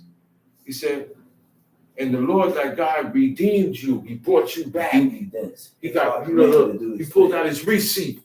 He said, yo, these my people, man. He redeemed them. They don't belong to you. I took them from you, and they belong to me. Now I redeemed them to the rightful owner. Redeemed means they came back to the rightful owner. Come, sheep. When thou cuttest down that harvest in thy field, and thou hast forgotten a sheaf in the field, thou shalt not go again to fetch it. It shall be for the stranger, for the fatherless, and for the widow, that the Lord thy God may bless thee in all thy works of thy hand. Because that was our occupation. The occupation, there was no federal buildings, and there was no cops, and we're going to be a lawyer, and going to college, becoming this, and an architect, and doctors.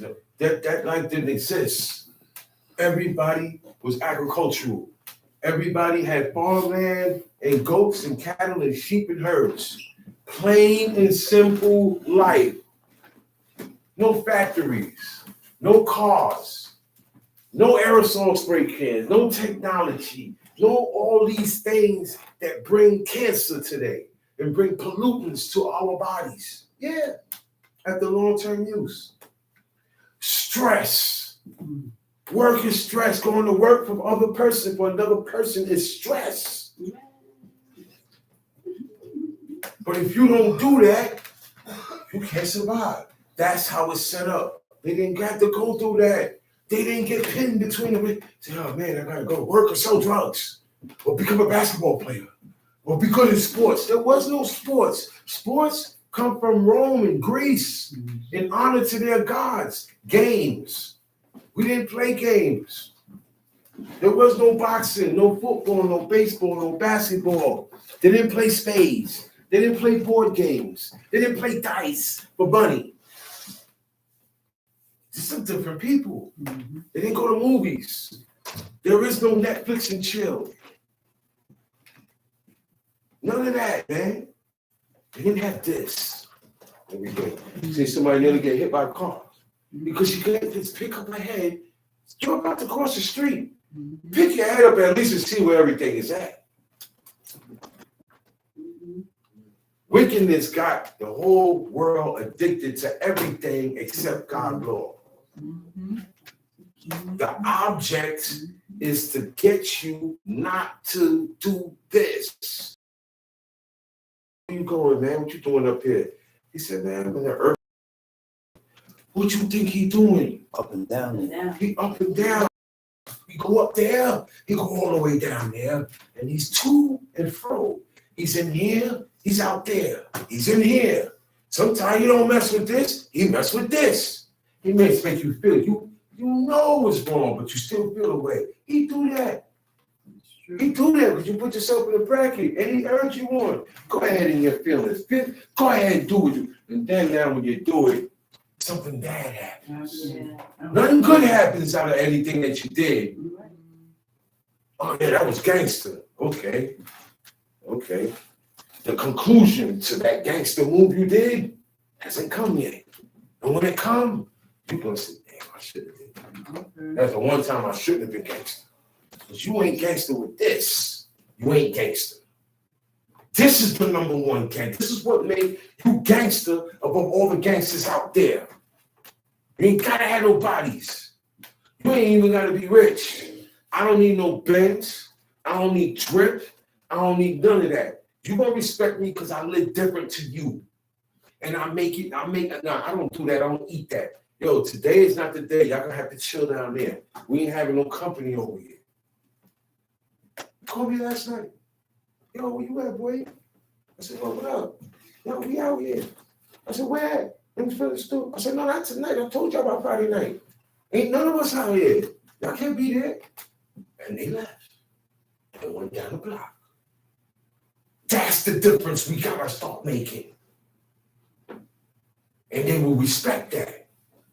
They respect distance. Familiarity, no respect. Remember that. Outside there, when they get too familiar, you ain't gonna get no respect. But if you put some distance, and God say, and show a difference, you're gonna get it. That's why my word be golden with certain people out there. Because I put a difference. I ain't special. I'm not patting myself on the back. It's because of this. I put a difference with this, and I make them know it and see it. And I let them know I'm not with this. I'm not with that. Don't even talk about that around me. Mm-hmm. No. You can't come over here no more, period. That's what I be doing. This be in my head. It's in my head. I've heard it so much. I can't say, oh, man, I messed up. No. You knew. You knew. That's why I say, people, we know. We got to stop, man. It said, where I'm at? Verse 20. 20. When thou beatest thine olive tree, thou shalt not go over the poles again.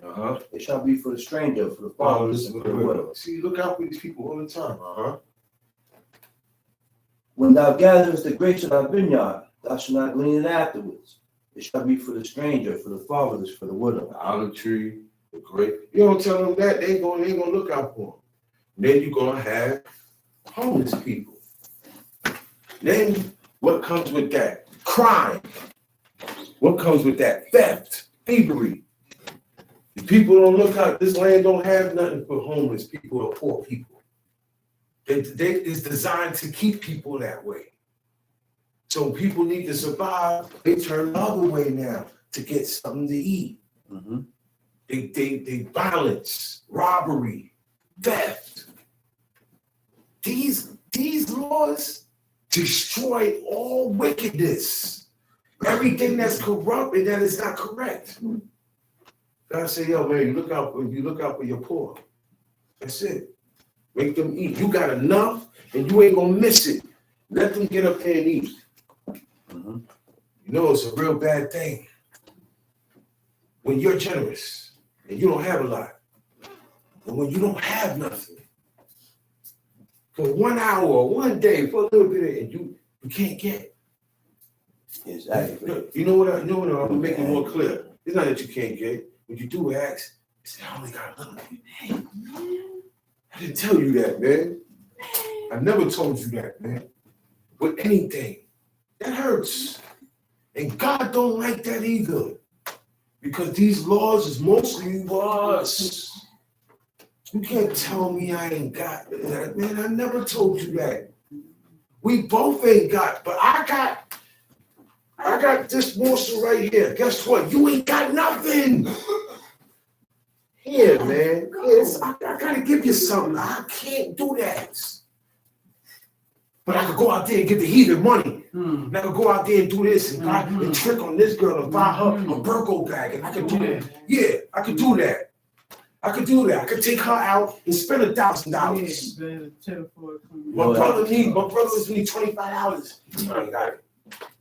You know what I know? This is where we mess up at, man. You know what I know is with God. He said, if you got a little, give a little. Give according to that little you got. You got a lot, give a lot. Tax yourself. But don't turn them away. Don't turn them away. Yeah. Don't turn them away empty. And say, come back, what?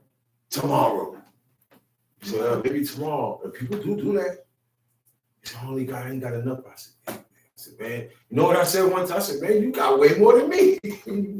That little bit you talk about is a lot. And what I asked for wasn't a quarter.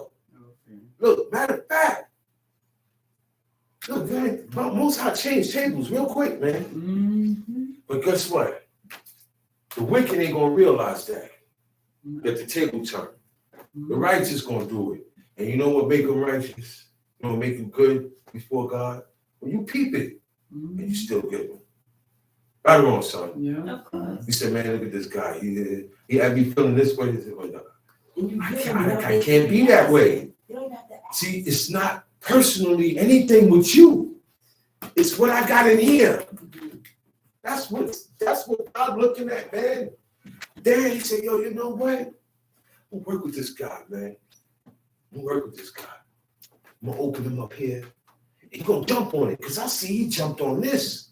He gonna jump on it, he gonna do it. That's where our heads gotta be at, because we cannot stoop to the same level of the wicked or the unrighteous or the scorner or the one that's being naughty. You understand what I'm saying? We gotta really, really link up and do this thing right.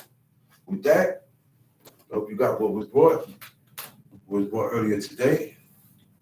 And Young Terrell is coming in. Right? Yeah. Call me back. Yeah, you go up there. Shalom Aleichem. Hold up, speaker, next speaker. Nasi Drama. Nasi Shama. Yes, drama. I ain't staying long. Just want to remind you that September 26th, Monday is Yom Teruah. Yom Teruah is the day of the blast. So coming the 25th at sundown. 25th at sundown. It's the day of the blast. That's the day that the children of Israel met God. That was a day that the God of our fathers, his presence ignited a whole mountain range and incinerated a whole mountain. While the mountain was incinerated with fire, then you had the trumpet waxing loud. While that trumpet is waxing louder and louder and louder and louder, he said Moses drew near to the thick darkness where God was. Right where God was. Went right back over there. But before he went there, he had to put boundaries, set bounds around that whole mountain. He said, if anybody break forth to see me, he said, don't gaze. Engage. He said, they're going to get shot through. So go and tell these people. Now, Moses said, God, he's almost right. You see, you already commanded me to set bounds. He told him again, he said, get down there and wander. Because you think we don't know the people more than the Most High.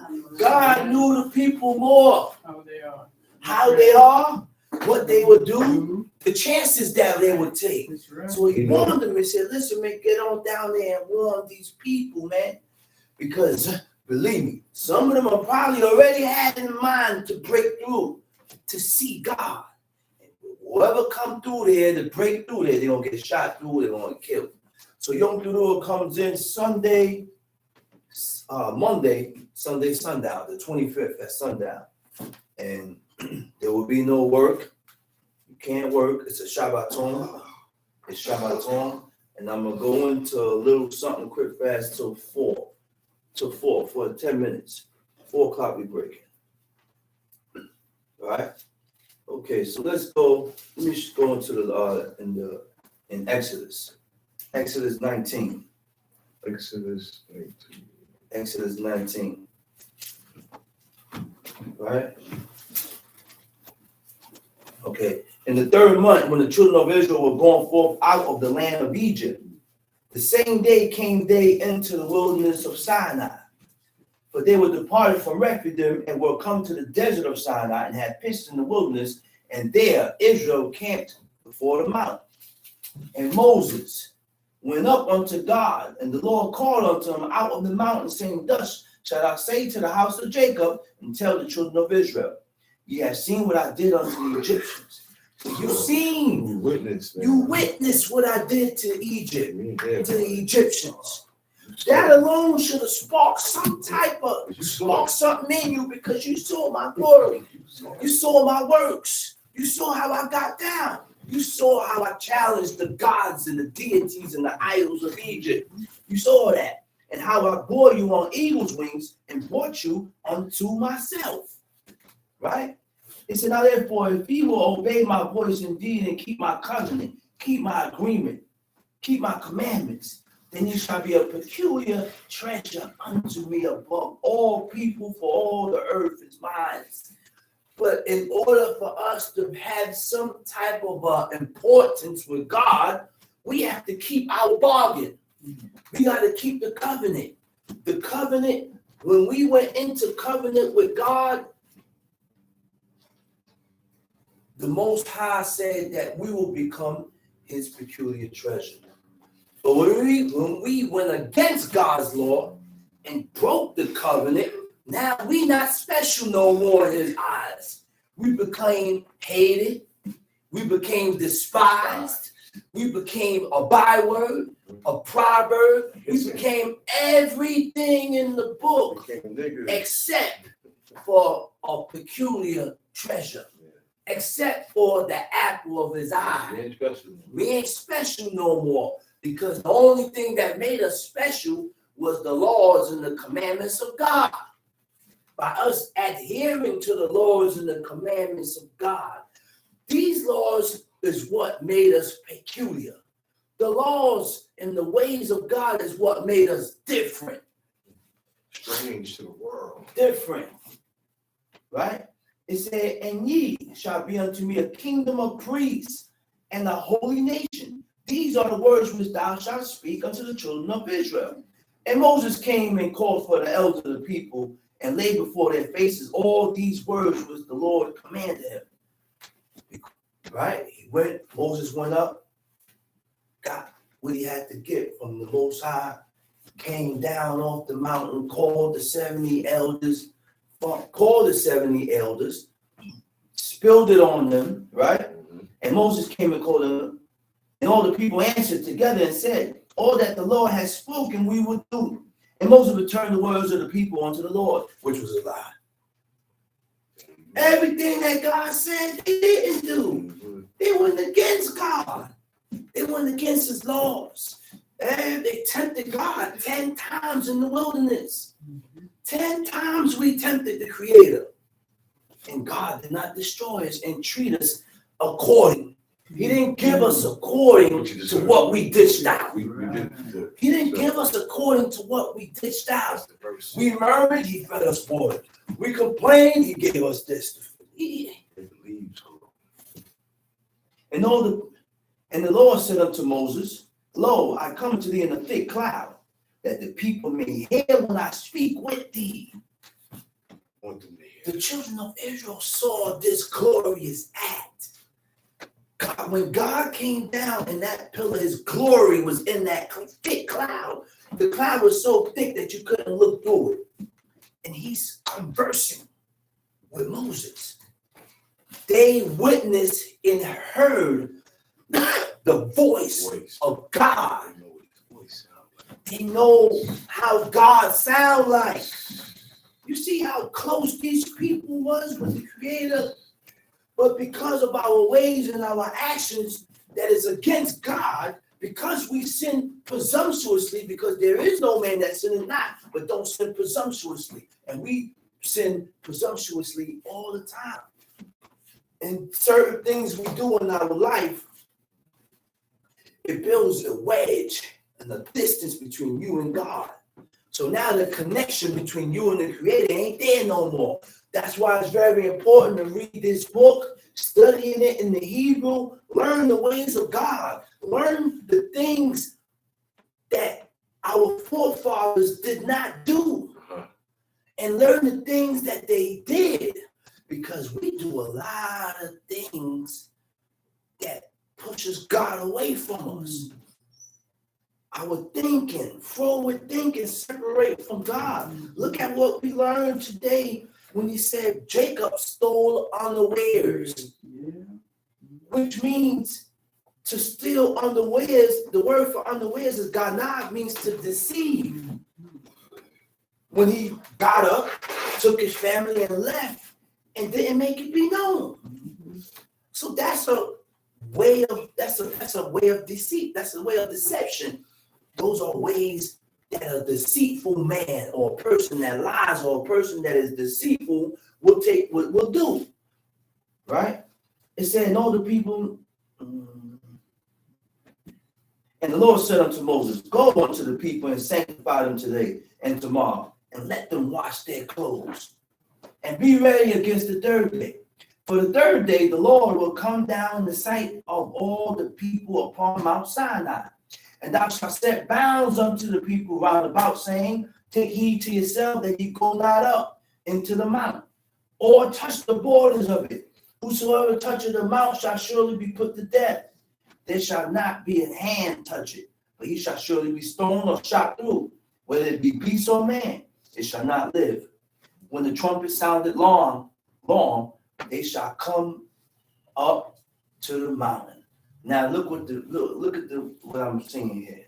He said, "Go unto the people and sanctify them today, tomorrow, and let them wash their clothes on the third day." Right? On the third day. And Moses went down from the mount unto the people and sanctified the people, and they washed their clothes, and they said unto the people, "Be ready against the third day. Come not at your wives." In the law, it states when you cohabitate with your woman and the seed of copulation leave from you, you are unclean. Automatic. And I have to wash whatever the semen touches, and I have to wash my flesh before sunset. And I'm clean, Right. so that I won't bear iniquity, right? And in Leviticus 22, it said, if the seed of copulation leave from you, and I come in contact with you, I'm unclean. Now people say, "Oh, that's not true. That's for the priests. That's only for the priests." Listen, God said we're gonna be a kingdom of priests. We're gonna be a kingdom of priests. So it's for everybody. Okay, it's for everybody. Stop playing games. Why do you think they separated when a person was unclean by semen? He couldn't come amongst the camp. He had to be outside of the camp. So if he outside of the camp, what makes you think he was going around touching people? By himself. He don't transfer the uncleanness by sitting and laying down. But if you're unclean by that semen leaving from you, and you touch me, I'm unclean. Or I touch you, you're unclean. Now, the difference is,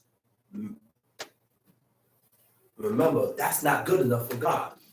You know why I say that? Because the Most High said, if you come at your wife, when this is not no ordinary thing here. My presence will be before you. I need 3 days. 3 days clean. 3 days you got to be clean, away from your woman.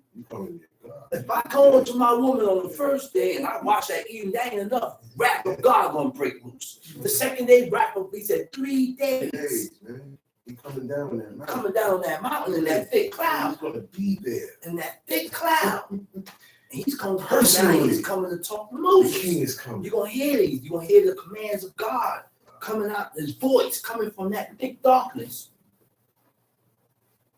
And the Lord said, "Go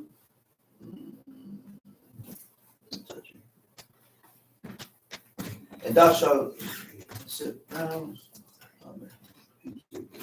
Okay. And it came to pass on the third day in the morning that there were thunders and lightnings and a thick cloud upon the mountain, and the voice of the trumpet exceeding loud, so that all the people that was in the camp trembled. And Moses brought forth the people out of the camp to meet with God, and they stood at the nether part of the mountain. And Mount Sinai was altogether on the smoke, because the Lord descended upon it in fire. Descended upon it on fire. God came down, incinerated the whole mountain range, and the smoke thereof ascended as the smoke of a furnace, and the whole mountain quaked.